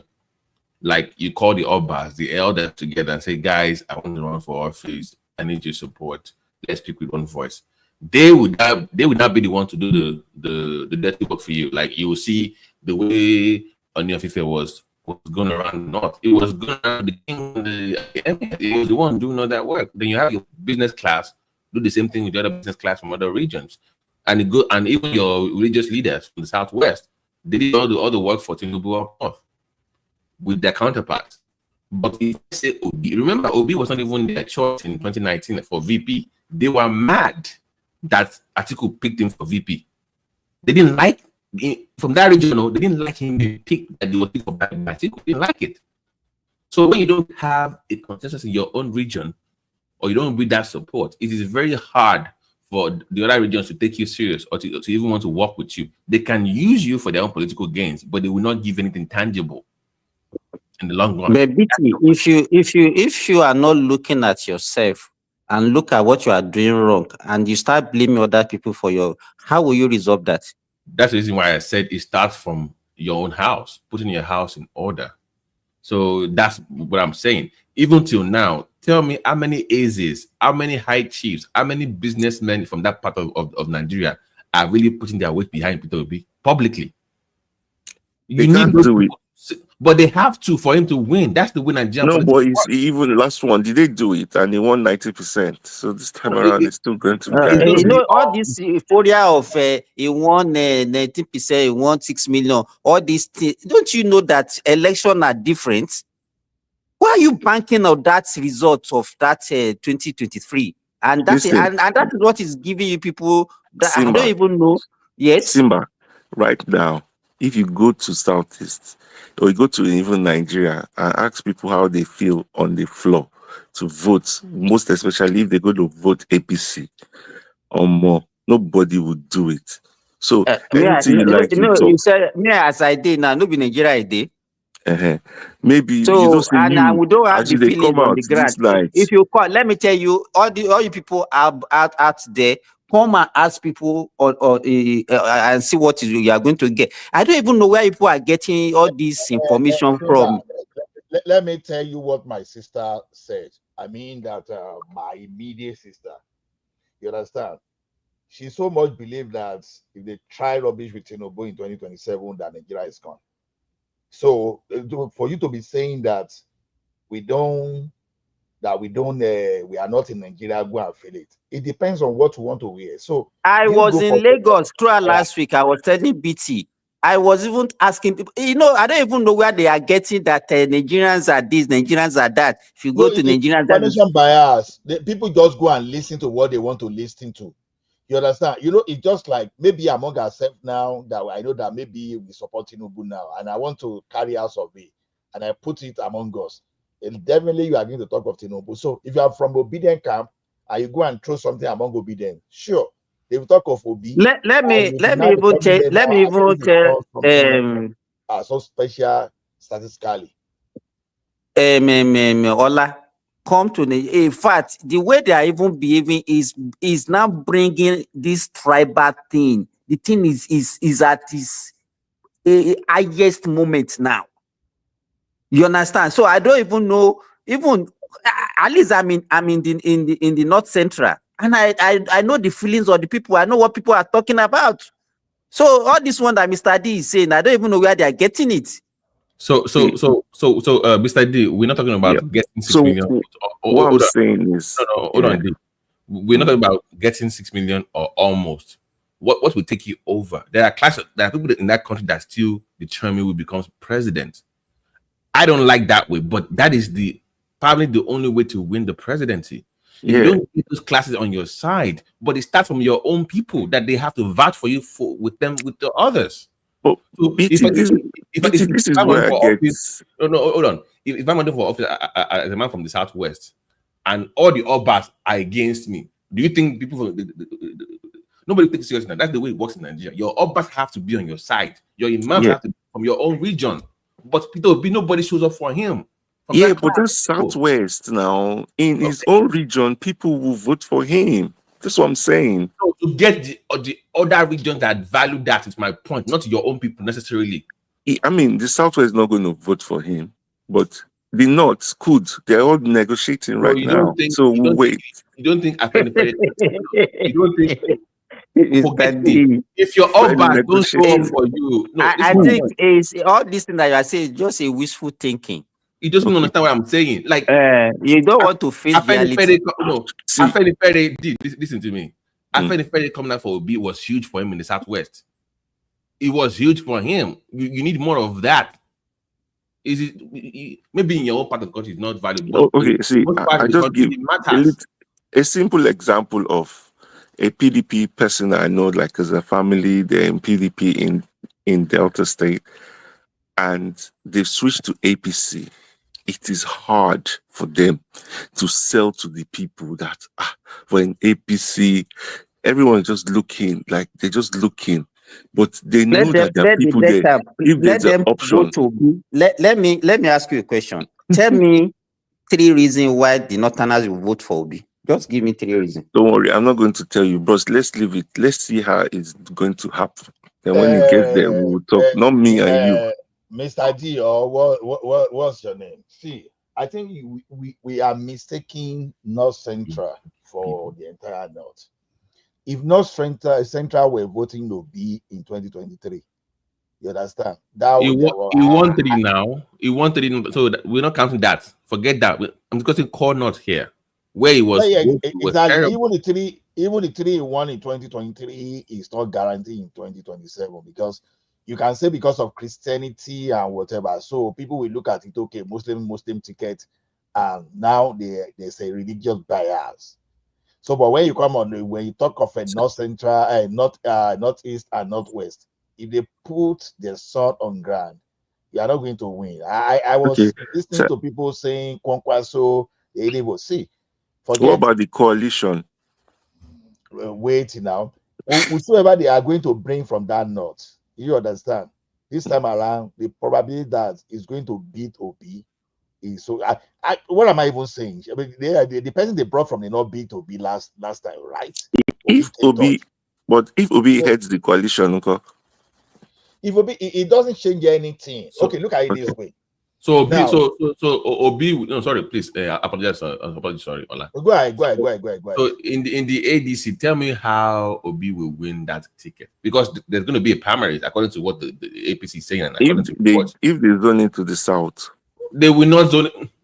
So I think we left the whole PDP to go sit down somewhere where they will zone into the south. What are you talking about? But let's wait now until they do that before we can all judge. Until you see Atiku stepping down winningly. You know, in the past, even for Atiku to even step aside or whatever, it was not as if for even if it's south, I would bet my money on Amechi in that primary against people in ADC. That's why all of them are won't win, no. Okay, we know that. So what I want you to know is this: they are the northern people you are talking about. They have their own game plan. If it was true, they went to Jonathan. Maybe let's assume that it was just a rumor. You should try to understand exactly what they are trying to do. They are trying to make sure that they cut the southern side, the southern part votes away. You know, just imagine Jonathan coming from the south went for Jonathan. Southeast where they go for Obi, and you now have Southwest now going for Tinubu. What do you think is going to happen? Definitely Northeast and Northwest will go for their own. So what happens? They take the thing away. So those are the games. So the way they are playing the game, don't think that they're to support Obi, and Obi is a risk for them because it's promising that I'm going to do one time now, and you think they are stupid, they will believe him. I don't think they are stupid because we are talking of people that are not even out of power for up to 2 years before. Which one is riskier? Which one is riskier? That the Tinubu is going to destroy, if he gets another 4 years, is destroying the northern hegemony, everything, Fulani structures, is going to destroy everything. Hello, can you hear me now? He will destroy it, and he will now make somebody from North Central Mr. the next president. Ola, can you hear me? We can hear you, Remy. Nothing stopping from destroying them now if you want to destroy them. So he doesn't need to wait till 2027. You understand? So if you want to destroy them, he can even destroy them before 2027. They know that they're fighting for their life right now. I don't know. See, I don't know where you are coming from. Even destroying them now, even give him some kind of advantage. So if it's not destroying them now, what type of destruction are you talking about if it comes in 2027? You understand? If it's about destroying them, it doesn't take him time. He will have worked on that destruction for good 4 years. I don't think he can destroy them. It's not going to destroy them because why will he even want to destroy them? What you should know is this: APC is their strongest base is the Northwest, and all those things you are hearing that some Hausa or Fulani they are not going to, it's all lies. Because when you now when you look at it vividly, you will see that they have a lot of big wigs in the Northwest. They know what they are doing. When they will come out for you, you will see they are coming out little by little now. Give them some few more months, and then you will see that Atiku is not all that popular as you thought. The major problem of Obi is that Obi did not build on the successes of 2023, and that is his best chance to become the president. But unfortunately, he didn't get it. Now he does not even stop campaigning since after that election. And because of that, everybody now knows his pros and cons, his weaknesses. A lot of things are outside there that he has talked about. They will use it against him. And let me tell you, Mr. D, that ADC is not meant for him. That is the bitter truth. It's Atiku. And Atiku... So they really believe that the ADC was designed to... No, they will never you must be... I understand. It's bigger than him right now. It's bigger than Atiku. The ADC will be bigger than Atiku. ADC knows that they will, if they use Atiku, they will lose. I also want to tell you one thing. I want to tell you one thing. The illusion that you guys always have your illusion is just online. It's not No. on reality on ground. Okay, let me ask you a question. The last election in Northwest and Northeast, can you tell me the total vote that will be Ghana? I just mean Sheon did this thing. They said he got like 1.4 million in North Central. No. Oh, Northwest, he got Northwest 300 or something, like small, yeah. 300,000 or something. He didn't get up to 100,000. What are He you didn't even saying? get Maybe it's 50,000. not even up to 50,000. I have the numbers. No, in It's not up to 50,000. Northwest. Okay. So he didn't get up to 50,000, sir. So now look at the parameter. Look at the factors that make him get some of these votes in the North Central. It's because of I will tell you, Atiku is a Muslim. Tinubu is a Muslim. So the people in the North Central and some part of Kaduna, because they are majorly Christian, that is the protest vote against the two other candidates. He got that vote. And in the Yoruba land, let me tell you the truth, it is the handiwork of the Yoruba that the people be to come and contest. It is Obasanjo that did it. If you don't know today, he is the one that did that one. And a lot of Yoruba, the one that they don't like Tinubu. And fortunately for Obi, there was NSAS movement. And the way Buhari also ruled towards that second time, everything was in a mess. So everything is already stacked against their candidate. Unfortunately for Tinubu too, more than 50% of APC members are not even ready to work for him. Do you think, now let me ask you a simple question. Do you think the same way APC were before the election in 2023, is it the same way they are today? Please answer the question. I think they're worse. I think at the moment, I think they're even worse right now because the economy of Nigeria. Who's talking about economy? I'm talking about political party. Well, I think see, listen. I don't want to call you are being truthful. You are not truthful. Let me tell you something. A ruling party, there are more than 3 or 4 governors are defecting to them. A ruling party that they don't even need opposition anymore. They control both the Senate and I'm talking about 2/3 majority. They have it now in both houses. What does that tell you? If you have been following Nigerian politics, they'll use federal might. Is that what you're saying? This is not about federal might. I'm trying to tell you that people are attracted to that party. It gives them 50% chance of winning. Do you think as a politician, do you think you go to a party that you have 20% chance of winning? That is the bitter truth. But you guys, you can just continue to be fixated on what they're feeding you online or something like that. Mr. Remy, I understand. We don't even mind. At the end of the day, I think majorly what we want or what people want, power stays in South, is there. If the ADC chooses, what's it called, Atiku, it's just everybody. Tinubu will win. Simple. Okay. So I will tell you something that's a bargaining chip. I will tell you something you don't know today. Do you know that ADC from day one is the handwork of Atiku? And all the state chairmen, listen carefully.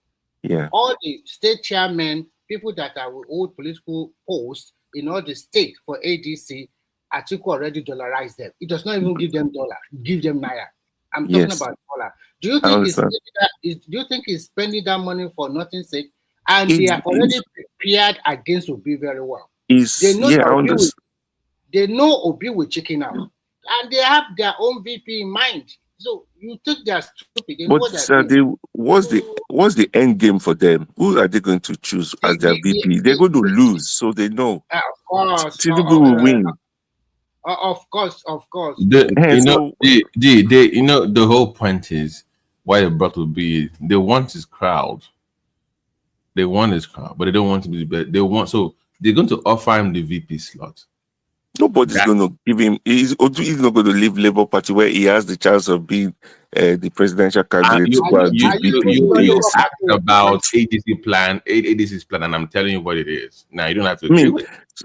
But the worst, the chairman of the chairman and the escorts of the party are all Atiku boys. What do you think that is for? It's fine. It's not even an issue.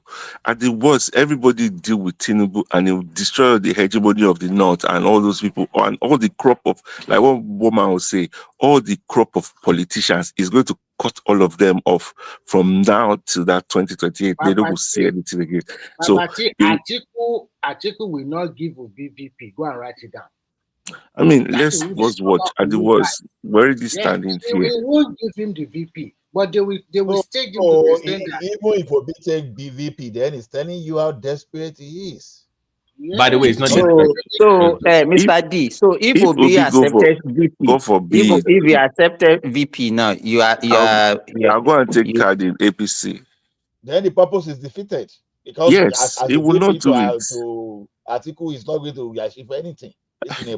That's what we're saying. The only chance that they have is if Obi leads the coalition. If they don't, any other thing is still that will simple. Mr. D, do you know? Let me tell you. In as much as you believe that Nigerians are hungry, Nigeria are suffering, what is the alternative that they have? We have Obi. Obi is not an alternative now. He is. I mean, to you, he's not, but to us, he is. And to you, to how many most of Nigerians, you guys, what to is your most percentage? Nigerians, let me tell you. Sorry, you are an obedient, right? To get it clear. I mean, he is. Okay, now, let me change my tactic. I thought I was just a regular concerned Nigerian. I didn't know you were like. I'm concerned Nigerian as well. No, yeah, no, that's a different group. Because are you to your APC now? I'm concerned. I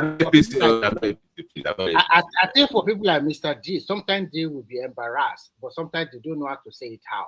Because sometimes some of these things this guy is doing, I mean, Obi himself, it's quite embarrassing to them. How? Like was sharing food in the party. Not even sharing food. Let me give you one example. And I want you to say the truth. He said he never met Abacha before. He have not even set his eyes on him. Blah, blah, blah, blah, blah, blah. Then 2 videos came out. Okin or Shibale asked him for, said he never met the guy. But in the other video, that one, he said he went to Abacha. And Abacha just pointed to him like this at the end of the day. Hey, you are going to be the chairman. When you see those 2 videos, please, from your conscience, good conscience, how do you feel as your principal? Maybe he forgot. Let me be political.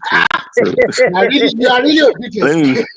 let me be political. Maybe he forgot. Actually, oh my God! I know you felt embarrassed, but you won't say it out. A little bit. I felt embarrassed, to be honest. But let's allow him. I mean, you understand? But maybe he forgot. You know, sometimes some people might see, they think they met somebody, but they've not. Or sometimes some people would even lie that I know KWAM1. I know KWAM1 now. I know this, but I don't know nobody. Do you think if it's Soludo that have this followership online or whatever, do you think he will be speaking like Obi? Bros, right now, Soludo. No, I just asked you a simple question. Do you think if you change the role and it's Soludo that you guys are supporting, do you think he will be speaking and be behaving like this? You can't really say because I don't really know. I don't know. Okay. Let me ask him this question. If you are from the little you know about Nigerian politics, if you are a Northerner, because you say you believe that the Northerners will vote for Obi. If you are a Northerner and they give you Obi and give you Tinubu, okay, finish. You don't know that question. No. I said I would choose Obi. You said they came into truth. Because you don't know, so I should not even be asking you. So no, because you don't know how an average Northerner thinks. I'll tell you as a Northerner, like let me tell you what I'll tell you. I'll tell you that as a Northerner, we voted for Tinubu. We put him there. We gave him 40% of the vote or even 50% of the vote. And when he got there, he took only his tribe people and he urbanized all Nigerian government. And he did all, listen, I'm just giving you the northern speculation. No, but I'm saying you are not truthful. No, let him finish now. Wait now. And he took all the infrastructure and he built them to South. He's just concerned about the South. Never. We're not giving them a chance again. And he's trying to kill. Listen, last one.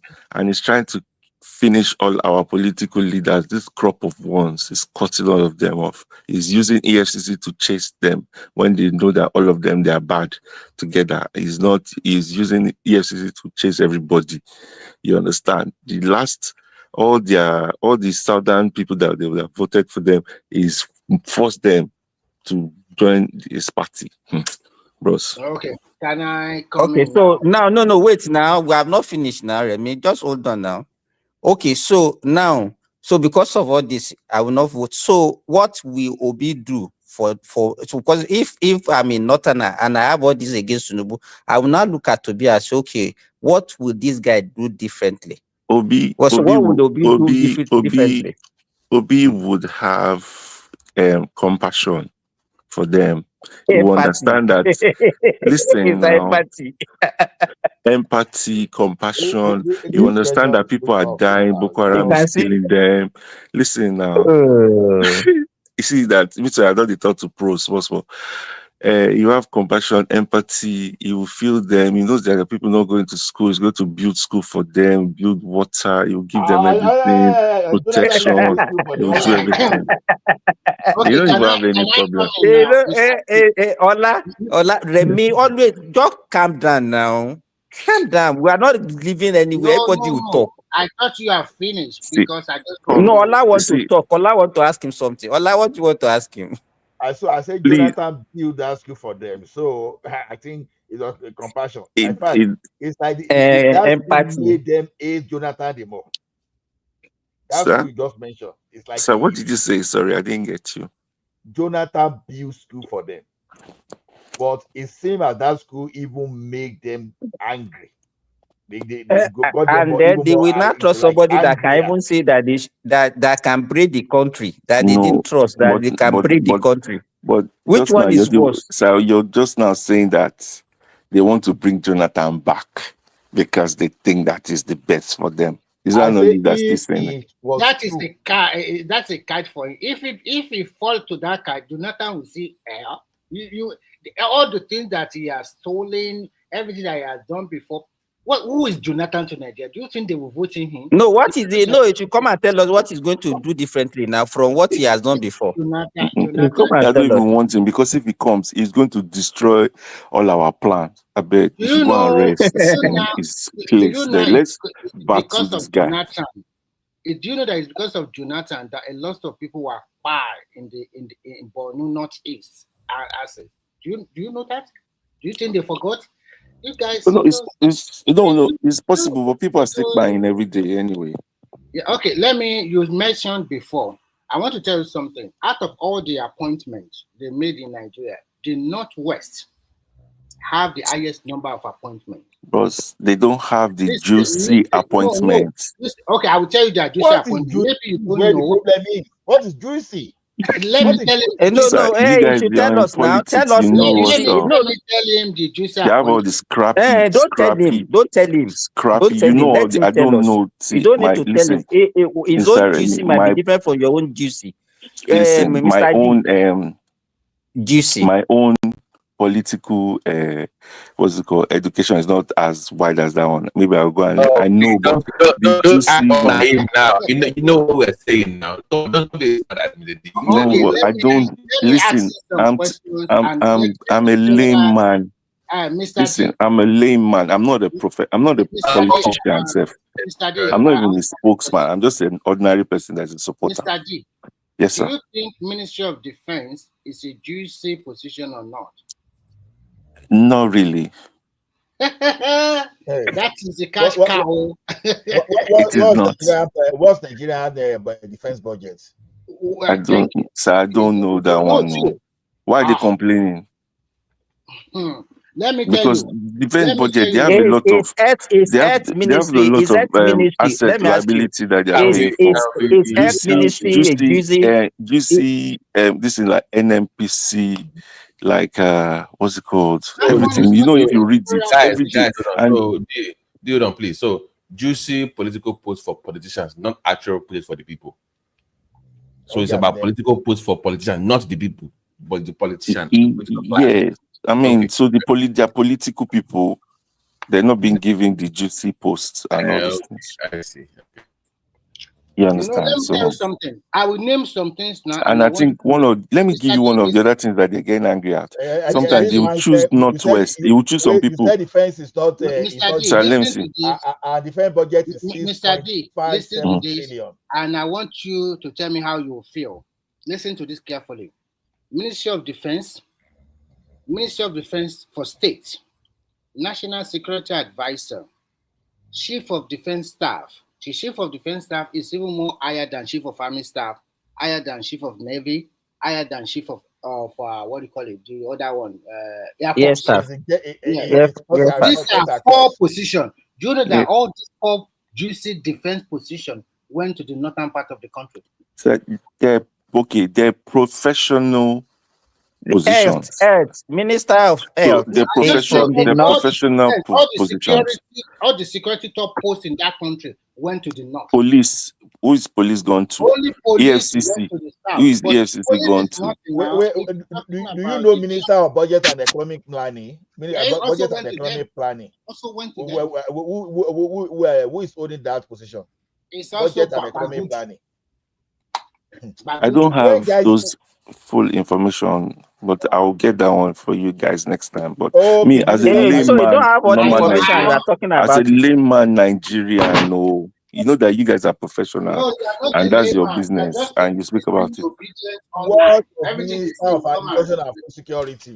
I'm just telling you, and even security. So now, insecurity is there every day. People are dying. Baba. But It's they are the hard one for in me. charge now, and they are the one there for me security. So why? So whose fault is You that? see, like this is the thing. This is what I'm saying. You need to change your attitude towards them, saying that because they are in charge of security, so it's their fault. You have to be compassionate. You have to have compassion, empathy to the people. And this is what I'm saying. Mr. You D, lose let me election tell you because of something you it. may not know today. Don't worry. You see, Ministry of Finance is only coordinating the revenue and all those stuff. Those people that we mentioned are the one even spending. The Ministry of Defense, the Ministry of Finance don't spend like all those people you see. You understand? Defense alone is close to 7 trillion budget, and you are saying it's not juicy. What is juicy? Because we don't understand. Are So we where is sending all them the there money to going just to? go and be eating the money or what? So no. So where can't is get all it. the money is going to?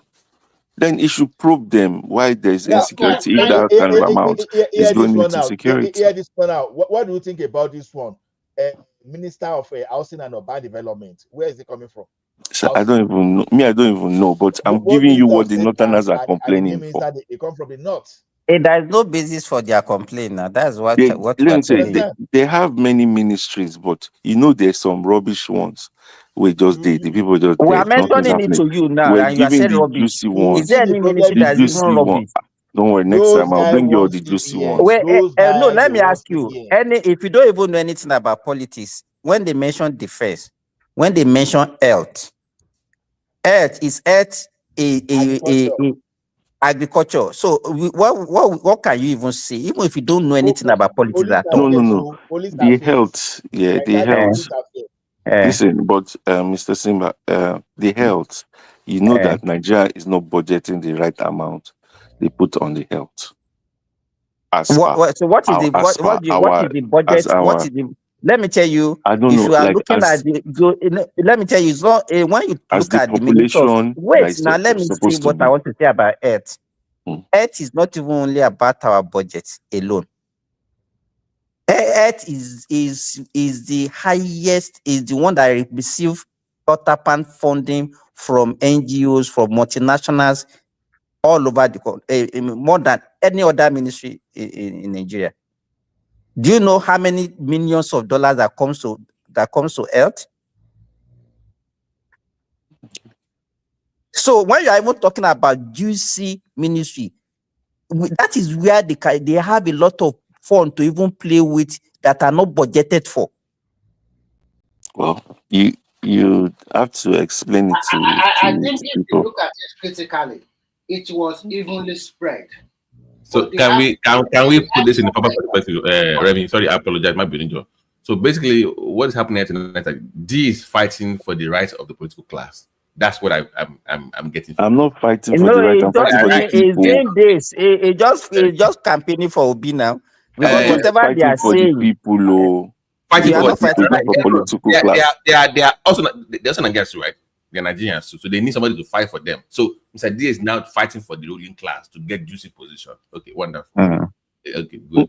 Not necessary, but sometimes you have to use you have competition, so sometimes you have to use your competitions thing to like weigh against each other and Now let them juicy sort it position. out. I mean, if you understand what I'm saying. Even the way you describe the juicy, what do you mean juicy position? To steal money, to loot.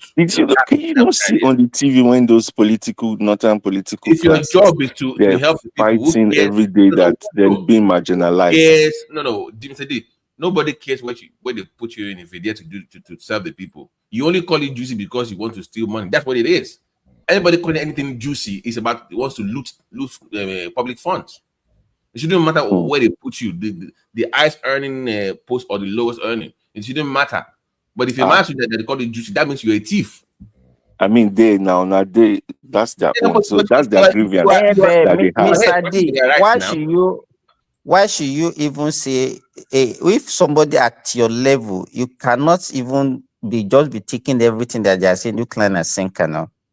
No, I'm not. See, it's not like I'm You taking are now, criticism. so why? I'm not. I'm giving you the You should reasons. have an So listen, independent mind now. I'm giving you the reasons why they might not support APC again. That's only the reason. No, I think the Do you illusion understand? I'm giving you the reason why that's your 40 or 40 something percent vote that you had from that part of the country do you might think not if they are be not guaranteed for you anymore. let me say this. Do you think if they are not supporting APC again, which political party will they support? Is it Labour? They will spread them all about now. So If maybe they spread 30% will come to Labour. What's 30%? Maybe 70% of that, their 40% will come to Labour or will come to Toby. Then 20 will come to. So a Labour party will win. let me ask you this question. Who do you think is the most powerful in Nigeria? The governors? Who's what? The most powerful. I mentioned all the governors. The governors or the president? The governors. Thank you. How many states is APC controlling now? Listen, bros, I'm giving you realistic. No, if you know, say or if you don't know, say I. Okay, let me tell you, the Northerners will probably choose. Don't let us go to North South, please. Forget that. I just asked you a simple question. How many governors are APC as a party controlling as of today? I know it's a lot more than before. Don't get me wrong, because they're running. But let me give you something. Let me tell you the difference. All those things don't. I'm going somewhere. But okay, you tell me. Tell me. I don't have the numbers. We have about 24 state governors as of today. 24. Okay. 24. And in Nigeria, most of these governors are going for their second term. Yeah. Only few of them are probably maybe go to Senate or whatever, or maybe look for another position. Okay. In Nigerian state, a ruling governor is so powerful that determine the election of that state most times in Nigeria. And you are going to this 2027 election. The handwriting is not on the wall that this party is cracking. Instead of them to be cracking, they are getting stronger day by day. Do you think most analysts that say that APC have a sure foot they are better positioned to win that? Do you think they are crazy? They don't know what they are doing. And do you think that? And then the last thing I want to say, you have been mentioning blah blah blah blah blah. I watched a video recently. Do you know that a lot of big projects are going on in the northwest and northeast of Nigeria? Because they started to do adverts. No. They have been doing it. It's just, politicians will sell a lot So of why did KWAM1’S come out to say that they're being marginalized? That one is That's politics now. Forget about it. Is there anything? okay. One more. Let me Remy, I tell you. think So we've had enough of this. last You election, cannot yes, convince. There's no need to convince anybody. I Anybody should cannot believe convince. whatever they want Listen, to I believe. cannot convince you Do you guys know? now. I'm not trying to convince Do you you. know? Do you know we've learned? Last election. So I Hold on, just want to please. say, Hold on. last. Hold on, please. Do you know what we've learned from this exercise? That you need to resign from your job as spokesperson. I'm not Give the them spokesperson. I'm just this is not a working concerned out. Nigeria that's like Forget an that word. obedient that wants a Concerned, all right. better thing. So okay, so I just want to ask you: last election, how many state government was in South? Governors APC was in Southeast. None. They have One. They have one. two. They had Only one. two. Imo And a boy. Good. And when they voted, how many percentage came? Did they win from the Of course, they states? didn't want nothing. Tinubu did not get nothing to our substantial. Good. So this time around in South, how many do they have? APC already have Edo, Delta, Delta, I think Akwa Ibom. Rivers, that's under And Cross military River, rule. Cross River and Akwa Ibom. Leave Rivers. They have four. Rivers military rule. But let me tell you, when it comes to this election, and it's good that it's the presidential election that will come first. So it is the people, it's not the governor. The governor is not them, it's the people that they will vote who they want to vote. This data said that everybody just changed from PDP to APC in one day. I mean, No. Remy, try and see what he's talking about. Let me tell you. It is the people Yes, that will you are vote. right. And the people say they don't want. Let me tell At you the this, worst, Mr. D. maybe the I governor believe in will what give you you are saying. 25%. Listen, the governor might give you 25% if they rig small. And you think that 25% is not significant? So it's still significant in South, but the North might still Okay, decide. let me ask you now. If, let's say, because in 2023, Tinubu did not get 25% in Akwa Ibom. I think he got the only place apart from Rivers. I think it's only Rivers and Cross River and Edo that got 25%. Now, if you can extend it now with the defection so if you can get 25% in Cross River, Rivers, Akwa Ibom, Delta, and Edo, let's leave Bayelsa. Don't you think it's significant? No, it's significant. It's not. But Let me tell you, it's not about winning. Wait now. Yes. It's Presidential significant election. enough. No, presidential election is not about winning to end the entirety of the state. They can vote they can vote Obi. Obi can win the state. You understand? If you look at the way the last election found out, you discover that even in the north, Tinubu was not winning all the states in the north. It was not. Second place. It was second best, and that is all you need. Let me tell you now. So with this, is actually for you to have an incumbent supporting you is very, very significant. Forget the way you are reasoning as people will vote. Yeah, people will vote, but they still have a role to play. So if you can get 25% in where we are getting 4% or 2 or 3% before, it's significant. It's good. Then the place that you got 40% or 50%, I don't know what's the Northwest, and you now get 0 or you get 5 or you How get can 2%. why are you thinking like this now? Why you are not telling even in you. the north? This your thinking. I don't even know. Zero. He does not understand the politics of the north. Let me tell you something.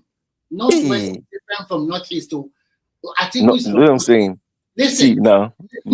So you mean? Let me tell you. You mean the northerners? They will vote like the easterners for Obi in 2027. No, never happened. No. I'm just asking him now. Is that the way you are thinking? Oh, all these things that you are hearing on the pages of newspaper and on the television, you think that is how it's going to pan out on the day of election? Okay, let me give you one thing that the North will try and do. They want to be like the ones deciding Nigerian vote. And they want to be like that. The ones deciding, like the Northwest, they believe that, or the North believes that they can decide where it goes, yes or no. So they have that thing. Like they'll tell you, who suppose the Southwest, and they've been winning. Now Southwest don't share cause. Now let's prove to Southwest that if we support the Southeast, they they will be there. So they want to prove. You know when you are talking, you have to be factual. Don't easy. No, I'm telling I don't you. like people talking So according to because their wishful remember, thinking. listen, It understand is this your thing. wish. You are just It talking. is not You are my not being wish. realistic now. But me, I'm good though, in the sense that if Tinubu is there and he go finish our road and he cut all their wings up, No. The what way, you let me concern tell me? you, You think I'm not fine? when you I'm even okay. look at the north, when you say north, let me tell you, Tinubu does Northwest, not need to Northwest. even Northwest cannot decide who wins the election now. Exactly. So Tinubu, but They Tinubu cannot is now. decide it. They See, cannot decide it. If let me tell you, all you need is hey, just this four way you're making geopolitical mistake. zones. Oh, you see now, this way you're making mistake. Continue with your submission. Which mistake? Tell me my mistake now. Where you're saying that Tinubu cannot, the Northwest cannot decide the election for Nigeria. I'm not saying he said northwest. I'm not saying northern. He said northwest. That's what you are talking about. Northwest and northeast. The most of the people that you are seeing on the television that are not Western. Sorry, is Shetima still on the ballot, right? And it's from the Northeast, right? Okay. All right. Is this still going to be there? Or No, you're taking it now you out? go remove him now. Do you know? Because Shebu number one come out down. That Mr. You don't come out time already. You guys want to take him out, replace him with one person in northeast, northwest. You will This is see the way you something. are thinking. Let me tell you something. You think they're not as stupid people. They will go and put Obi there. There is no guarantee that he's going to spend 4 years. So you need Obi has said it that he's going to live in 4 years. years. Let me tell you, during this Fourth Republic, they've had such an experience with Jonathan, and it didn't work for them. No, I understand. That's where they make mistakes. But remember, all the Nigerian people came together and Let me tell you, Jonathan. if Obi, let us assume that Obi even win in 2027. You know what will happen is this: Obi will not be the one that even decide whether he's going to contest or not. We knew what happened in during Jonathan regime. Now, his consistency, his supporter will be the one that will say, "Are you Momo?" Now you have the power of incumbency. You have this, and all the politicians don't say no. That is how it will go. We don't listen. We need. Let me tell you. What was the we that you are even talking about? Who are the we? Like me, someone like me, and it's not people like you that we are talking about now. Obi, listen, but we have one thing that is number one for all of us, which we agree, even with Southwest. We agree is 8 years north, 8 years south.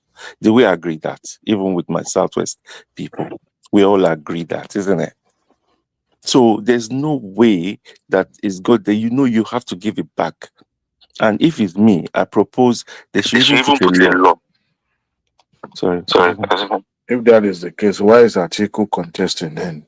It's the disrespect, but we have to show him that we the Southerners, we can control that. And when it's our turn, don't come in. Even if they come, they're going to lose anyway. My brother, you know what I will tell you? This coming election, just forget about Obi. Just forget about it. Tinubu wasn't the president when he was elected. Now that he's in charge, you think he's going to... You're echoing. Am I echoing? Sorry. Am I echoing? Someone's echoing. Can you hear me? Yeah, echoing. Who, me? Mute yourself first. Mute your first. Let's see. Hello.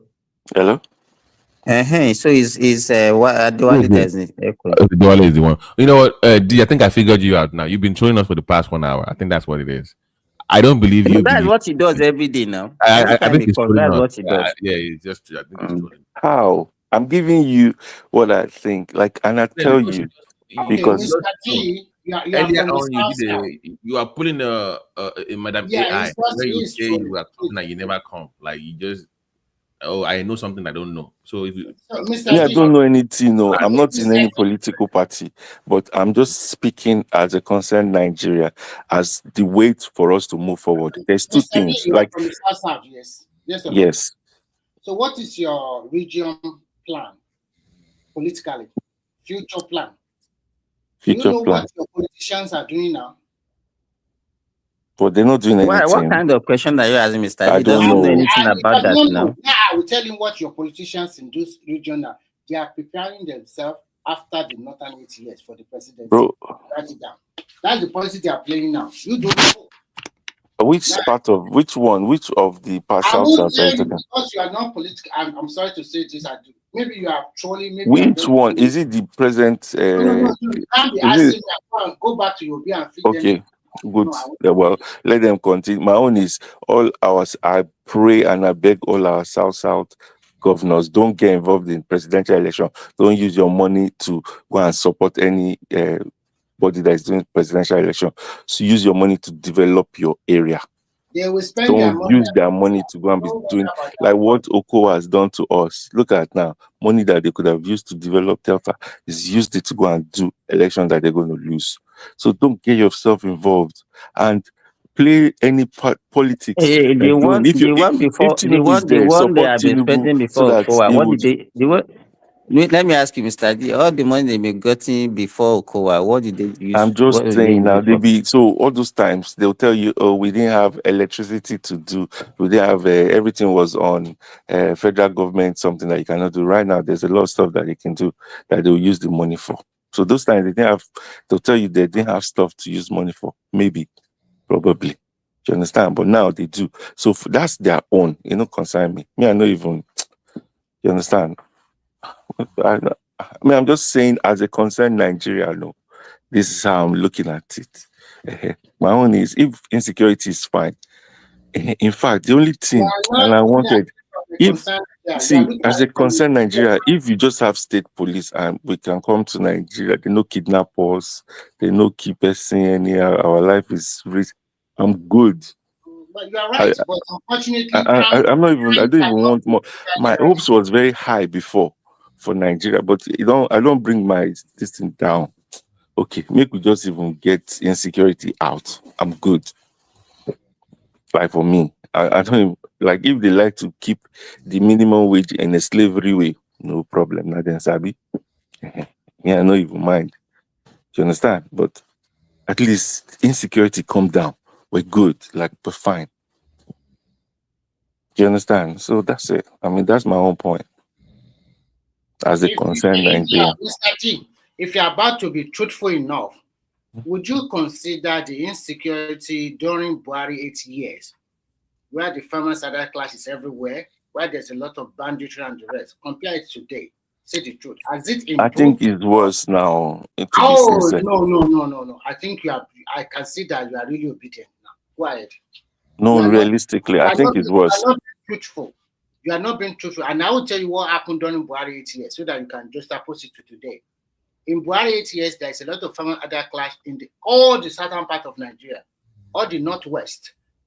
And then there is, Since you have been talking to Mr. D, has he considered anything, agree with you on anything? So why are you trying to convince him? Okay, thank you. He should continue then. Bye-bye. He should just continue to make himself happy. I'm not whining you guys. No, you are whining I'm just yourself. giving you. Listen, you have to listen Because to you are not saying people. you are not saying Listen, I'm giving you. See, you have to listen to your opponent. Mr. D, remember, you are You have to. You say opponent. What You have to listen to your opponent. Don't be full of yourself. Mr. D, you are afraid to go to Nigeria the last time. You went to Nigeria and you came back. Did anybody rob you? No, but let me tell you what I did. No. Hey, what do you say, boss? Don't do that. They kill people every day. See, just because you're fine in your part. Did you get a police escort for yourself? Listen, I went to police escorts now. I told you, army escort, no be even army gun boots. Now we carry. Let me tell you, yeah. I went to Port Harcourt. I went to Bayelsa. Hold on. The amount of police, boss. Simba is also in Nigeria. Simba, did you get a police or army escort for yourself? Why should I be doing that?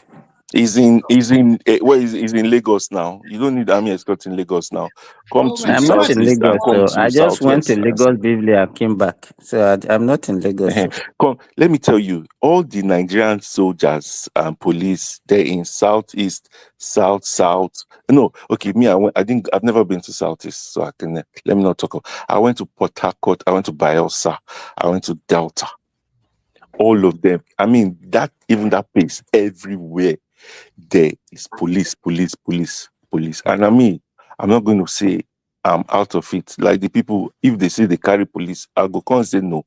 No, say no. If they say police now 200,000 they go take, I go say no, make I no support. Me, I even feel sorry of the police. I want to even know how much are you paying them per day? We paid those the ones in Delta, they pay them a lot of money. How much? I think, to be honest, for like that 1 week, it was almost like 4 million. And I'm not saying go and sack them. All throughout that 1 week that you're there, even with your escort and army escort, did anybody embarrass you or harass you? Bros, nobody can talk to you when you carry police now. Is there any situation that you have to go somewhere alone by yourself that you do not get a police escort? I mean, don't get me wrong. I don't think I need that. I know. I will quickly drop it down. No, nobody will, but sometimes, like you go somewhere by yourself that nobody follows, no army, no police, only you yourself. The army that I'm talking about was in Delta. After I've been to, just say yes or no. Did you go somewhere by yourself throughout your 1 week stay in Delta? Yeah. Leave Mr. D alone. Leave Mr. D alone. You two like wahala. Yes or no? They but tired. You listen. You know what, Simba? Well, you need to go to Delta and Warri and go to just have the experience. Drive there and see how people do there. Go to Asaba or go to Port Harcourt. Go to all this place and see the state. And you come back to Lagos and you see the difference. Do you know what? And to be honest, I'm not going to lie, you. No, I feel secured in those our area than even in Lagos because. Hold on. You know what? We are all wrong. You're right. Can we move on? No. You're not too. No. You're not. I am wrong by force. At this point, I am wrong. BT, don't be like this now. BT, listen, you guys are the real political. Me, my own is that. I'm even tired of all these arguments. Let's find another thing to talk about. That it's just banter. When it comes to real politics, I don't get involved. I'll just be listening. I don't get involved. So you've been trolling, right? I know you've been trolling for the past. No, yeah. I mean, of course, like I have to ginger you guys as well now. Again, like I'm happy. Sometimes when some of all these political bigwigs, they make mistake because we have to keep it politically to use them later for like this KWAM1 case now. If maybe tomorrow Tinubu don't put him under the bus and he now relieved him, hey, that will be a political game. Can somebody bring in Dewale and Oroyo, please? Please, my thing with KWAM1 is this. Don't just follow the law. Don't make any comment at the president. Don't say anything. Just let the law take its course. That's all. Yeah, which I was very shocked because I was thinking everybody here would have been like, oh, Taniwon, like who are they? Like Shebig na president now. You know the way when Buhari's time, those guys were like, but I was very shocked that even Mr. Simba. Let me tell you one thing. Let me tell you, Mr. D. Yeah, I was very shocked. If you are not a Yoruba person, let me tell you, Yoruba people don't behave that way.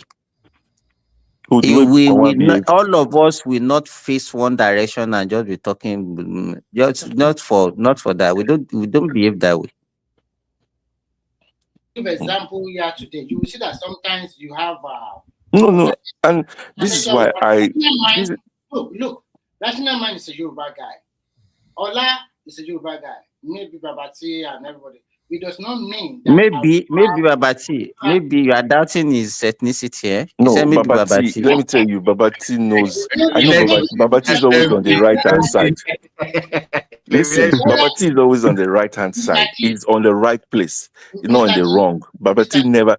If Babati no talk, he just keep quiet. That means you're correct. He could just sit back The other day, we and are say, making but he no go purposely the other day they we are change making fun of direction and they try to do that. Babati, I trust him for that. He will never do it. No. You The other understand? day, do you think I will support what KWAM did? In fact, I want them to send him to 3 years jail imprisonment, sir, for doing that. Because you're okay, Yes, Mr. they Remy, need to that's send you. him to Yeah. jail. They need to send him to jail because what he did was wrong. Can he do that kind of thing in the Western world? In fact, he was lucky. He should have been dead now. I'm very shocked for that. I was expecting that. That's why I stayed up tonight. Say, today we go tackle Luna. But everybody just come to be condemning it. Like, okay, I cool. think the best thing for him now is just to go and apologize. If not, he will go to 2 or 3 years and nothing will happen. And I've seen that thing on the wall before because the way he talk anyhow, because you know the president or because the president like you, he's just too arrogant and cocky sometimes. No, Remy, it's not because of president. Let me tell you, if you are from a very poor background and then you just come to stardom, you understand? That is the way people like that behave.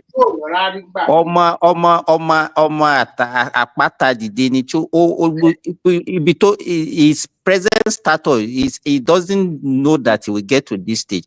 The guy is too arrogant, he's too pompous. In fact, he's not even a good role model in the society. Yeah, but he's a Tinubu supporter and he's a Tinubu. I said, don't bring him to Tinubu. Forget about anybody can support anybody. So leave Tinubu out of this issue. And Tinubu is a loyal person. They put people under the bus. So no. You just want to continue this your Tinubu things. Continue now. If you want to continue with it. I no go talk again. Make them know, and let's talk about Madam Zita. Make them know abuse me. But yeah, hopefully. But make we see, Sha. We're still there. Everybody's still partying, everything. Hopefully. Nothing is going to happen. Let me tell you the truth. You see that 2023 election, you are not going to see a repeat of that one. This one, everybody will know the winner. Why? In Lagos, they're going to scare people from coming. See, listen. I will tell you why.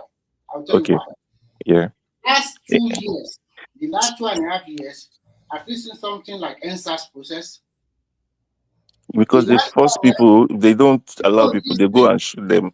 Did you not see the protest they did that they went to kidnap all those small children that they said that they were Russian? Kidnap? What do you like? They arrested them or they kidnapped them? Kids, young kids. And you say that young kids, they want to overthrow the government because they carry let me flag. tell you. So if you have the young kids that are destructive, they cannot be arrested, David. 9 years old. No, a child cannot be arrested. Is that what you are saying? Where's Shoma? Where's Shoma? Maybe just left. Shoma is sleeping. Ola, Shoma is sleeping. Can Ola bring them in? All the guys that they want to come, maybe they don't verse say Mr. G don't talk this thing. Ola also have access to. No, I don't want to be interrupting Shoma's session. That's why. Dewale, come help plug. Ola is afraid. He's afraid of Shoma. Don't worry. You see the people, listen, Mr. BT is the only one. Yeah, I respect him. No good. I've never seen him like. Leave me alone. BT knows the people where the day BT was. I know that Mr. Simba, that one, yeah, okay, politically, and they give us knowledge. It's fine. Mr. Remy, I mean, it's cool. But BT, I've not seen him. Like, I'm not gonna lie. Like, I've seen him. He's always. If someone like BT wants to become like a political something, is the ones that will need, that they're not blindly supporting. You know what they come about selling Yoruba land? What do you mean? You have different. You know what they come about? You want me to tell you the one I know? Then you understand what I'm trying to say. So I know you don't. That's what I respect it. That's fine. Yoruba very well. So Mr. D, please, when you finish, let me just come in. But you can talk with me. I'm just vibing. I'm just cruising. It's just cruising. Okay, it's cruising. I've been listening to you. From the way you speak, I don't think I don't you are remember looking you for now. Nice. They do like say they don't. What's your name, Mr. Oroyo? I don't think you are looking for new Nigeria. So that is Okay, why okay. sometimes even me seeing you guys supporting OP, I don't have hope on the guy. Why? Yeah, because from the way you are talking, you are not talking as if you are not addressing real issues. You are just talking as if nothing is happening in Nigeria. I was in Nigeria. I stayed 3 months in Nigeria. Where did you I stay in never Nigeria? used one security. Where you stay in Nigeria? I stayed in Port Harcourt. I left Port Harcourt. I went to When Delta was State. this? I went to Delta State 2023/2024. I Because you don't left. stay now. That was even the peak of insecurity. If you talk about insecurity today, it has gone down, because there was a time that Abuja Kaduna Expressway, you can't pass that road. All Boss, of us we know. have you been on the road from Warri to Delta? You know that road? Bros, wait, let me tell you my journey. Sorry, I say Warri to Delta. From Port Harcourt to Warri, that road. I don't know the name of the road. From that Port Harcourt to this thing. East-West road. Yes. Do you know the amount of police and soldiers that's on that road? Soldiers. Yes, and police. We are there soldiers. What does that one mean? What does that one mean? It is every 50 minutes, every 50.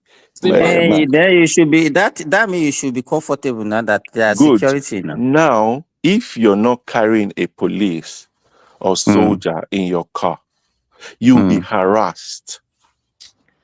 I'm just giving you. So it's not insecurity, it's harassment that you're afraid of. Yeah. You see, the police way with the carry, not be make the not be for security. So Because if you have police go run, big man, the one way be say when the police people, when they stop you every 100 miles, they look at you, oh, okay. And that is why you are paying 4 million for 1 week. Mr. D. So who did you pay the 4 million to? No, who did you pay the 4 million to? 2 weeks. 2 weeks. That's who did you pay the 4 million to? $2,500. £2,000. About £2,000. That's what we paid them. Yeah, that's what we paid. I'm not saying go. Daddy, why are you saying yeah? Have you paid? You've paid it before. I'm not saying you should No, it's a lot of money for 1 week. I'm saying it's almost 2 weeks. $3,000 or $2,500. It's a lie now, Mr. D. Just lie now. It's just cruising now. It's a lie now. Who did you pay? So you paid to the individual or you paid to the? How did you pay the money? Listen, I don't want. You see what I'm saying? I don't want, because those people, them are people. Our people. Look, they stayed two. There were 4 of them. Yeah, 4 of them with the gunboat, the police, what's it called? The soldier, something with siren. When we're driving, we go from Warri to my village and back, and we had them for 2 weeks. Where is your village? Sorry, I'm not.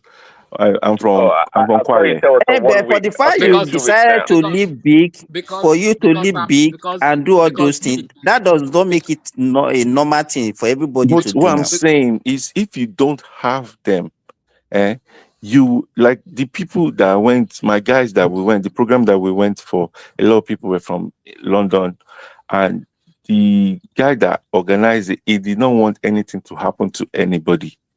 You are not correct. The event that we went for, you know how you go. You say just assumption. You think people want to come to Nigeria and can't lose their life? It's just assumption. When I was in Nigeria, I moved from Port Harcourt to Warri, from Warri to Abraka, from Abraka to Asaba. Listen, that's your own area. When we had visitors and people coming, and we did not want anything, and we're going on that place, and we had them. You understand? And the cost was 4 million for the 2 weeks. They stayed, they're happy. We put the house, everything, and nothing happened. Everywhere we go carry them, go in the village. Okay, 4 million is okay. I thought you said 1 week. No, for 2 weeks. the 2 weeks. for the trip that you did for all the things, it's probably worth it. Okay, that's fine. No, 2 weeks. 2 weeks. 2 weeks. Okay. That's what we had them for. 2 weeks. You understand? And like I said, it's not even that. It's for the inconvenience. In fact, that was when I now learned that. So, in fact, one of those guys like, okay, if I'm staying in Nigeria, like, okay, in fact, somebody was like, oh, you just go and get a Hilux. You have like 1 or 2 police in front. Yeah, like your police will be in front and you be at the back. You just be driving. And in that way, when you're going to those checkpoints, no police will stop you because Do you think that if you are living in Nigeria, you can be doing what you are doing? but I think I would like to do it though. I don't want to die now. You want me to come and die? What do they talk? So now, okay, you said police is because of harassment. Now it's because of death. No, harassment is joint, but if you're paying the police 100,000, like they said 200,000. So if Do I you get know? Hilux, Let me just even correct you. Do you know you are not even secure while you are with the police? no lie, we're Go secure and though. check. Wait. Let me tell you something. Go and check all the history of kidnapping in that state, in that country. The ones that they've arrested, the ones that are on the run, they always have accomplices with the No. But people know So past you people. don't You know, know. in Nigeria, is man no man. I know even that. I know even like those guys. Like you can't. I'm not going to say again. Remember, like even us from our village, and we know the ground in our village as well. So we know people. They will get brothers and families. So nothing will even happen to you. BT, are you there? You understand? Nothing will even happen. The thing they just thought say, make we no carry BT. the police go places where clashes go there or the soldiers and hope say everything go there peaceful, everything. So it's just for the aesthetics. I'm here. I'm just listening to Okay, You understand? Your Peter Let me Obi is now tweeting about arrest of Showore now. let me just speak about the K1 But what incident. side you from? Where are you from? Me? You Me, sound I'm like from Delta person. I'm You from sound like Delta. Delta. Yeah, you sound like. To be precise. Yeah, which side? Ethiopia East. Ethiopia is. Me, I don't know where that one do. Hey, you not be Delta person now. It doesn't anywhere. And you want to be That's why talking you are about carrying police. I take tell you my experience. Listen, and remember, say I come from. Listen, me, Mr. D, hold on. I'll let Oroyo sir. talk now. Now, say me we go back. Oh, listen, oh, we're in our Lagos. So I remember me, I grew up in Lagos, so, and we like, where you from? We say Lagos. Hey. Now all the Yoruba people don't change. They go going here, Mark Bagalo. Now we don't start to the go village. As for the issue of K1, to me, I think everybody is at fault. The system is at fault. K1 is at fault. The pilot, everybody is at fault. Because if everybody if everybody did what they were supposed to do, all these things would have been avoided. Like it starts from check. If, for example, they checked him and he's having that bottle, the first thing they would have done is for them to retrieve that that liquid, then carry out their normal test. Tell him this is alcohol. You can't go in. You can't pass through this stage. That one. Oroyo, he shouldn't even get to that stage now. Yes, that's why I said. Ordinarily, he's not even supposed to pass through the security check with that liquid. Okay. I don't know the kind of prevention treatment that they not give him for him to even get to that stage, and he will not be having altercation with the pilot. Listen, at that small airport, are they using the same standard that we use at Muritala or any other international airport? Any Do they use the same domestic, let me standard? tell you, I fly few days. In fact, 3 days ago was when I came back to Ilorin from Lagos. Domestic flight also, you pass through security check, they will scan you, they will check you, they will do everything for you. They will scan your load. So it's the same security check. So I didn't even know how he now got to that stage of boarding the plane without with that the substance with him.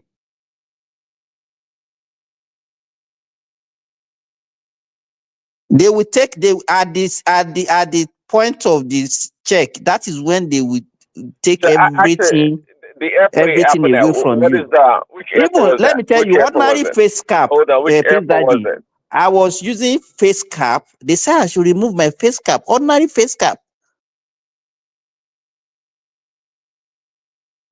Yeah, but you're not So K1.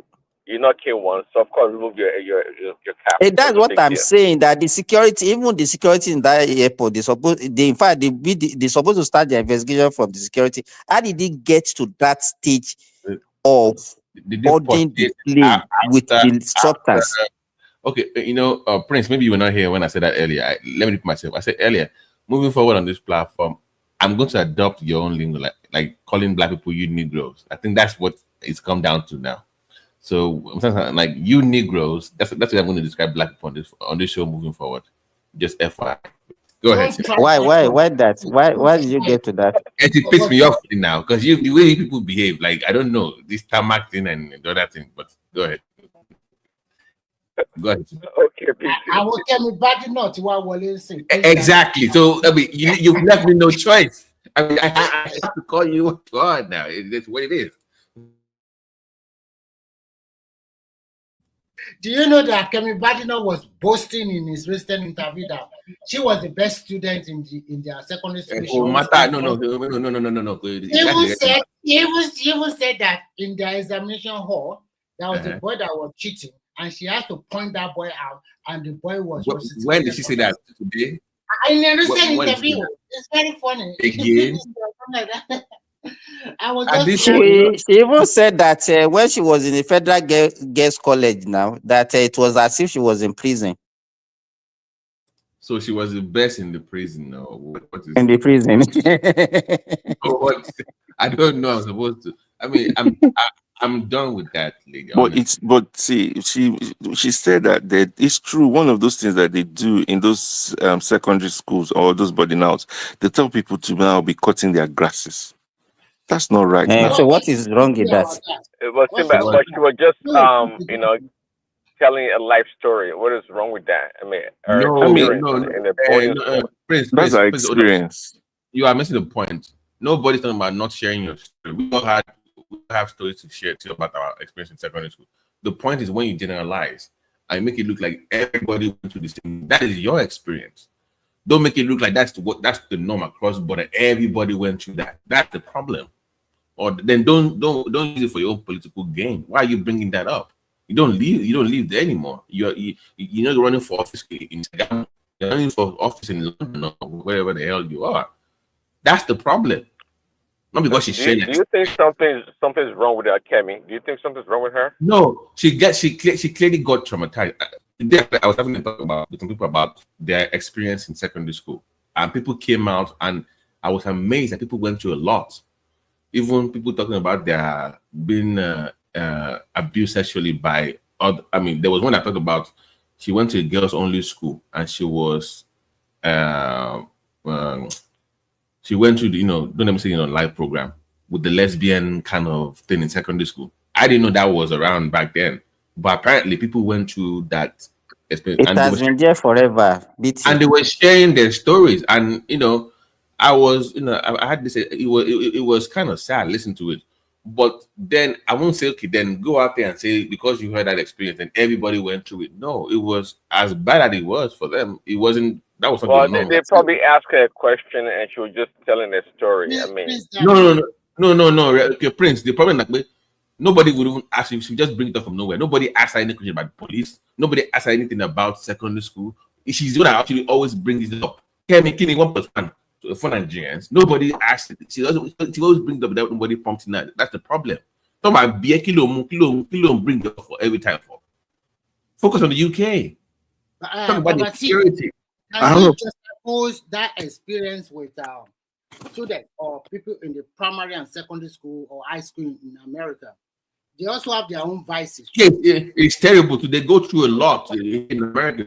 Even in the UK, they have their knife gang and all this stuff. They have a lot of people. They were killing But let me say this: if people are being subjected to any inhuman treatment in UK, US, Canada, and all those, people will bear it, they will see it as normal. This advanced country, I think that's the standard. They will not see it as an issue. That's the way we normally behave. Don't you see the way she even looks? She looks like a crazy woman.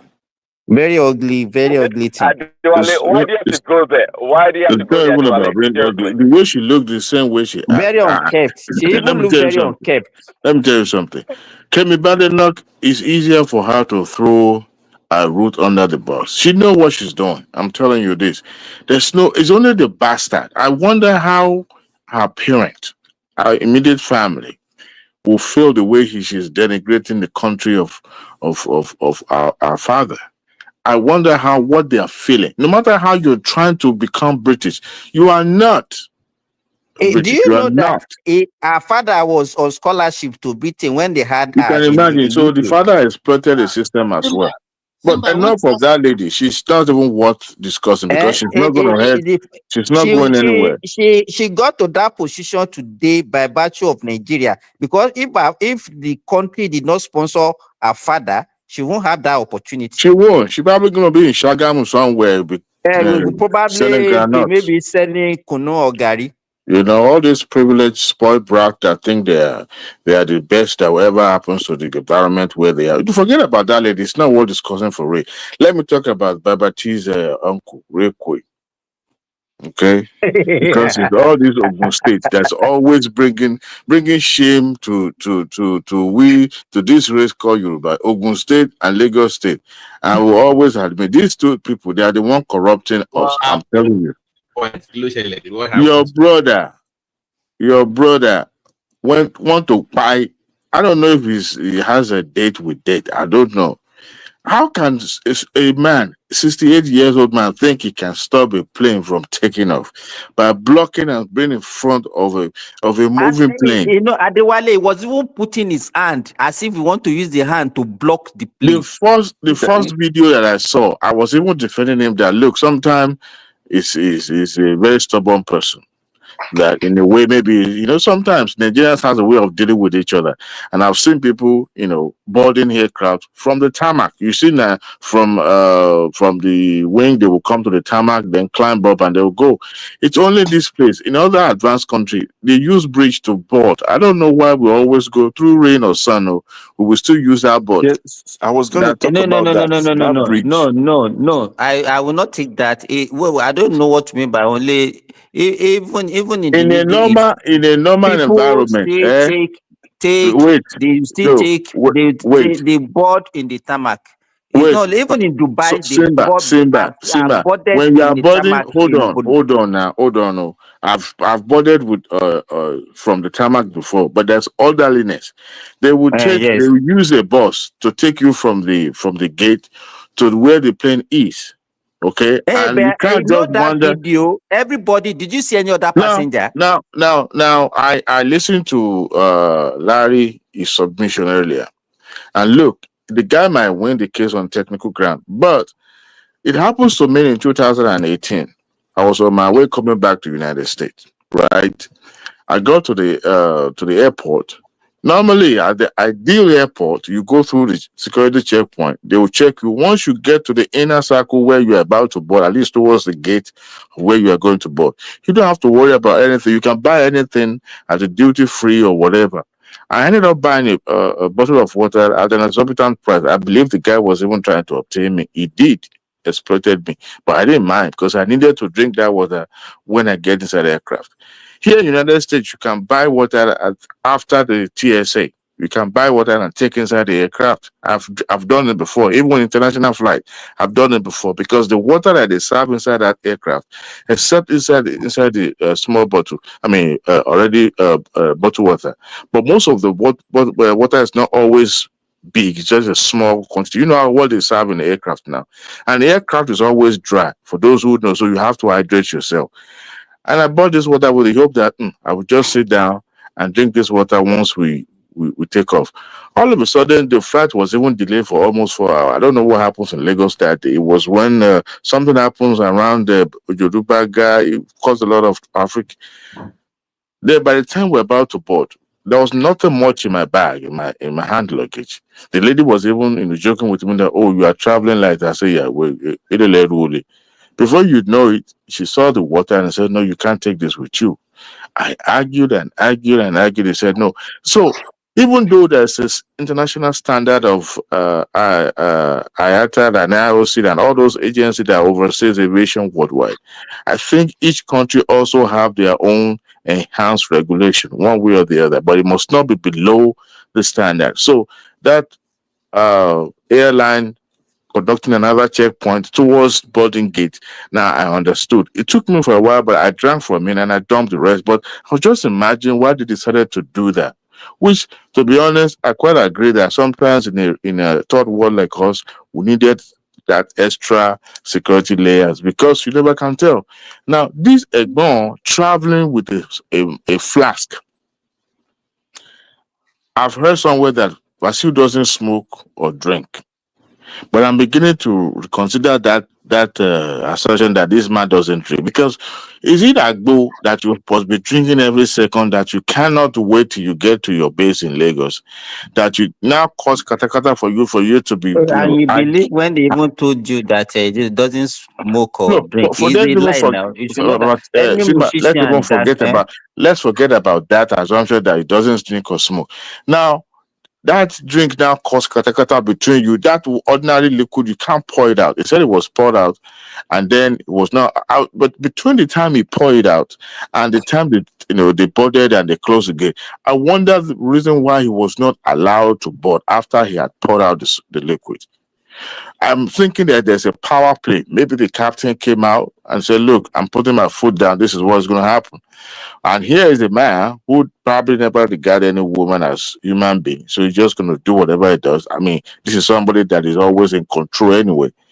And the fact that it was, despite knowing that there was a camera that's a phone on his face showing that this man is behaving, in a despicable way, he was, I mean, come on, if his own child, let's say 15 years old child, this man already have 40 years old kid, a 15 years old child of his is the one doing this. I wonder what he would tell that child.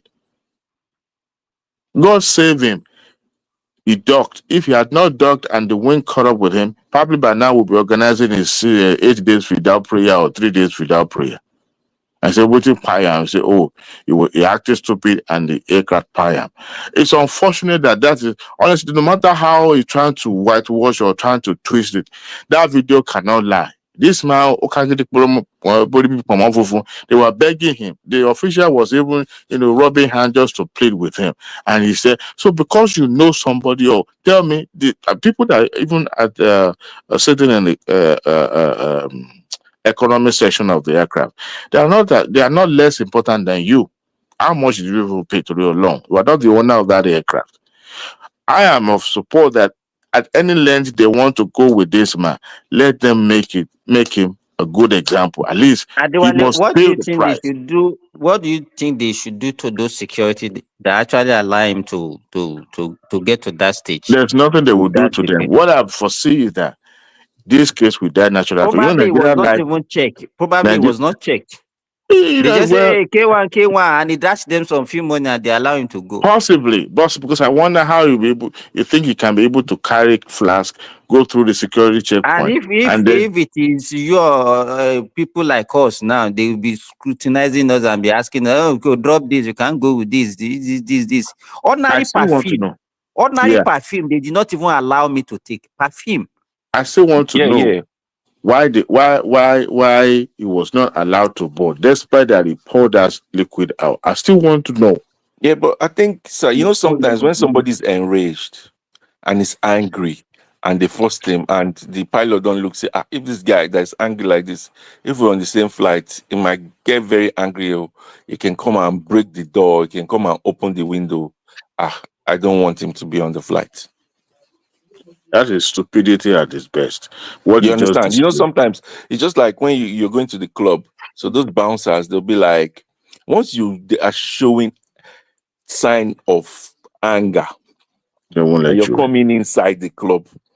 If the bouncers see you're not smiling or more, they'll kick you out. Like, just take your bad energy and go away. They have the right to not let you come inside.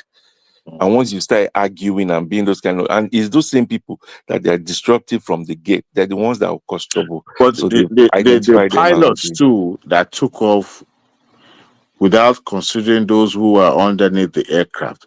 That pilots too, the captain and the first officer. Honestly, I don't know the kind of person. When people let ego take over everything, most of us, Wasi is full of it.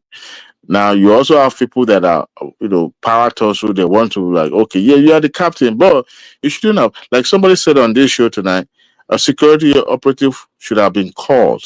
That should have been the standard practice where they would have taken him and then interrogating why he was behaving that way. So not Ideally, even that, not even allow people. They would have called the security to just even take him away. All those ones they were begging him. The but radio security come pick him that out, also whether it's speaks to the way we do things, the way aviation is practiced in Nigeria. People will walk out from the gate and just wandering around without coordination. You will see the way people are boarding as if they are boarding Molue. They will be jumping on top of each other as if that because the airline will overbook and then there'll be no coordination. It's about first come, first serve. You guys saw what happened between Oshiomhole and the last time because they overbooked and the airline took off on time earlier than scheduled actually, but people that came after they were not allowed to. And such practice I know is happening in the advanced world, but people get compensated. They will, if as a matter of fact, you will make more than the amount you pay for that flight. So, but in Nigeria, the reverse is the case. How many people get compensated? I Yeah. listened to Keyamo saying the other day that now he was going to mandate all the airline operators to start publishing how many cases they solve, how many people being paid, and all. Look, they will make up story because I tell you this: it might even take forever for them to even credit some people's account. That is even if you buy the flight online. But you see this atowodowo from hand to hand, stuff that we're still doing it. And that was exactly what reflected in that scenario that happens on that time yesterday. At first, I was kind of like defending him in a way that, look, this is an elderly person, 68 years old man. But now the event that happened yesterday confirmed every rumor and every story I've heard about this man. Life is not, to me, it's just, you are not even the owner of the aircraft. Even if you know Tinubu more than that, and those people that have been calling Tinubu's name, Tinubu this, Tinubu that, what does that got to do with Tinubu? Because somebody said, oh, you should not identify with him.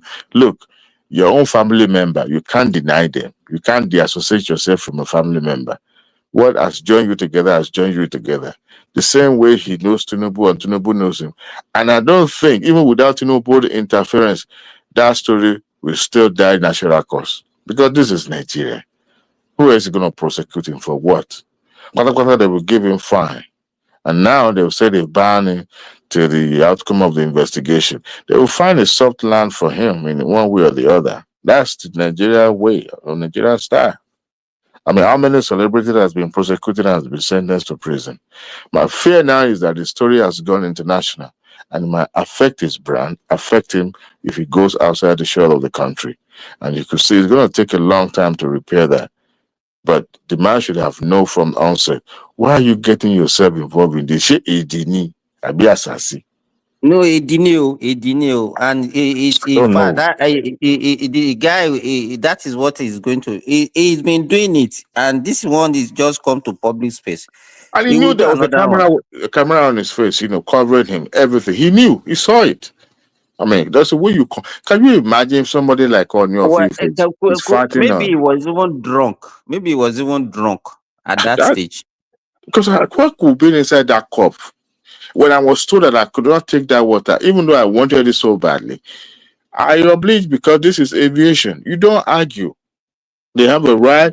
And that I was even told point blank, the flight will leave with or without you, and there's nothing you can do. Adewale, there was a day that they wanted me to return some things. You know what I have to? I have to go back and not checking that bag instead of them, because what they will do is that they will collect it from you.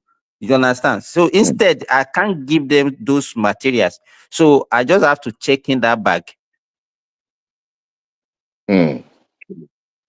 You know, the funniest thing is that Nigerian and the way we practice aviation, whenever we are traveling, we always travel with a bag with luggages as if we are relocating. Well, I don't know. We will have the two bags will be full of even more than what is supposed to weigh, You and know, we'll be pleading with the airline official. you know what they say, Americans, they say travel light. Nigerians don't know what travel light is. No, we want to maximize every space. Like, see, if everybody does that, we won't fly. No, let Because me tell you, it's feeling it's insecurity now. It's insecurity. You know, we have this mentality that, oh, maybe I will need this, maybe I will need this, maybe I will need this. Even something that you know that you can even get cheaper where you are going that you can buy, and no, we try and just go with everything so that you will not lack any. So it's insecurity, and it affects us in everything. Thinking the way we behave. Simba. Only tọmọdé bá gbọ́gbọ́n kúkú àgbàdo wà ń bẹ àgbọ́gbọ́n. So Yeah, the airline know what they are doing now too. They themselves, they are now making it in a way that you are only entitled to one free bag to check in. The second bag, we are going to pay for it. So they kind of like arrange and organize their pricing in a way that if you pay this amount, you have to pay for these two bags, or if you pay this amount, then you are entitled to one free bag, just like that. So Nigerians now have to pay extra for whatever extra luggages they are taking with them. Sometimes in June. So that's how they do in those local flight now, like the It's easy now. jets. It's that even kind of flight. international. It's international and all that now. It's the same Okay. thing now. Because by the time you look at the amount you are going to pay that will qualify you to have a free 50-pound bag, you'll be like, wait, you know what? Is this even worth it? Because each bag will cost you like almost like $100 or $200 plus internationally. So you now begin to consider that $200. If you give it to one of your village uncle, won't he pray for you? I mean, I'm supposed to say how much in this Tinubu era. So people are now beginning to travel a little bit lighter because they understand that the amount that is good, the whole is going to pull in their pocket. My wife traveled in June. By the time because it was impromptu, she lost her father, and by the time she was, buying the tickets, she's supposed to travel 2 days after. And we tried the ticket itself was at a exorbitant price, and normally it's supposed to be like 2 bags in. I said, no, if you are going to check in 2 bags, you have to pay this this extra amount of money. I was really surprised. The same thing she faced when she was coming back too. So there's no longer about, oh, let's load it up. No, there's no extra. You will pay because they are looking for money. And it comes from this same tradition, this same culture of greediness. It's about me. It's about me. You don't consider others. Those people inside that aircraft waiting about to take off, he didn't consider them because it's much more important than those people inside, already on board. That guy needed to be flogged. I wonder how he'll be able to redeem himself back from this embarrassment. It's just so embarrassing. There's nothing to defend about him. We saw all these Ogun State people. I don't know. Say duty. You know what happened is that some people do overpass. Babati. Yeah. You know what caused all these things? You know what caused all these things? I think K1 himself, right? He felt, not be our brother aircraft. Now my brother aircraft now, I go call him. And those are part of the problem that we have with people.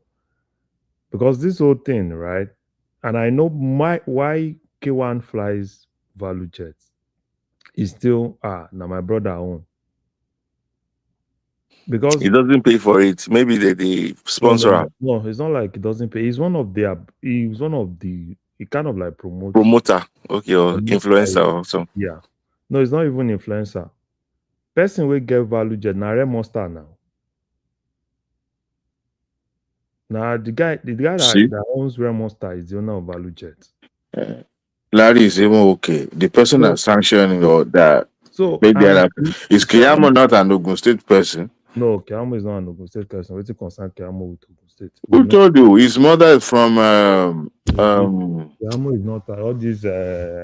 his mother is from what's person. We don't know. his mother is from what is it called? Bros, I beg. Maybe He's from Delta. No, his father is from Delta. His mother is a Yoruba woman. Okay. He's not from Ogun State. At no point has Keyamo identify with Ogun State. Make Keyamo no go the North rubbish. I beg you people should listen to this soft-spoken person that is talking at the background. So yeah, Simba. I told you, don't deceive yourself, don't disturb yourself. And listen, see, Prince Daddy, sorrow. Leave K1. No, that's Larry. No, Prince Daddy, sorrow. Go on, cutting Sonny. No, I go. So it's okay. And number two. Prince Daddy, this is sorrow, okay. You know the thing is, what I think. No, Larry, hold on. Keyamo himself said his mother is an Igba woman. He said it many times. So yes, he has a connection to Ogun State. Who said that? Yamo's mother is from Ogun State. Caroline, Yabode, Keyamo. Keyamo in Ogun State. I beg, make Keyamo. No. Larry, his mother is from Ogun State for real. Baba, see, leave all those things. Now, political strategy later. I beg. No, confirmed. If his mother is from Ogun, at what time has he really identified with us in Ogun State? I beg, more than leave all these things.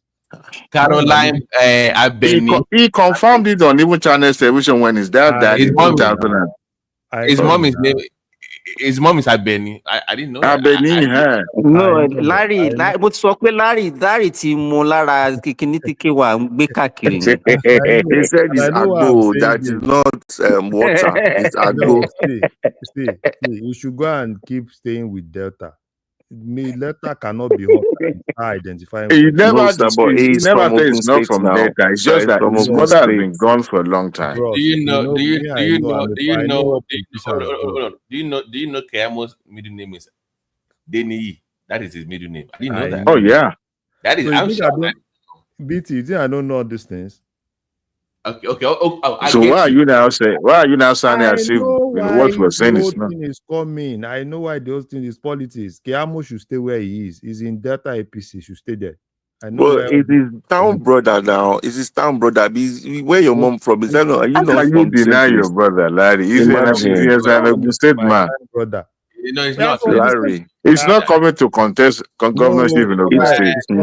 Forget he's coming. We know the strategy. He's coming. No, it's not coming. Ogun State has enough qualified people. Baba, I'm telling you politics. I'm telling you. He cannot, by virtue of Nigerian constitution, he cannot come and contest in Ogun State now. Bros.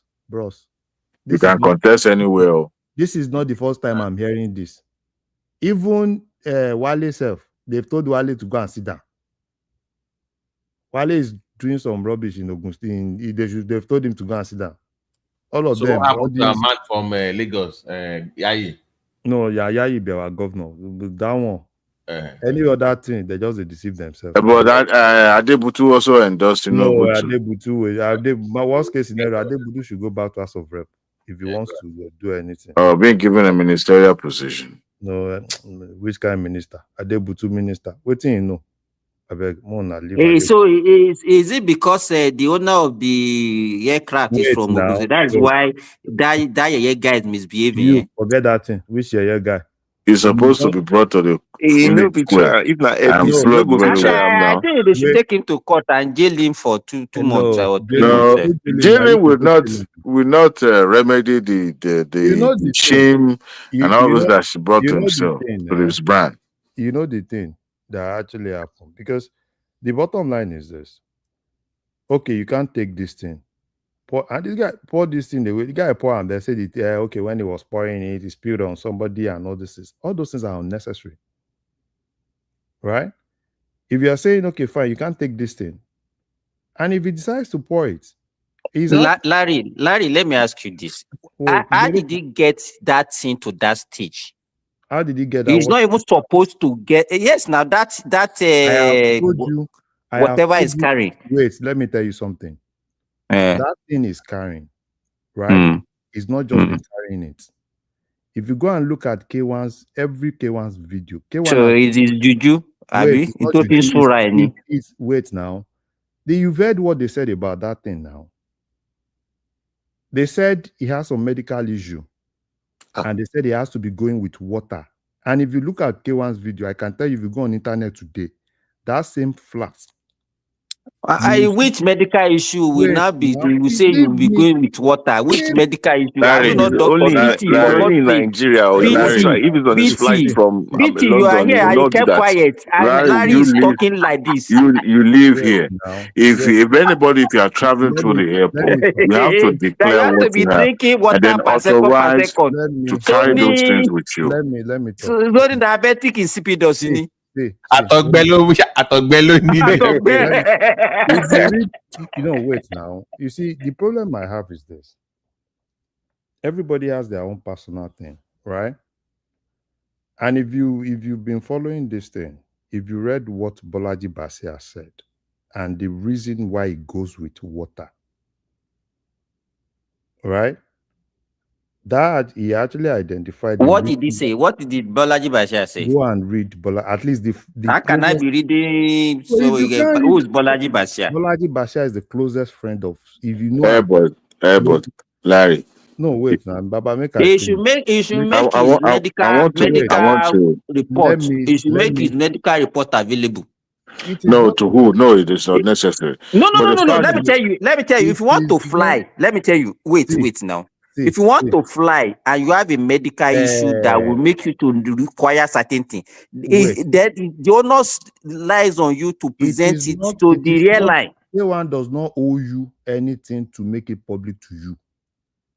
No data, no peace. But if he has presented to the airline, they will have allowed him. He does. Wait now, let me talk. If he didn't hold me, he didn't hold the airline. well, Simba, Larry is right. He does not even hold the hairline, but he can tell them this is what. No. This is the medication I'm Let me taking. tell you, he holds the airline. You have to be medically. They will certify you fit to fly. Let me talk. If you have any medical issue that will require you to require certain things where you are let them talk. Select water or some kind of special water. On this particular conversation, number one, you've said you do not like him. Yes, good. You don't even need to like him. No. Let's leave that one. Let us be factual now. What you are saying it doesn't make sense. Let me talk. No, hold on now, Simba. So, Larry, when you say special water, can you tell us this special water? Only water, no more, only water. No. See. Let's understand. Okay. Now let me talk. This same flask,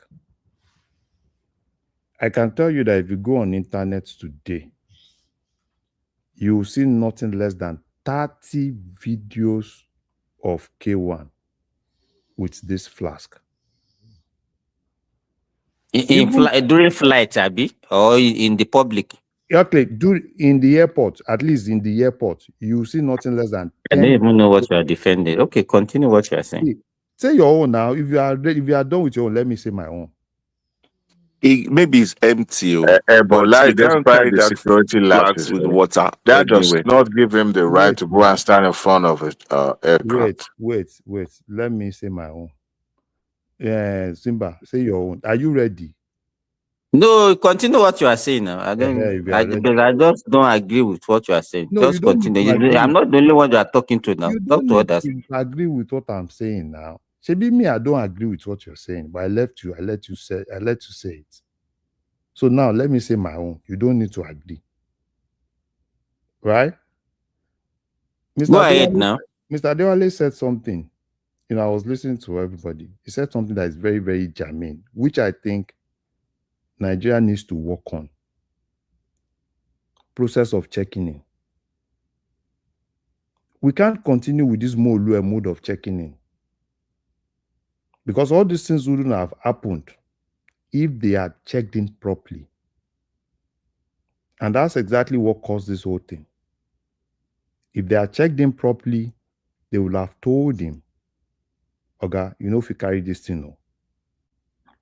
And it would have been so easy. But this process of delay their flights, And after that, oh yeah, everybody, yeah, let's carry bus, carry all of them. Oh yeah, you, hey, you get your ticket. Oh yeah, make I check your ticket. Oh yeah, you enter, you no enter. That is the problem. Because every situation that happens to a country, it needs people to learn. Now, if you continue following this, let's leave K1, right? If people keep checking in like this, I want to know how they are able to really ensure that everybody entering that aircraft has been vetted. The security have vetted them. They've done what they are supposed to do. And everybody entering that aircraft. Larry, is it not in Abuja? Oh, it's in Abuja. No, I'm just asking you now. Yes, this incident happened in Abuja. Yes. Okay. And at least I've traveled, I've taken domestic flights several times from Abuja. And the process is this. When you enter the domestic terminal, they will check you. Then you go and sit down. When it's time for your flight, that is when you people will now line up. They will check, they verify your ticket, and then they will use bus to take everybody to where the plane is at the tarmac for everybody to now board. That's the way to go about it. Don't forget that I'm an Abuja person, right? Don't forget I'm an Abuja person. Now, let me tell you something. You see the problem. How did somebody has said it on this platform. There are a lot of things that we overlook.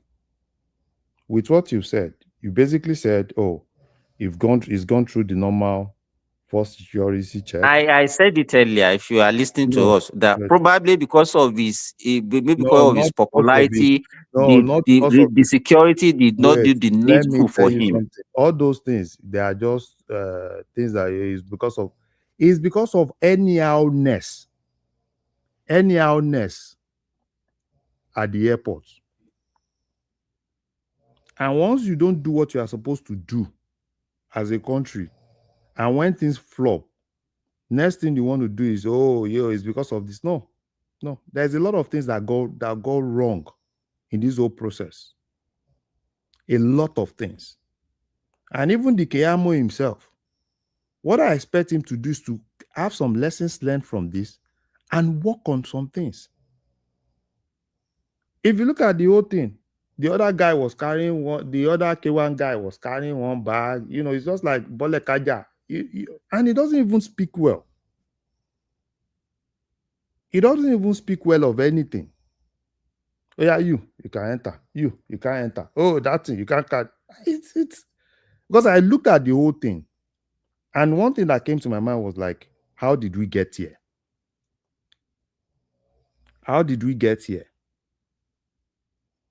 K1, I've said it, right? Moment of insanity. K1, the pilot, the two of them is just more of, I no go grieve for you, no go grieve for me. Because if you look at everything the pilot said, I tried to placate with him, he didn't listen, this and that. And she went back. Obviously, it's just more of an ego issue, right? The pilot and K1 himself. But if K1 is a responsible citizen, leave that responsibility. Let me finish. You have said your own. Let me say my own now. No, that same thing that you said, and that is what I don't want to be. If somebody is responsible, see, I'm not a moral police. Don't push that thing. What I'm saying, let me tell you this. What I want to say is this: you get to a certain stage, even in a society, that even if the security are not ready to do the needful, you're supposed to even respect yourself. He knows the rule. This is not the first time you'll be flying. Why did he normally behave? It's just the guy just a charlatan. Levy is just he's just a charlatan, is irresponsible, that is your own view. That is your view, and how you perceive him. That's your view. It's your normal view. You understand what I'm saying? It's your normal view. And like I've told you here, right? I am not a moral police. I don't judge about how people behave at every little time. There are several things that people do, when they are provoked. It's their decision, it's their behavior, right? And it's none of my business to now say, oh, why didn't you do this, right? Because personally, if I'm in that situation, I might probably do something different. But that is why everybody has to. If you can hear me, Larry, yeah, you're not a moral police, but have you heard the term "one time too many"? There's some mistakes you make. There's no recourse. So messing up at the airport, for example, can cost the life of not just himself but the passengers, and that's why they're like more stricter at the airport than maybe some other places. So we can't use the excuse that he lost his temper or he wasn't level-headed. I can understand that we all have that moment, but certain places, no, one excuse can't fly. It was a critical place. So at the end of the day, maybe the pilot should have been more professional. If she didn't see him on the tarmac, but at the same time, I think K1 was entitled, no doubt. Maybe the way he behaved, it felt entitled. So, but we can't give him that excuse or like he lost his cool. No, one time too many. Prince Daddy, the person that risked the life, K1 did not risk the life of anybody. The pilot risked the life of everybody. The only thing K1 did to the other passenger is probably delay them. Delayed them. When you can say K1, when you can talk about risking the life of everybody, is probably if K1 does that on air when he's on board. The only thing he did to every other person was probably delayed them. That's just it. The person that risked their life was the pilot. Which for me, and I've said it here, right? That same pilot needs some mental evaluation. Because at the end of the day, whatsoever the case is, right? We are all here today arguing, debating about this thing, basically because things went well. Because if things had not gone well, it's a different thing. And there are some moments of, oh, I didn't see him. And they turn the whole thing as if it's kind of like, oh, Molu, I wasn't looking my back. Sure, or meaning like normal Ibadan taxi driver thing. There's a lot of things that goes into a plane taking off. A lot of things. It's not just, oh, I didn't see it. So in a case where probably it's something that just run on the runway, right? Oh, so I didn't see it. Probably it's a car or anything. You just eat it because I didn't see it. It doesn't work like that. Those excuses do not fly. They do not fly. So whatever the case is, right? I know, they would K1 value jazz, they will settle their thing. But what I'm actually, and if you look at me in this whole conversation, I started the whole thing by there are a lot of loopholes. There are a lot of loopholes. And for me, all this Keyamo, everybody trying to, play that sensation that we are working and all these things, I think they should go back and sit down and focus more on strengthening the airport security. Strengthening, not all this rubbish that happen in the airport. If you know the rubbish that happen in the airport, every big man, everybody wants to, even you. So why, Larry, two questions. Why first didn't they call airport security? Okay, do you know? Have you heard from?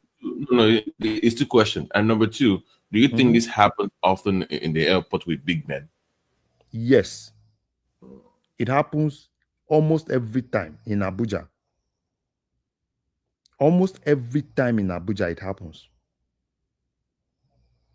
And okay, That have they you will be heard of having this kind of altercation, wait now? or the what happens every time in Abuja? Just Big tell me man what and all are these you? things now. I Big mean, man, by passing a protocol, like because you're a big man and maybe you are late for They the flight. they can do wait, that see, because what they what do is they happens in just to give Abuja? Not them. but Me, Simba, I don't even. I'm look not at even talking if about you are Lagos late, Airport. if you are late, look at what happened with the KBC like a few months See, ago. That they had to hold the flight because it was late and everybody had to wait for the KBC to hop you on. know That's the wrong. problem. You know the problem. Why the problem of Abuja Airport? I can tell you the problem of Abuja Airport. I don't know about Lagos Airport, but Abuja Airport, everything they do in Abuja Airport is which big man is going to do because they make a lot of money every day. A lot of money every day. And that's why they won't follow the normal thing. They won't do the normal thing. And at the end of the day, this is what's happened at the end of the day. And so like play, Portable na weary. But he talk one thing. K1 no water ground. K1 no water ground. If you fly very well in Abuja Airport, it's all about this person. Everybody's God, come and sit down here. God, come and sit down here. Come and sit down here. Okay. Let's give you this seat. Thank you, sir. Thank you, sir. Thank you, sir. That is what happens in Abuja Airport. And that's why people that are supposed to be working are not even doing the work. And another thing I was expecting people to start asking is, have you heard from the airport police station? Were they notified? Because everything that happens in that place, people do not, if you don't understand how airport security works, in that same Abuja airport, there is a police station. In that same Abuja airport, there is an immigration office. In that same Abuja airport, there is a custom office. That same Abuja airport, there is a civil defense outpost. Were any of those people notified? And the answer is no. Because if everybody has done what they are supposed to do, because everybody has their duty, it's not, everybody is not in that airport for head counting. Everybody is basically in that airport to do their respective things. And what A is supposed to do is what B is supposed to do. The all these people that you mentioned, police, civil defense, immigration, everybody has their role. They have airport security different from what this one. It's only when those one detected with now, if those one detected something that they will now hand over you to the police or whatever. But if they have failed, those airport security on their own have failed. Maybe they have collected money from him, or maybe because of his personality, they allow him to go. And so if nobody reported to the police, and how would they know? Okay, wait. This same problem that you see, because what you said is a what? Is a criminal offense, right? And once there is a criminal I offense, didn't mention anything criminal now. no. Because the way you guys are painting it, it's more of a criminal offense now. Obstructing. Yeah, the criminal now. The guy is a Yeah, so criminal. if it's a criminal offense, then it goes straight to the police. But if they didn't reported him to the police, how would they know? Wait, if they didn't report, then that means there's lapses. They don't do what they are supposed to do. And it's not my duty to now say, oh, they didn't report, they decided not to report. It's not my duty. And that is exactly what I want you guys to look at. If everybody is not doing what they are supposed to do, that is why in most cases, when things happen, the first thing they want to ask is, they ask the DPO of that place, did anybody report anything? So that is how this whole thing is. Everybody, even the pilot, because, and when people, with what you've said yourself here, right? He has gone past the first checkpoint. How did he pass? How did he pass? Why was he not stopped? If it's a problem. So for me, I think they need to, the Keyamo and everybody in that Abuja airport. I don't know about Lagos. They need to start looking more into things. Why do you think Oshomole had issue with them? Oshomole and K1, they are the same thing. Drop money, I no go drop money. I won't do like every other person. And until people, celebrities and all of them know that, fine. Sometimes that's why sometimes I beg go money sometimes. You see all these small things. Chalk this one, chalk this one, chalk this one.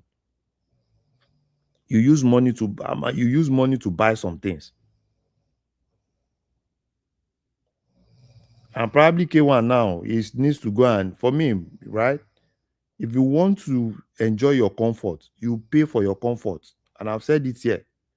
K1, based on his status, he should use money to enjoy that status.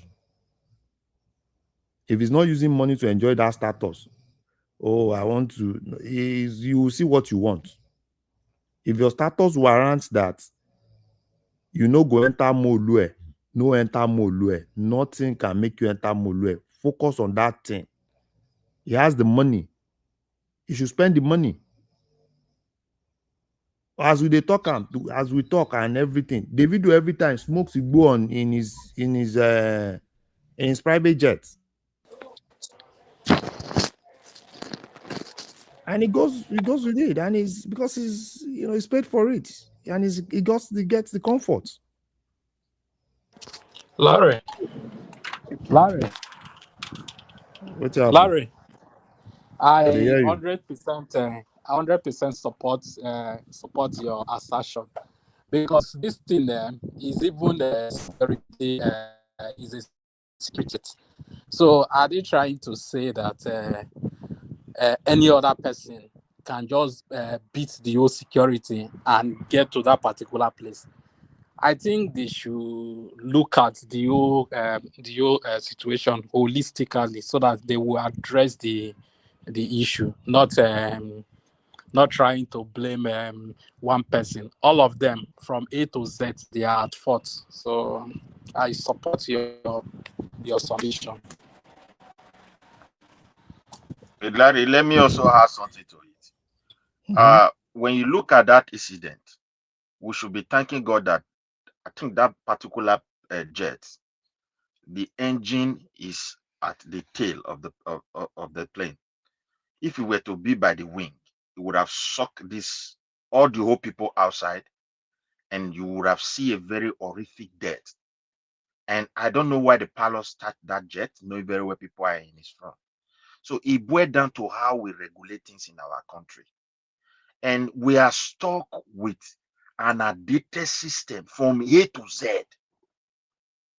When there is an issue, we don't even remember whether there's law enforcement agent.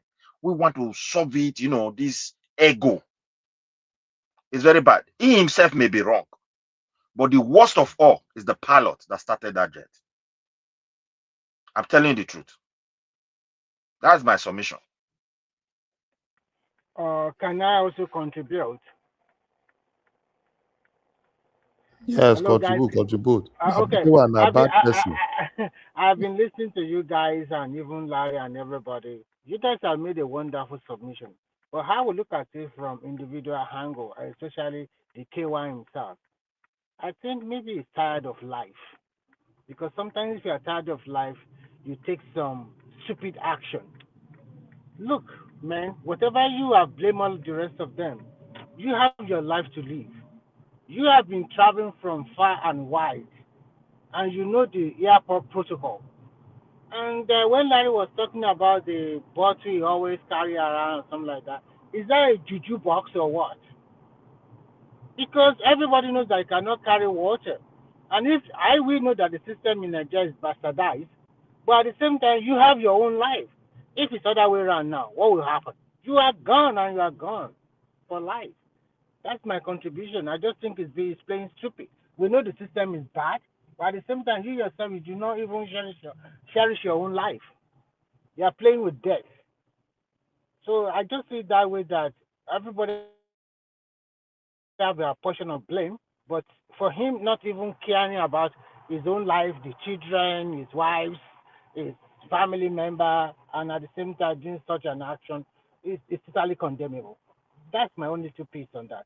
No, don't worry. Shebi, this one is happening in the airport. All his misdemeanor that he's doing, he will go and meet a Waterloo, one day somewhere else that he will not even have the Dominion is he doing? all these people that we are Ganusi, promoting and leave then you and your God is your Ganusi Alpha. I've told you. Don't pass that one. That one is not this one. That one is not this one. Shebi, he escaped this one. The one that will not escape now, he will not be talking the way you are talking. Which The one guy is the is one? just a nonsense guy He's not a that nonsense just guy. He's not, misbehaving everywhere. a nonsense guy. He's not a You nonsense. know, Larry. Let me tell you. How is he a I nonsense know guy? all these things. No, wait. Let me say this. You know, you get to certain stage in your life that even there are certain things that you don't need to be told before you know that this is the right thing to do. So for him to even be doing something that is wrong and will now be saying police did not check him or it's to me it's just a lack of seriousness. Is the guy is just, I don't know. I cannot get to a stage in life. I would not even want anything to tarnish my image. That's the way it's supposed to behave. He's a Yoruba guy. But the guy is just full of controversy every now and then, very arrogant, just doing he's very everything. arrogant, he's very this, he's very that. You right? That is him. Right? He's very arrogant, he's very this, he's very that. That is his lifestyle. Right? And I'm not Simba.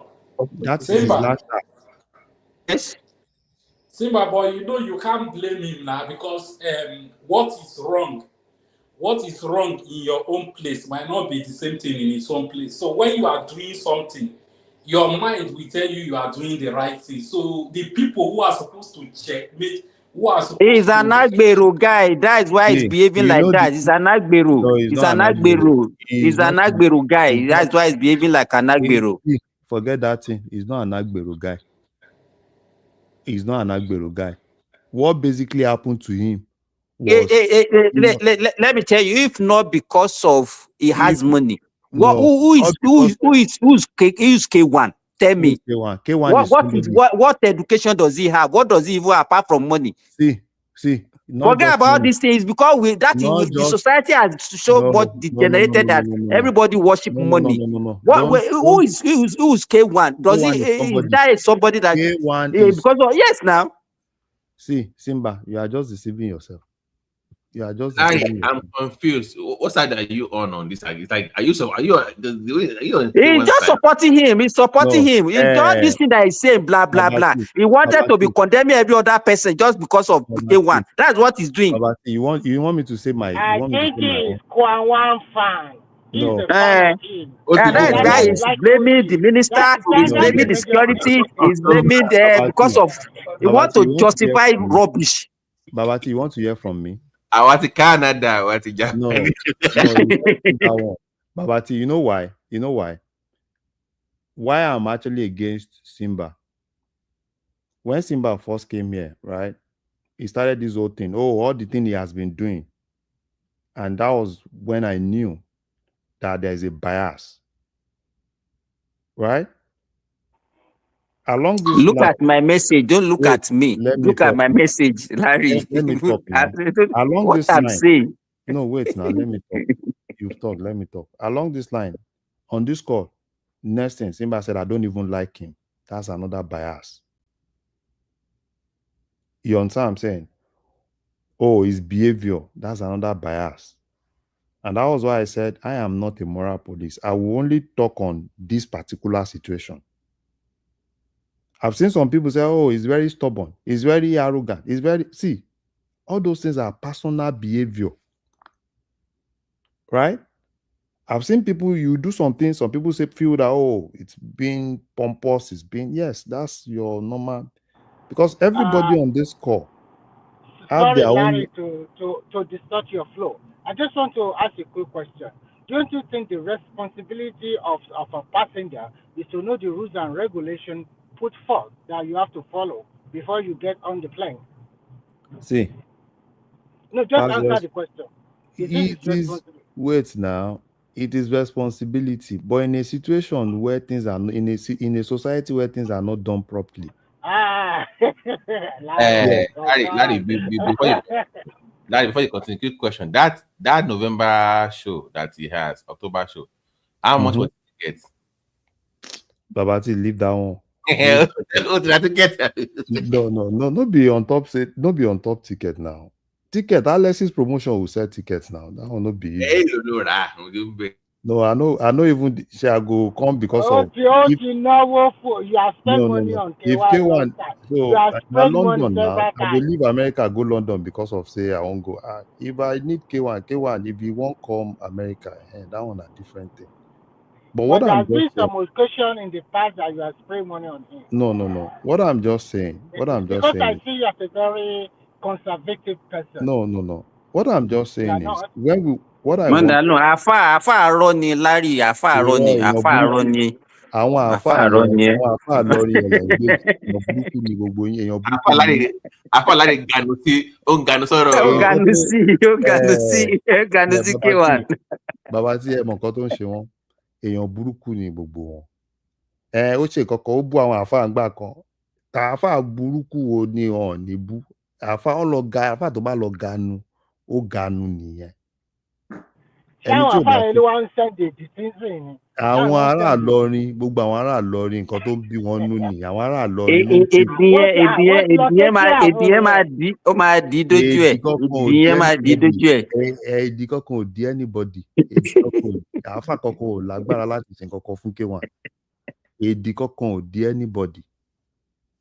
So jẹ́ ti understand nǹkan tí mò ń sọ. So ẹ má disturb ara yín. Èdè kan ló ń di kìnìkan yẹ ẹ kàn disturb ara yín. K1 ó ti ṣe nǹkan tó fẹ́ ṣe wọ́n dẹ̀ ti deal pẹ̀lú ẹ̀ pilot ìyẹn láísẹ̀nsì ẹ̀ sàrà ni. sísítà mi ni pilot yẹn kò sí nǹkan tó máa ṣe. sísítà yín ni kíni pilot yẹn kò sí nǹkan wo ti láísẹ̀nsì. I'm telling you she's my sister. I'm not joking. Okay, you see another bias. Is my sister. You are not joking. Congratulations. So Simba kí ni ọ̀rọ̀ síta ní pẹ̀lú ṣèlè. She also you see why I said gbọ́n tó ń sọ ni ó ní consistency license but when he has a drunk car as an uncle he's not so. Simba, you can't do that. She almost beheaded 4 people now with the wings. You can't do that now. Well, you almost beheaded 4 people on the camera. Babati, you now see why I'm against Simba. Come on, you can't defend her. You now see why I'm against Simba on this whole thing. Simba has put a lot of personal bias. And immediately Simba started his whole thing. I saw the bias, and that was why I kicked against this whole bias. Well, Larry, to tell you the truth, it's not a good example to emulate in terms of character and personality. You can imagine Larry having this. Can you compare with people like Sonia Day or Day or whatever? That is another problem I have. Emulating. That's another problem I have. You see, this issue of morals. That's a problem. You want somebody to be I don't. No. Everybody cannot sleep and lay the same way. I understand you. So that is the reason why you supported comparing him with Sonia Day. Comparing him with Sonia Day, comparing him with probably somebody, it's not my thing. Right? But everybody have their own view. The thing is this. You know, the problem is this. We expect people. You see, we always set a standard, and you. Okay. Let me put it this way to you. Mm-hmm. You are a Yoruba man. Let's talk about Yoruba Omoluabi. Do you think it's a good example of Yoruba Omoluabi that people say, okay, this is a total example of Omoluabi? I want you to talk about that. I mean, from that angle. About his behavior or what? You are Yoruba. When we say Omoluabi in Yoruba land, everybody understand what is we know that Wasiu is not an Omoluabi. How can you be saying Wasiu is an Omoluabi? So, far from it. Far from it. Tí mo rí ń bẹ̀ ni pé Wàsíù ò fowó ra yìí. Ọmọ ta ni ọmọ ta àgbàlagbà ọmọ ta ni. Kò ń ṣọmọ ta. Kò ń ṣọmọ ta. Kò ń ṣọmọ ta. Bọ̀bọ̀ jẹ́ pé Jẹ̀bú ni ẹ̀ ṣe ìgbà sọ pé Kò ń ṣọmọ ta. ìgbà ní pé No, gbàmà ní ẹ̀yà. No, kò ń ṣọmọ ta. Larry, I'm like, even if you have issues with the airport official, usually as a big man, they will still, you can settle, you know, that does he need to get so low to be fighting with everybody in the airport? If you have a name to protect, you wouldn't let that's what I'm telling Larry now, but he will still be defending rubbish. Go ahead, Larry. Sorry. Larry, you know, man, like it now. It's a principle. No, Larry, Larry. I you see what I'm doing. Like, there's a way. Even if you're angry at a rich person in the public space, you won't let it get to that point where you are running after a plane or ducking a.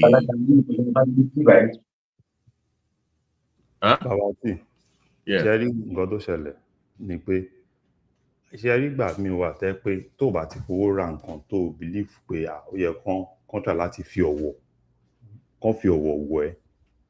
Ṣé nǹkan tó ń sọ ti yé yín? Tán bá wá fọ̀wọ̀ yẹn wọ̀ ẹ́ wà rò pé bí wọ́n fẹ́ já ráǹkì ẹ̀ ni. Inferiority complex náà ló máa jẹ́ káwọn èèyàn behave báyẹn. Inferiority complex ni. Inferiority complex kankan jàre. Kò ń ṣe inferiority complex kankan. Because on a good day. You don't need to be commanding respect. You earn it. So why? So must it be shouting in the airport for them to know that it's around? Leave all those commanders. Agbèrò ni alágbèrò lèèyàn sọ pé ìṣàgbèrò. Ṣé kò bẹ́tà gbogbo àwọn àfáà ganu sí tó wà ń lọ ni? Beg. Ẹ fi gbogbo yẹn lọ. Lárí wọ́n jẹ́ ká fa Quran sí ọ lórí o. Anybody tó bá ti ganu sí, ó máa gé ẹnu ẹ̀. Anybody bá ganu sí anything anywhere. Everybody lọ ṣiṣẹ́. Ọjẹ́ lọ sọ́ra rẹ̀. Okay, a sọ fẹ́. Ẹ jẹ́ kí n sọ lọ. Àbí ọjọ́ kí n sọ Yorùbá lọ rí fún ẹni. Àwọn àti sọ yí ẹ lọ ṣiṣẹ́, ẹni tó máa fẹ́ ṣiṣẹ́ kó lọ ṣiṣẹ́. Kò sí ẹni tó ń fi nọ́ńkà lera limousine. Everybody ẹ lọ ṣiṣẹ́. Kìnìkan tó máa lọ ganu sẹ́nìtì, kìnìkan àlùfọ́lání, ọ̀yá Bobrisky, èlò lẹ́mú wá, kìnìkan, a máa gé ẹnu ẹ̀ ni. Anybody gbogbo àfáà. Ọmọ lálàsí ni ẹ, ọmọ lálàsí ni ẹ. Gbogbo àwọn àfáà lọ ní pátá wọ́n lọ ṣiṣẹ́. Everybody has to have something doing. K1 is working. Ó ń ṣe iṣẹ́. Àìṣe àgbè tó ń ṣe náà níṣẹ́ àbí ó ń ṣiṣẹ́ àgbè. Iṣẹ́ ni ó ń ṣe, at least ẹ mọ̀ ń pa iṣẹ́ kan. Ó ń ṣàgbé kò dé àjẹ̀ní ṣiṣẹ́ sí, ó ń ṣàgbé. Ẹni tí ò ṣiṣẹ́ àáfàá ni mí, ó yá kìdí kan 1 million 2 million kọ́ lọ ṣiṣẹ́. But Larry, they said allegedly you poured drink on the officials. No. It's not true. Yes, this is what happened. Okay. Ìgbà tó ti di pé you can't enter with this thing. Right? Yeah, this thing. Ó da kìíní yẹn nù. Wọ́n wá ní bóyá ibi tó ti ń dànù ó ta sí. Ṣẹ̀wọ̀n kí ọ̀ dá nǹkan sílẹ̀. Ó ta sí èèyàn yẹn lára. And me ordinarily, I feel tó bá ti dànù, right? Ẹ jẹ́ kó wọlé. Okay, kíní nǹkankan ló wà bẹ́ẹ̀ you can't take this liquid, kíní kankan. Worst case scenario, dànù. Mo tún wá dànù. Tó jẹ́ ń wọlé. Ṣé wọ́n ràn yín sí mi ni? Ká ní ṣe ló ní àfi kó ń gbé kíní yẹn wọlé lọ́rọ̀ yàn. Ẹ lè ní òun là gidi. BT má dá Larry lóhùn. Bó ṣe ń sọ̀rọ̀ bẹ́ẹ̀ ń pò wà ní airport. Because I'm like, what Larry is saying, I'm following, but do you think like the pilots could have displayed that situation? Like before now, pilot, Sherry, nǹkan tó ṣẹlẹ̀ ni pé tí pilot bá ń dùn kíní yẹn dáadáa, ẹ mọ ẹni yìí, ẹ mọ̀ pọ̀ ọ̀rẹ́ ọ̀gá yín ni. Èwo lọ̀rẹ́ ọ̀gá ń bẹ̀ fọ̀rẹ́ ọ̀gá lẹ̀ Larry. Tó bá fẹ́ handle ẹ̀ dáadáa ni mò ń sọ fún yín now. Tó bá fẹ́ handle ẹ̀ dáadáa, this thing can be easily handled now. Alhaji, ẹ jẹ́ má bínú, ẹ ṣàdá kíní yẹn. Tó bá ti dànù, ó yá ẹ̀yin ẹ jẹ́ kó lọ. gbà tó dànù tẹ́ bá lọ gbogbo nǹkan tó sọ this issue of ó ta sí èèyàn kan lára ó dànù ibi tó ti dànù yẹn ó wá ta sí Larry, we all know that Wasiu has an anger issue. No. You want to tell me that I want people here not come confront? I know they will respect him now. He's the one that has that anger issue. Forget about anger issue. Kí ni whole essence of this whole thing? Come on, now. If you want to be straight, let's be straight. That is what I want. But to at the same time, responsibility is ni pé kó má gbé watery liquid content wọlé. Ẹ wo bí ó ti gbé débẹ̀ yẹn nìyẹn àbí wọ́n dẹ̀ ní òkè. Wọ́n dẹ̀ ní pé kó dànù kò dẹ̀ dànù. Ó dẹ̀ dànù. Nígbà tí wàá dànù Clayton jẹ́ kó wá wọ plane nígbà. Nǹkan tí mò ń sọ gangan lẹ́sẹ̀ ń sọ yìí náà. Ibo ló ti dànù gan pàápàá ṣé olórí támàkì ló ti ń dànù nù. Orí ó gbèsè gbogbo lórí támàkì ẹni àwọn omi wà nínú kínní. Báwo náà ṣe gbà kó gbé kínní yẹn títí dórí támàkì. Ẹsẹ̀ ń sọ̀rọ̀ tó yẹ kẹ́ ẹ sọ. But òun náà ní blame òun náà tó mọ̀ pé wọn ò yẹ kó ti dànù fúnra rẹ̀ kó avoid embarrassment. Sí. Ó lè gbé ṣe rí ẹ ti rí nǹkan tí mò ń sọ. You know, even àwa kékèké gan tá àti ní kankan gan, if I take something that I know that is legal and if they have dictated it, I will plead and say, okay, what do you want me to do now? It's not by saying it arrogantly and then I'll be fighting with them. What they want you to do, worst case scenario. Larry will never do such a thing now. No. Òun lẹ fi sọ pé ṣe gbọ́ nǹkan tí mò ń sọ. Way of body crazy. Ṣé nǹkan tí mò ń sọ ti yẹn? Way of body ká abọ́ọ̀dù ń bí ó yẹ ẹgbẹ́ gbogbo wa sínú bọ́ọ̀sì ká tún lọ síbẹ̀ yẹn ká tó lọ àwa débẹ̀ ó yá kìnìkan. Ṣé rí gbogbo eléyìí he wouldn't have gone to this extent tó bá jẹ́ pé normal aláàjì ẹ̀dá kìíní yẹn nù. Mo dẹ̀ ti dànù ẹ̀jẹ̀ ń wọlé. Àmọ́ tó fi lè ké pàbọ̀ yẹn kan náà tó láhùn sí rẹ̀ pẹ̀lú gbogbo owó tó ti make òun náà lè ní private jet látọ̀dún yìí.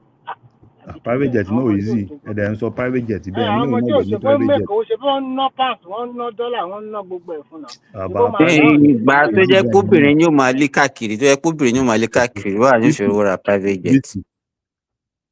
Ṣé BT wà ń bẹ̀?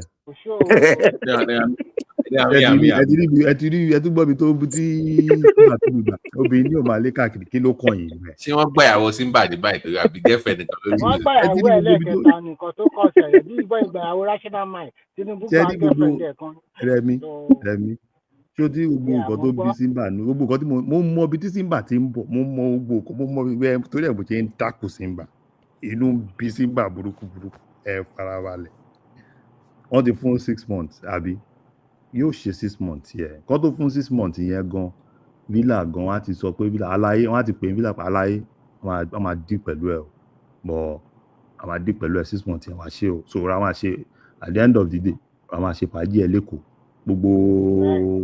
gbogbo àdìsẹ ìbò dì. ó lè máa gbé mọ́tò ẹ̀ káàkiri náà pẹ̀lú escort. Kí ló dé ó máa gbé mọ́tò òfin òde pé kò lè gbé mọ́tò lọ anywhere náà òfin òde pé kò lè gbé mọ́tò lọ anywhere. má pè lábùjá Kánò tó bá fẹ́ lọ ṣe kó gbé mọ́tò lọ bẹ̀ náà. so òfin òde pé kò lè gbé mọ́tò lọ síbẹ̀ kò dẹ́ babagun òun ní kíní tí ó bá ń ṣàwọn ṣe ìbò dì gbogbo àwọn boys tó ti súnmọ́ Àbújá ló yẹ kó máa wá sàbújá bẹ́ẹ̀ yẹn náà kì í rí rárá kò ń wá sàbújá Èkó ní gbogbo àwọn ṣèyí vódì gbogbo wọn. But kò sórí territory is Èkó ló sì lè Abuja is a different beast now. So if you want to be Lagos, you will have gotten away with that. But Abuja ló wà náà sì lè kó. So you must know your own territory self now. What I think is mo ti sọ tẹ́lẹ̀ right you just need to worst case scenario kó máa fi àwọn boys sí normal commercial plane kóhun gangan fúnra ara ẹ̀ kó máa búkú private jet kò nídìí àti kóhun gangan fúnra rẹ̀ búkú private jet ìwà àtàwọn gbogbo wọn everybody ò gbọ́dọ̀ ṣe pé kíni status ẹ̀ ti jù yẹn lọ àwọn kankan àtẹwé tí status yẹn bá ti dé because tí tó bá yẹ pé ó bá go by status ní ẹ̀ lè gbọ́ gbélé ìnà ó gbéke wọlé kò gbéke wọlé.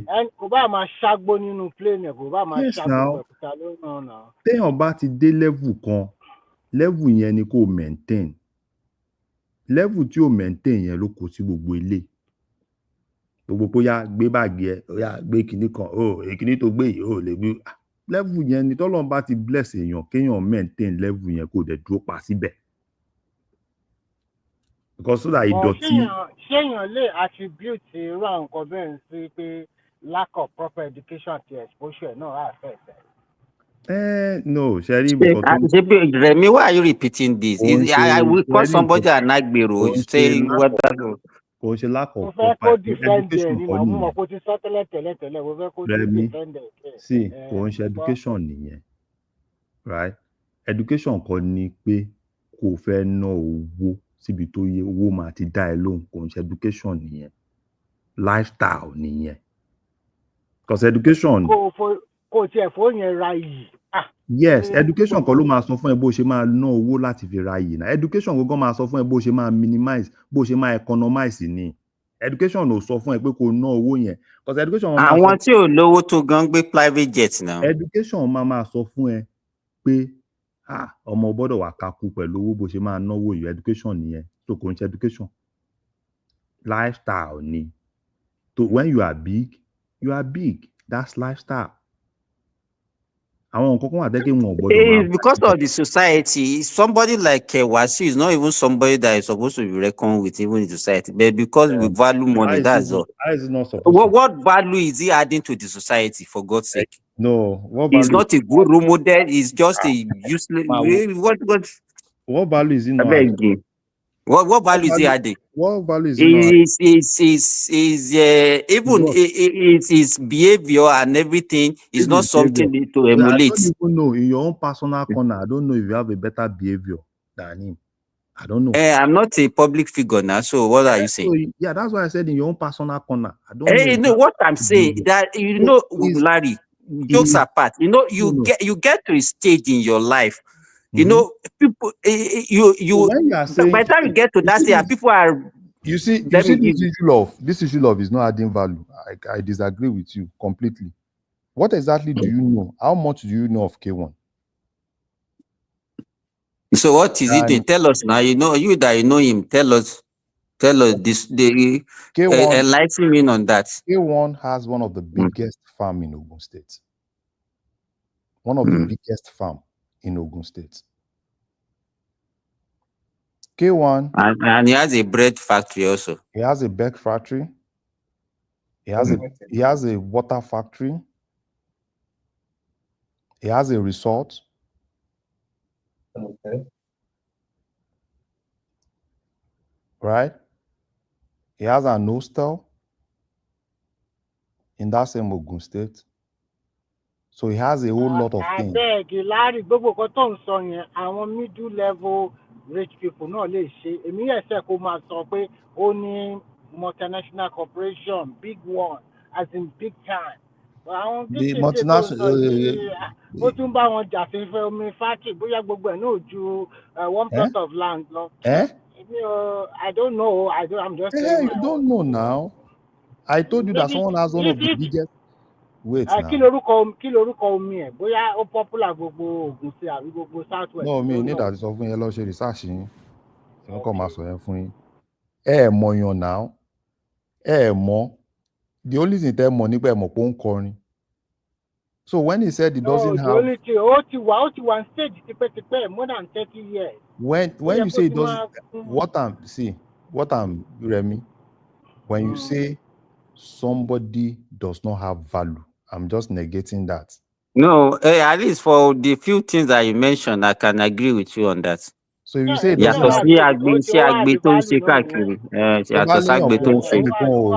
hard the value. Ẹ̀yin yẹn ò èmú lèmi ṣe ń sọ fún yín pé kò sí nǹkan tó jọ. Àti gbọ́ yẹn náà mọ́tò mọ́ repeat ẹ̀ mọ́. Àti gbọ́. Ẹ fi yẹn gbogbo tó ṣe yín gbogbo nǹkan tó ṣe yín pọ̀ nǹkan tó ṣe yín pọ̀. Ẹ filẹ̀ ẹ fi bọ̀bọ̀ lẹ̀. Ẹ fi bọ̀bọ̀ lẹ̀. Òun náà àti lẹ́sìn tí bọ̀bọ̀ máa. Ẹ̀yin tẹ́ ẹ súnmọ́ ẹ jẹ́ kẹ́ máa advice ẹ jẹ́ máa advice ẹ. Lẹ́sìn tí bọ̀bọ̀ máa lẹ̀ nínú ilé. Pé kí bọ̀bọ̀ fi owó ra yìí. Èèyàn máa ń fowó ra yìí ni. Wọ́n rí ẹ pẹ̀lú. And he should stop disgracing himself all over the place. He's disgracing himself all over the place. wọ́n rí ẹ pẹ̀lú president, wọ́n rí ẹ pẹ̀lú kíní level tó wà kò ń ṣe level. You know, let me tell you, Larry, they are going to drag him on social media on this one. The thing No, just you go see. You know what will happen? Forget about dragging. They go drag him, man. No, they don't drag him, over drag him. Tinubu now because of Tinubu. Oh, now no, leave him. Apart from Tinubu, even controversy way past this one. K1 don't. Is all about controversy. No be problem for K1. You understand that they talk? Controversy no be problem. Is eating controversy, is drinking controversy. Controversy no be problem. Almost every year, now in one controversy or another controversy. Almost every year, now in one controversy or controversy is not a problem. Even this one that you're saying, worst case scenario, what they will just do is he flying out, go worst case scenario, go fly for 6 months. That's the worst case, go fly. And K1 self, if no be people for diaspora where they beg and make it they come, won't come. I beg. You go get come now. For him to come to this America, you don't have many K1 come to America and say no go come. He just want they chop him money for Lagos. But for me, I think lessons for him, because if I were in his status, I will leave that status. I will live by that status. Because he has the money. And all he needs to do is to spend that money that, that tally with the status. If you are not spending that money, you have a money for a Lamborghini. Why not buy that Lamborghini and maintain that status? Why did you have to na Corolla on the drive? But what now? Like buy Lamborghini, make them know say now your status with that. You have a status for PJets. Maintain now. Leave us. More would be where would they that level? More they enjoy the thing. One way or the other, we might go make our status reach your status. So that's what caused all these things for him. I'm very sure that if he has to sit down, people will have, Baba, why now? Why I'm saying are you now? Your level don't pass this one now. Imagine at that K1 status. Imagine you see a Wizkid or one of, not even Wizkid itself, Olamide or one of all these boys in that same thing. We are lining up, you are lining for commercial. Yeah, you enter. Baba, no be so now. Even all the small, hardly will you even see all those boys. So Larry, let me ask you this. Let's move now. What's up with Showore breaking his hand? Because I had to go look up Simba. I had to look up Peter Obi's tweet about. No, they won't. They won't deal with Showore. Showore don't. They won't just deal with them. Not be anything. Fix your phone, boy. Àbánà ìyàwó ẹ̀ sí Jersey bẹ́ẹ̀. Nǹkan tó ń mówó wá fún nìyẹn náà. Iṣẹ́ tó ń mówó wá fún ni ó ń ṣe yẹn náà. Larry, what do you think the woman want? Is it money or your presence? Which woman? Any woman. Forget that one now. No, let me tell you, it's only when they have the money that they be demanding for. Let me tell you, you'll be a useless fellow if you are just there with that money. Because ordinarily, Baba so, Yahweh and one now. Yahweh and Lord Nigeria now. Kini Showore ṣe l'Amẹ́ríkà? Gbowó náà 75k lọ́dún kan lórí fún Amẹ́ríkà kí ló máa ṣe mẹ́. Sahara reporter. Ṣé Sahara reporter ṣó tà l'Amẹ́ríkà? So but Larry, kíní yóò yí ọ̀pọ̀lọpọ̀ àwọn èèyàn tó ń fọ́lù ẹ̀ kí bàbá ìkànnì. Èèyàn tó ń pawó, ẹmọye tó ń pa ní gbogbo àwọn NGO, gbogbo àwọn nǹkan tó ń kó fún ní gbogbo. I didn't know pé wọ́n ti fún bàbá yìí like ó ti gba almost up to 4 or 5 million ti gbà ló àwọn fọ́ọ̀dù kíní over the years. So ó make owó lórí kíní yẹn gan. $75,000 ọdọọdún is not a chicken change now. It's getting grants from Ford and all those people now. I saw the video. I'm like, wow. ó náà confam ẹ̀ ó confam ẹ̀ náà ó ní ó sọ pé Olóhùn ọ̀gbá ó náà. ní anybody tó bá fẹ́ gbà náà lè lọ bá wọn pé everybody náà lè fún gbogbo ṣẹ́rí gbogbo ṣòwò rẹ̀ èmi ní ṣòwò rẹ̀ èmi ní Dèjì ó kẹ́rí Dèjì ń sin owó ti dé òun náà ti wọ́n parí ti jà náà wọ́n ti jà ọ̀rẹ́ ṣé Dèjì náà wọn àti ọjà ó wọn Dèjì ò já ó ẹ̀wọ̀n ọjà bọ̀ wọ́n sì ń pálípàlì yẹn múdà náà tí wọ́n sì yẹn ti fẹ́ pálí máa o sílẹ̀ fún àwọn politician mọ́ ọ̀jú no wọ́n sì pálí wọ́n sì jọ pálí kan náà jọ bọ̀ ni láàrẹ̀ wọ́n. So ẹ̀yìn rí àwọn Aisha yẹn that enters yẹn open door àyẹ̀ ti jẹ owó lọ́n tiẹ̀ náà. ok ẹ̀kọ́ ń ṣe ẹ́nsàs yẹn ló gbé àṣà ló di ẹ̀yin mọ́ àìṣà tẹ́lẹ̀. No, put her in the international space. Òun ni mò ń sọ fún yín náà. Ṣé ok lẹ́yìn Ensas kọ́ ló put Aisha o. Aisha Yusufu is Chibok girls ni na. I mean, open them up to all those foundation that. Ṣé nǹkan tó push Aisha jù kò ṣe bí ẹ̀mí ló mọ̀ nípa Bigba kíní ni fèsì Bigba our guest táwọn èèyàn mọ̀ ebi Ozeku Esili àbí kí lorúkọ ẹ̀. Aisha was behind. Aisha was not the thing. Ṣé rí ọwọ́ tó lọ nà sókè Ensas yẹn. That logo yẹn it became a international stuff. Ṣé rí ọwọ́ tó lọ nà sókè yẹn òun bẹ̀rẹ̀ sí ní fi promote ẹ̀ kiri láti bẹ̀ ọwọ́ yẹn shift Aisha wá síwájú òun ló fi jẹ́ pé ó dẹni tó ń rẹ́kàn pẹ̀lú ní labour òun náà bẹ̀rẹ̀ sí ní pariwo kiri ó ní kó máa òun náà bẹ̀rẹ̀ sí ní bu owó ní labour wọ́n bu láàrin ara wọn pupupupupu. Larry, it's not even labor I'm saying, but those foreign organizations open door for that thing open door on the global stage like okay she's fighting for that. Àwa là ń ṣiṣẹ́ rí gbogbo àwọn activity for as a service yẹn. All of them, all these fractional activism as a service. Oh boy. Because remember, Larry. What is Deji's occupation that Deji is using a G-Wagon? You know. Because, and now, so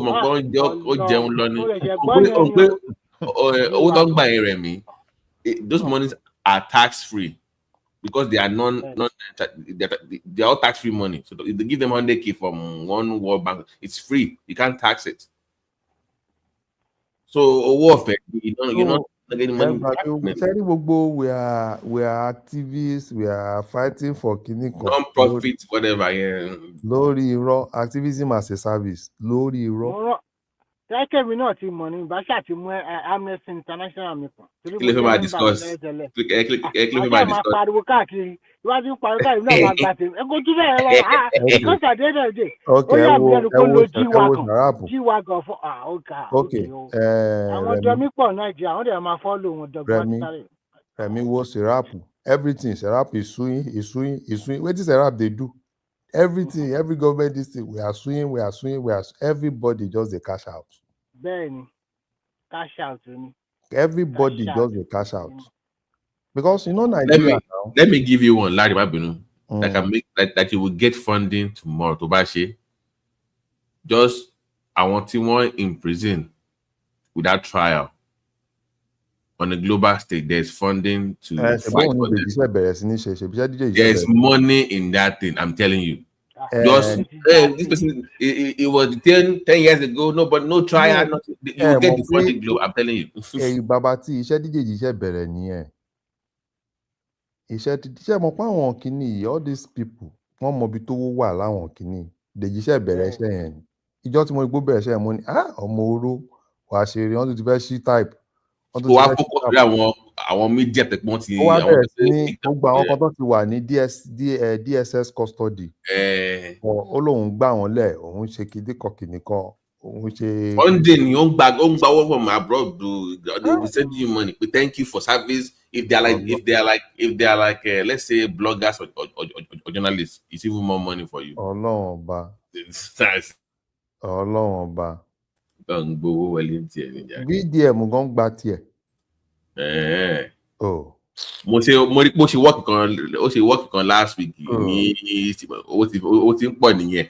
Ó ti ń rally through. Make I understand it too small. Now the Yoruba wetin we dey talk of na all this activism as a service. All this activism as a service business. We are the activists, we are this thing. Human rights You know, for hire. yes, human rights. Human Like rights. the other time, they said 100 million was missing in VDM, and he had to trace it to one place, and he got the money back. I just laugh. In fact, people are just too gullible in Nigeria.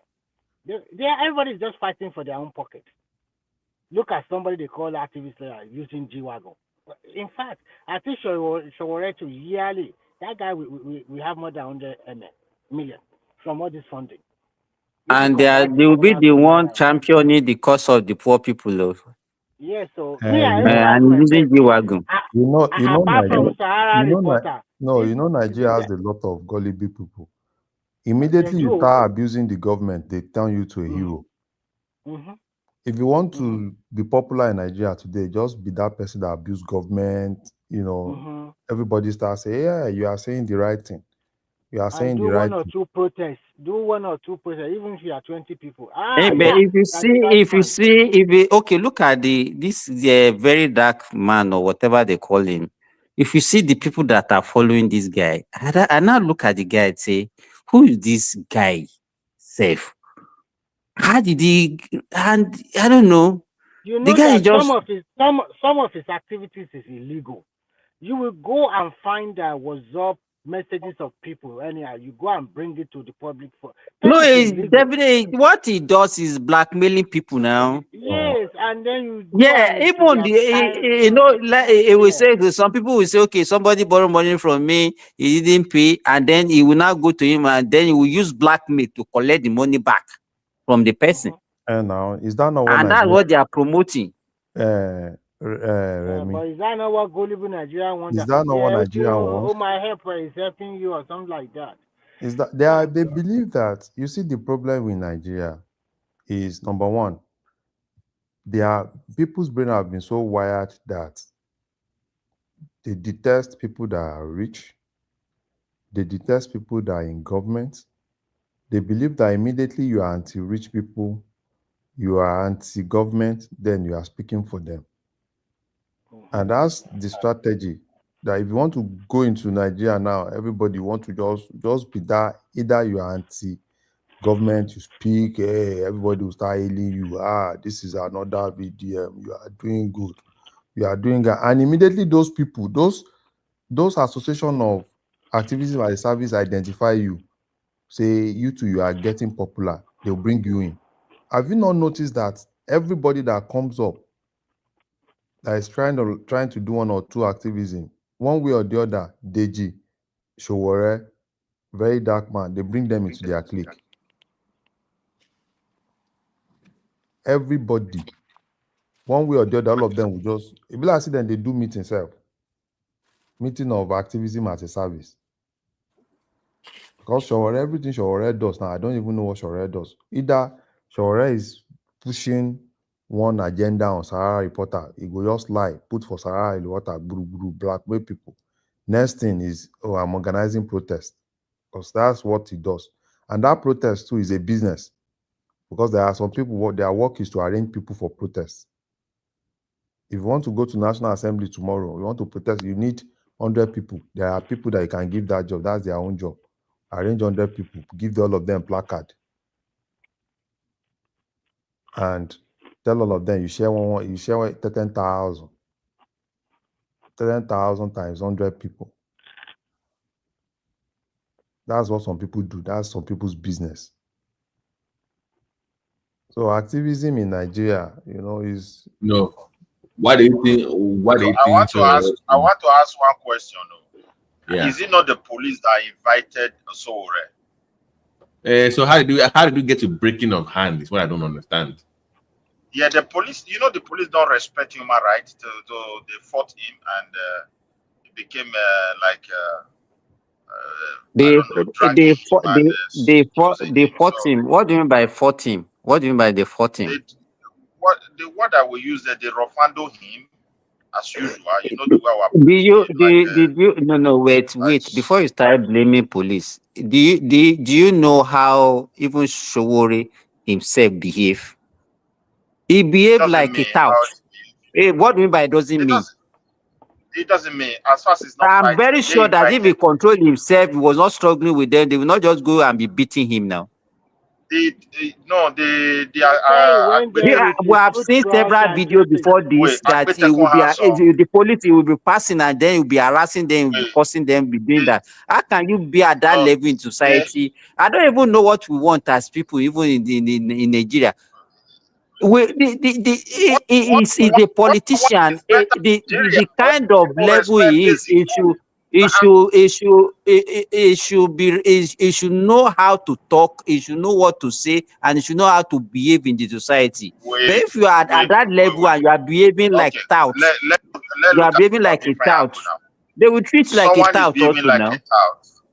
Wait, somebody's behaving like a tout, and maybe by speech and other things he has violated law, or by his action one way or the other, and the police see the No, need no, to they see invite that person. they no break your hand. Now Shore just the push Wait that. now, they United. invited him. They invited him to their office. He honored the invitation. I don't think there's any need to fight. If you want No, to detain him, you detain him. There's no no, but any need to be dragging.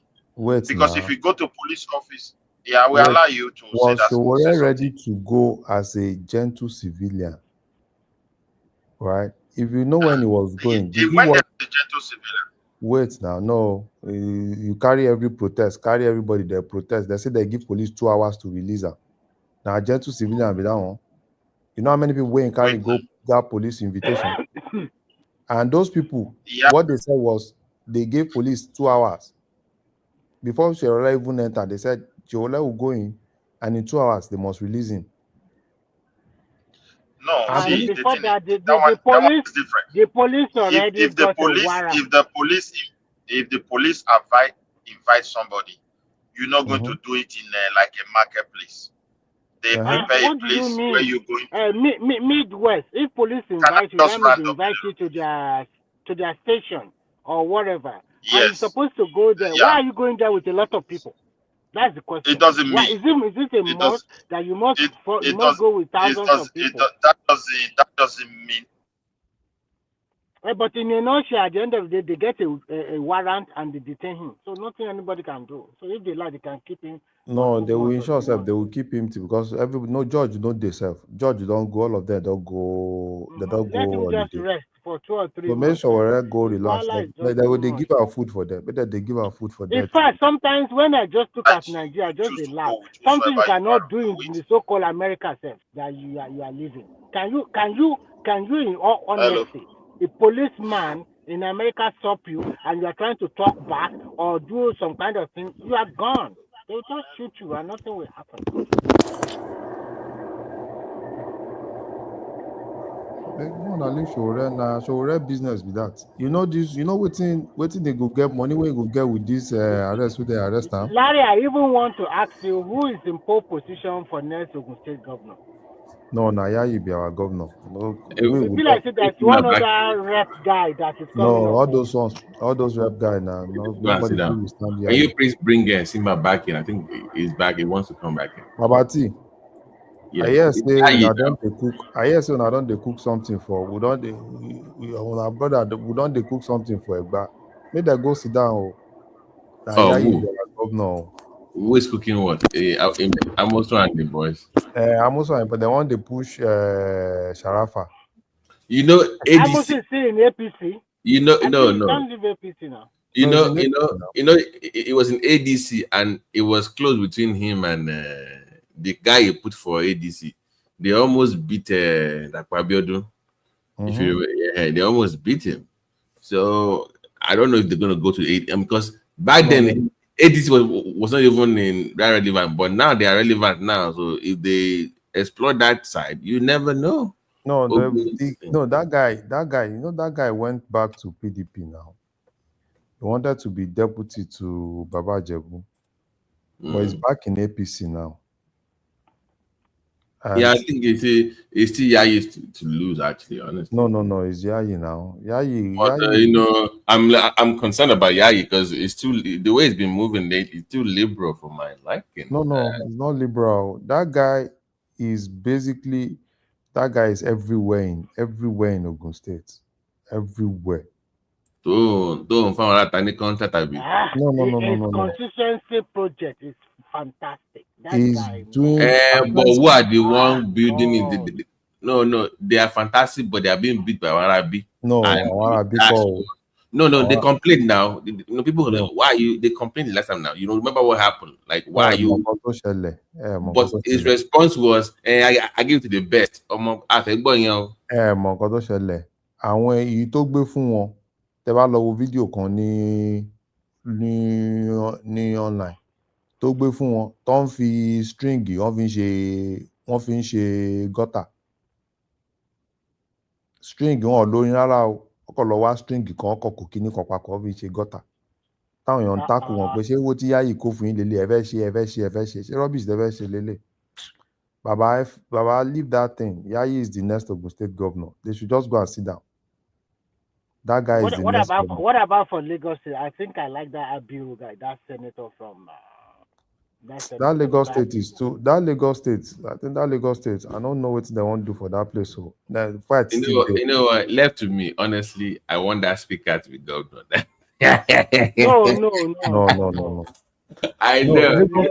I think they have compensated him fully by taking him back to that position, and that is final for No, for me, I want Hamzat. I want Hamzat as governor, but they won't give Hamzat. No, he cannot be 8 years as deputy and then come. No. I want Hamzat. They won't give Hamzat. But they might pull one of the commissioner up or one of these. No, there are plenty now. Even Abiru wants to. This Abiru, what's his name? He wants to be governor. Yeah, Abiru. They say even Baja too. No. They don't. Some people then they push but Baja. I've been seeing, better position now. Where is he going? It might be Femi. It might be Femi, because I've been seeing. I'm telling you that they have been pushing Baja seriously. Do you know why? I've been seeing his replacement. Right, he's been visible lately. No, just look at what is going on here. He's making speeches now. He's moving around more. He's active all of a sudden. If you see the handiwork of Baja and Surulere, you will know that this he performed very well. Hospitals, convert our civil center to sports center. And you don't know what happened. All of the drainage underground, he did wonderfully. Babati. All Agbero for Lagos. Now she all of them they shout. Like that one that one cannot be. It's too. It's possible, but I don't think it's. I'm telling you, all the Agbero now Sheyi all of them they shout. Sheyi against Badiwo. Sheyi will win. Because today, I will lie, because today I was privy to some people, some of Badiwo's friends that I know, that have been making moves in Lagos. Some of them even bought houses in Ikeja. I won't mention their names. Because they want to be commissioner under him, and you must be a Lagos resident. So they're already making their own move. So even on that side, trust me, the people that I think they're delusional, but they believe that some of them they used to live in the UK. They moved back home because of that. I'm just letting you know. So for Badiwo. Forget that one. That one cannot. That's what because he brought up Sheyi Tinubu. That's how I brought up Badiwo. No, so the thing is, what will happen in Lagos? I hope Tinubu is able to manage that Lagos primary, and I hope he's not going to impose. What I think it might happen that he might pick somebody and let his son be the deputy governor. I think that is okay.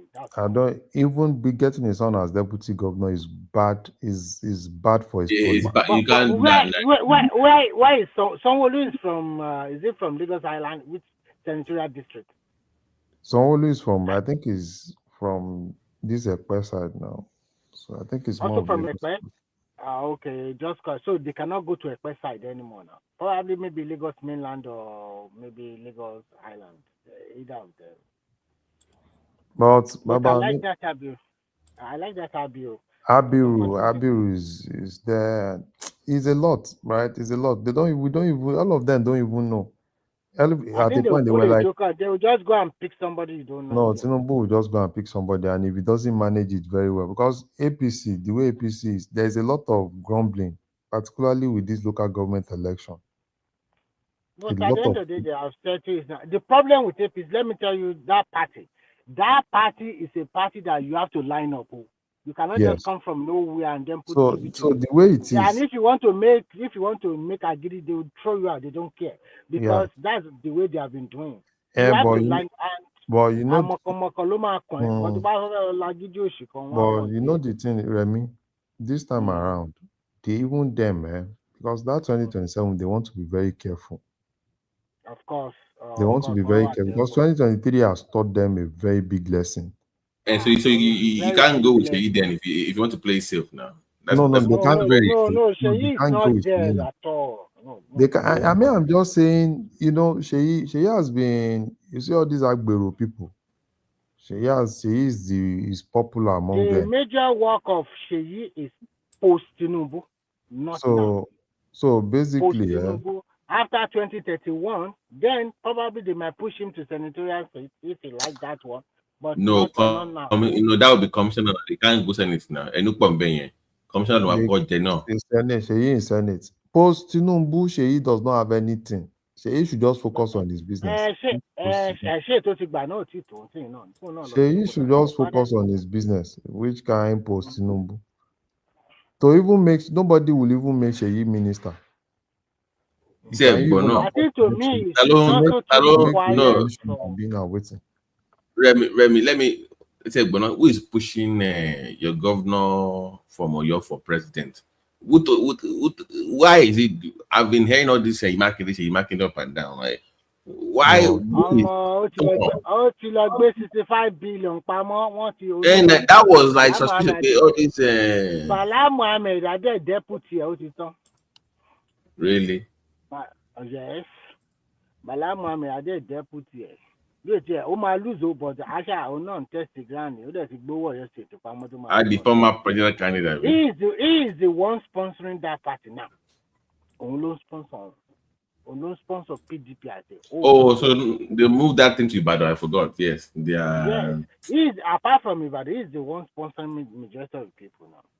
Because it's lucky because there's not all these big people in Ibadan that used to attack the governor or whatever. All of them already passed away. So nobody is agitating anymore. And unfortunately for that state, there is no visibility. Everybody just kept quiet. So there's no all this. The last one is now Olubadan now.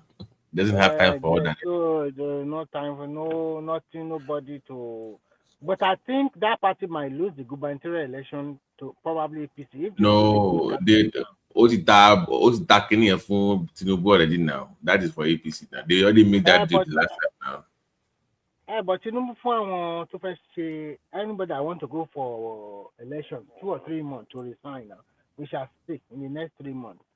So those one that is going to be contesting for, I think that. So if you want 2 or 3 months buying. Oh, that pay 3 months. But shall contest.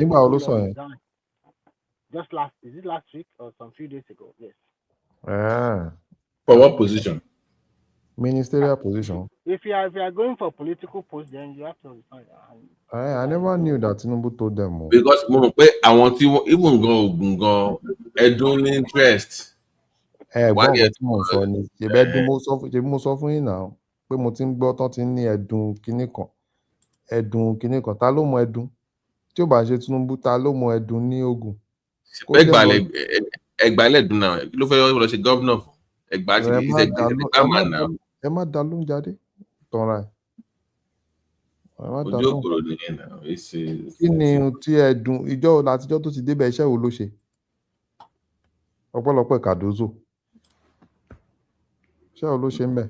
Ẹ̀gbọ́n yẹn kàn dé ọkọ̀ da gbogbo kinní rú. Ọkọ̀ da gbogbo everywhere da gbogbo kinní rú. Èyìnbó iná ló ń dà. Old glory náà ń gbé kiri. Old glory. Wọ́n mọ ọkàn. Old glory náà ń gbé kiri. A máa sọ òyìnbó bí wọ́n máa lọ àwọn kiri máa lọ mú kiri. Oh God. Ó tọ́ ni náà. Bàbá tí ó tọ́ ni náà. Ọgbọ́n máa lo opportunity pé we sabi kí ni látijọ́ tó ti kí ni ohun tó ti ṣe táwa ní kìnní kan fi wá wàrántì pé Wá máa ní ẹgbà ọ̀yá kìíní kan. Kò tí ẹ̀ ń ṣàwá ló kàn kó lọ jókòó jẹ́. Iye wa ló kàn. No, ṣé ẹ̀dùn kí ló ń wá ká bàbá yẹn ti dàgbà náà at 70 something.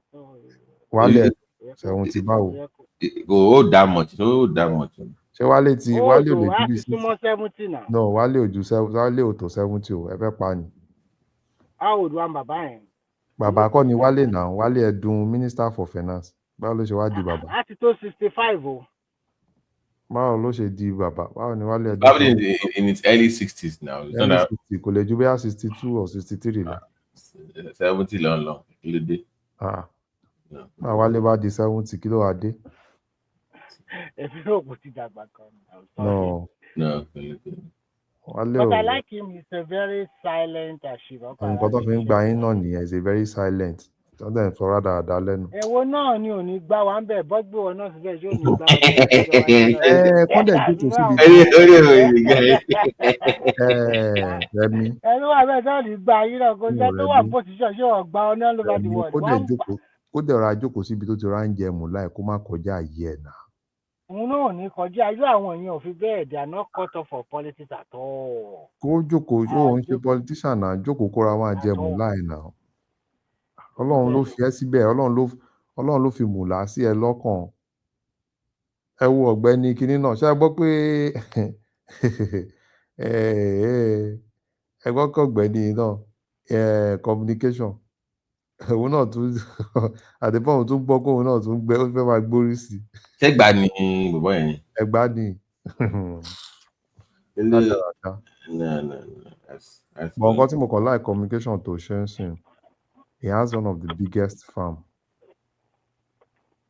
in Ogun State too. Farm? Yes.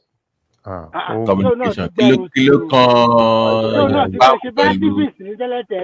Tẹ bá mọ iye hectares tí bọ̀bọ̀ yìí pò mọ́lẹ̀ ní Mashai.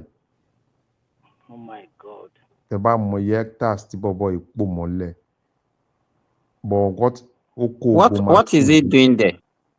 He has a very big farm. What is he doing? What is he doing? I know, what are those things that he's producing? Maize. He's currently doing maize. Okay. That's good. I think the last time the man follow ní LinkedIn. The man follow ní LinkedIn. No man fi farm síbẹ̀ bẹ́ẹ̀ Bonds farm. All as at today, farm yẹn láàrin kìíní. Ó dà pọ̀ láwọn ní highest kìíní báyìí in terms of nǹkan tó ń pull over in terms of maize in Nigeria. Mo dẹ̀ mọ̀gbà tó bẹ̀rẹ̀ he just started bó kó machine wọlé. Ó kó machine wọlé gidi. Gbogbo machine tí president náà kò ṣe ti distributed. No, machine kọ́ ni tractor ni wọ́n sọ yẹn náà. He's talking about, maize. What is, maybe he has harvester. Tẹ́ mọ̀ bá máa ń ṣe maize níbí báyìí, tẹ́ máa rí hectares tẹ́ kọ́ máa lọ irú tẹ́ bá lọ sí Kentucky. Tẹ́ máa rí tó máa ṣe lọ nǹkan tó lọ ṣe ń bẹ̀rẹ̀ nìyẹn. Mi mọ bó ṣe rí gbogbo ilẹ̀ yẹn máa ṣáà. Tó bá ṣe ń kówó ènìyàn tó bá fi ń ṣe irú nǹkan bẹ́ẹ̀ ìsínà kù. Mi mọ bó ṣe rí ilẹ̀ tó tó yẹn ní Mashai. You know, as it is presently, if they have time, you know, you can plant maize twice in a year. Maize ló ń ṣe báyìí sìn. Maize ló ń ṣe maize yẹn gidi. If he has security that can, because theft is a major issue. He has security. Ẹ wo another thing another person ṣe ní máàlù Èkìtì yìí tó partner pẹ̀lú Àgbẹ̀yẹwà. Ṣé ti gbọ́ Àgbẹ̀yẹwà rí? Àwọn Àgbẹ̀yẹwà Kavista Kavista náà kó $1 million wọlé o. Nǹkan tí Àgbẹ̀yẹwà ń ṣe lẹ́kìtì tọ́.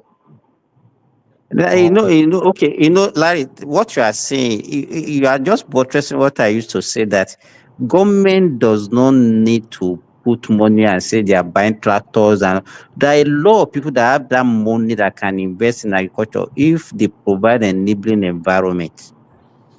But they can't force them to do that. It's not an interest in it. Well, we don't understand. But a lot of people are ready. Let me tell you what happened. Even last year that we have drought in Nigeria, do you know that a lot of people produce maize? But the cost of maize now, if they have to sell it, it doesn't favor them. You understand? And this is the time to government. This is the kind of thing to government machine, so that government can buy for them, let them make profit, and then let them reinvest that money. You know what we used to have in Nigeria? Let's say the farmer hears that, oh, it's soya bean that is selling this year. Everybody by next year, everybody will go to farm and go and farm soya bean. They will now produce, the price of soya bean will now fall.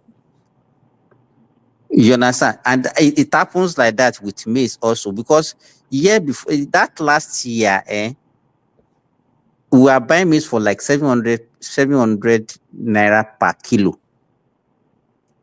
Do you know the price of maize now? 350 naira. Wow. 350 naira from 7 kilo, 7,000. 700 naira. 50% loss. Kíní òun ni mò ń wo kíní yìí. Kíní maize tó gbìn yẹn 210 hectares ló fi gbìn maize. Wow. Kò ń ṣe éka o, hectares. 210 hectares. Yes, hectares ló fi gbìn maize. Wọ́n ṣe mú lọ sí agric gbà yẹn. Ẹ jẹ́ kí n drop ẹ̀ fún yín tẹ́ bá kẹ́ wo nǹkan tí bọ̀bọ́ yẹn gbìn.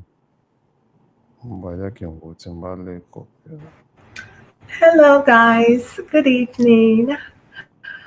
You don't wake up. You don't wake up. Simba, you play too much. So, guys, I'm gonna take this conversation backstage, and then I'm gonna send link for anyone who wants to join. Like AB, he's the only one listening at this time. So I do want to thank you all for joining us. I want to thank everyone in the studio and as well as the viewers. And I hope you enjoyed the show. And I hope that we'll come back again later on today. And I hope you all have a beautiful day. Thank you so much, and may God bless you all.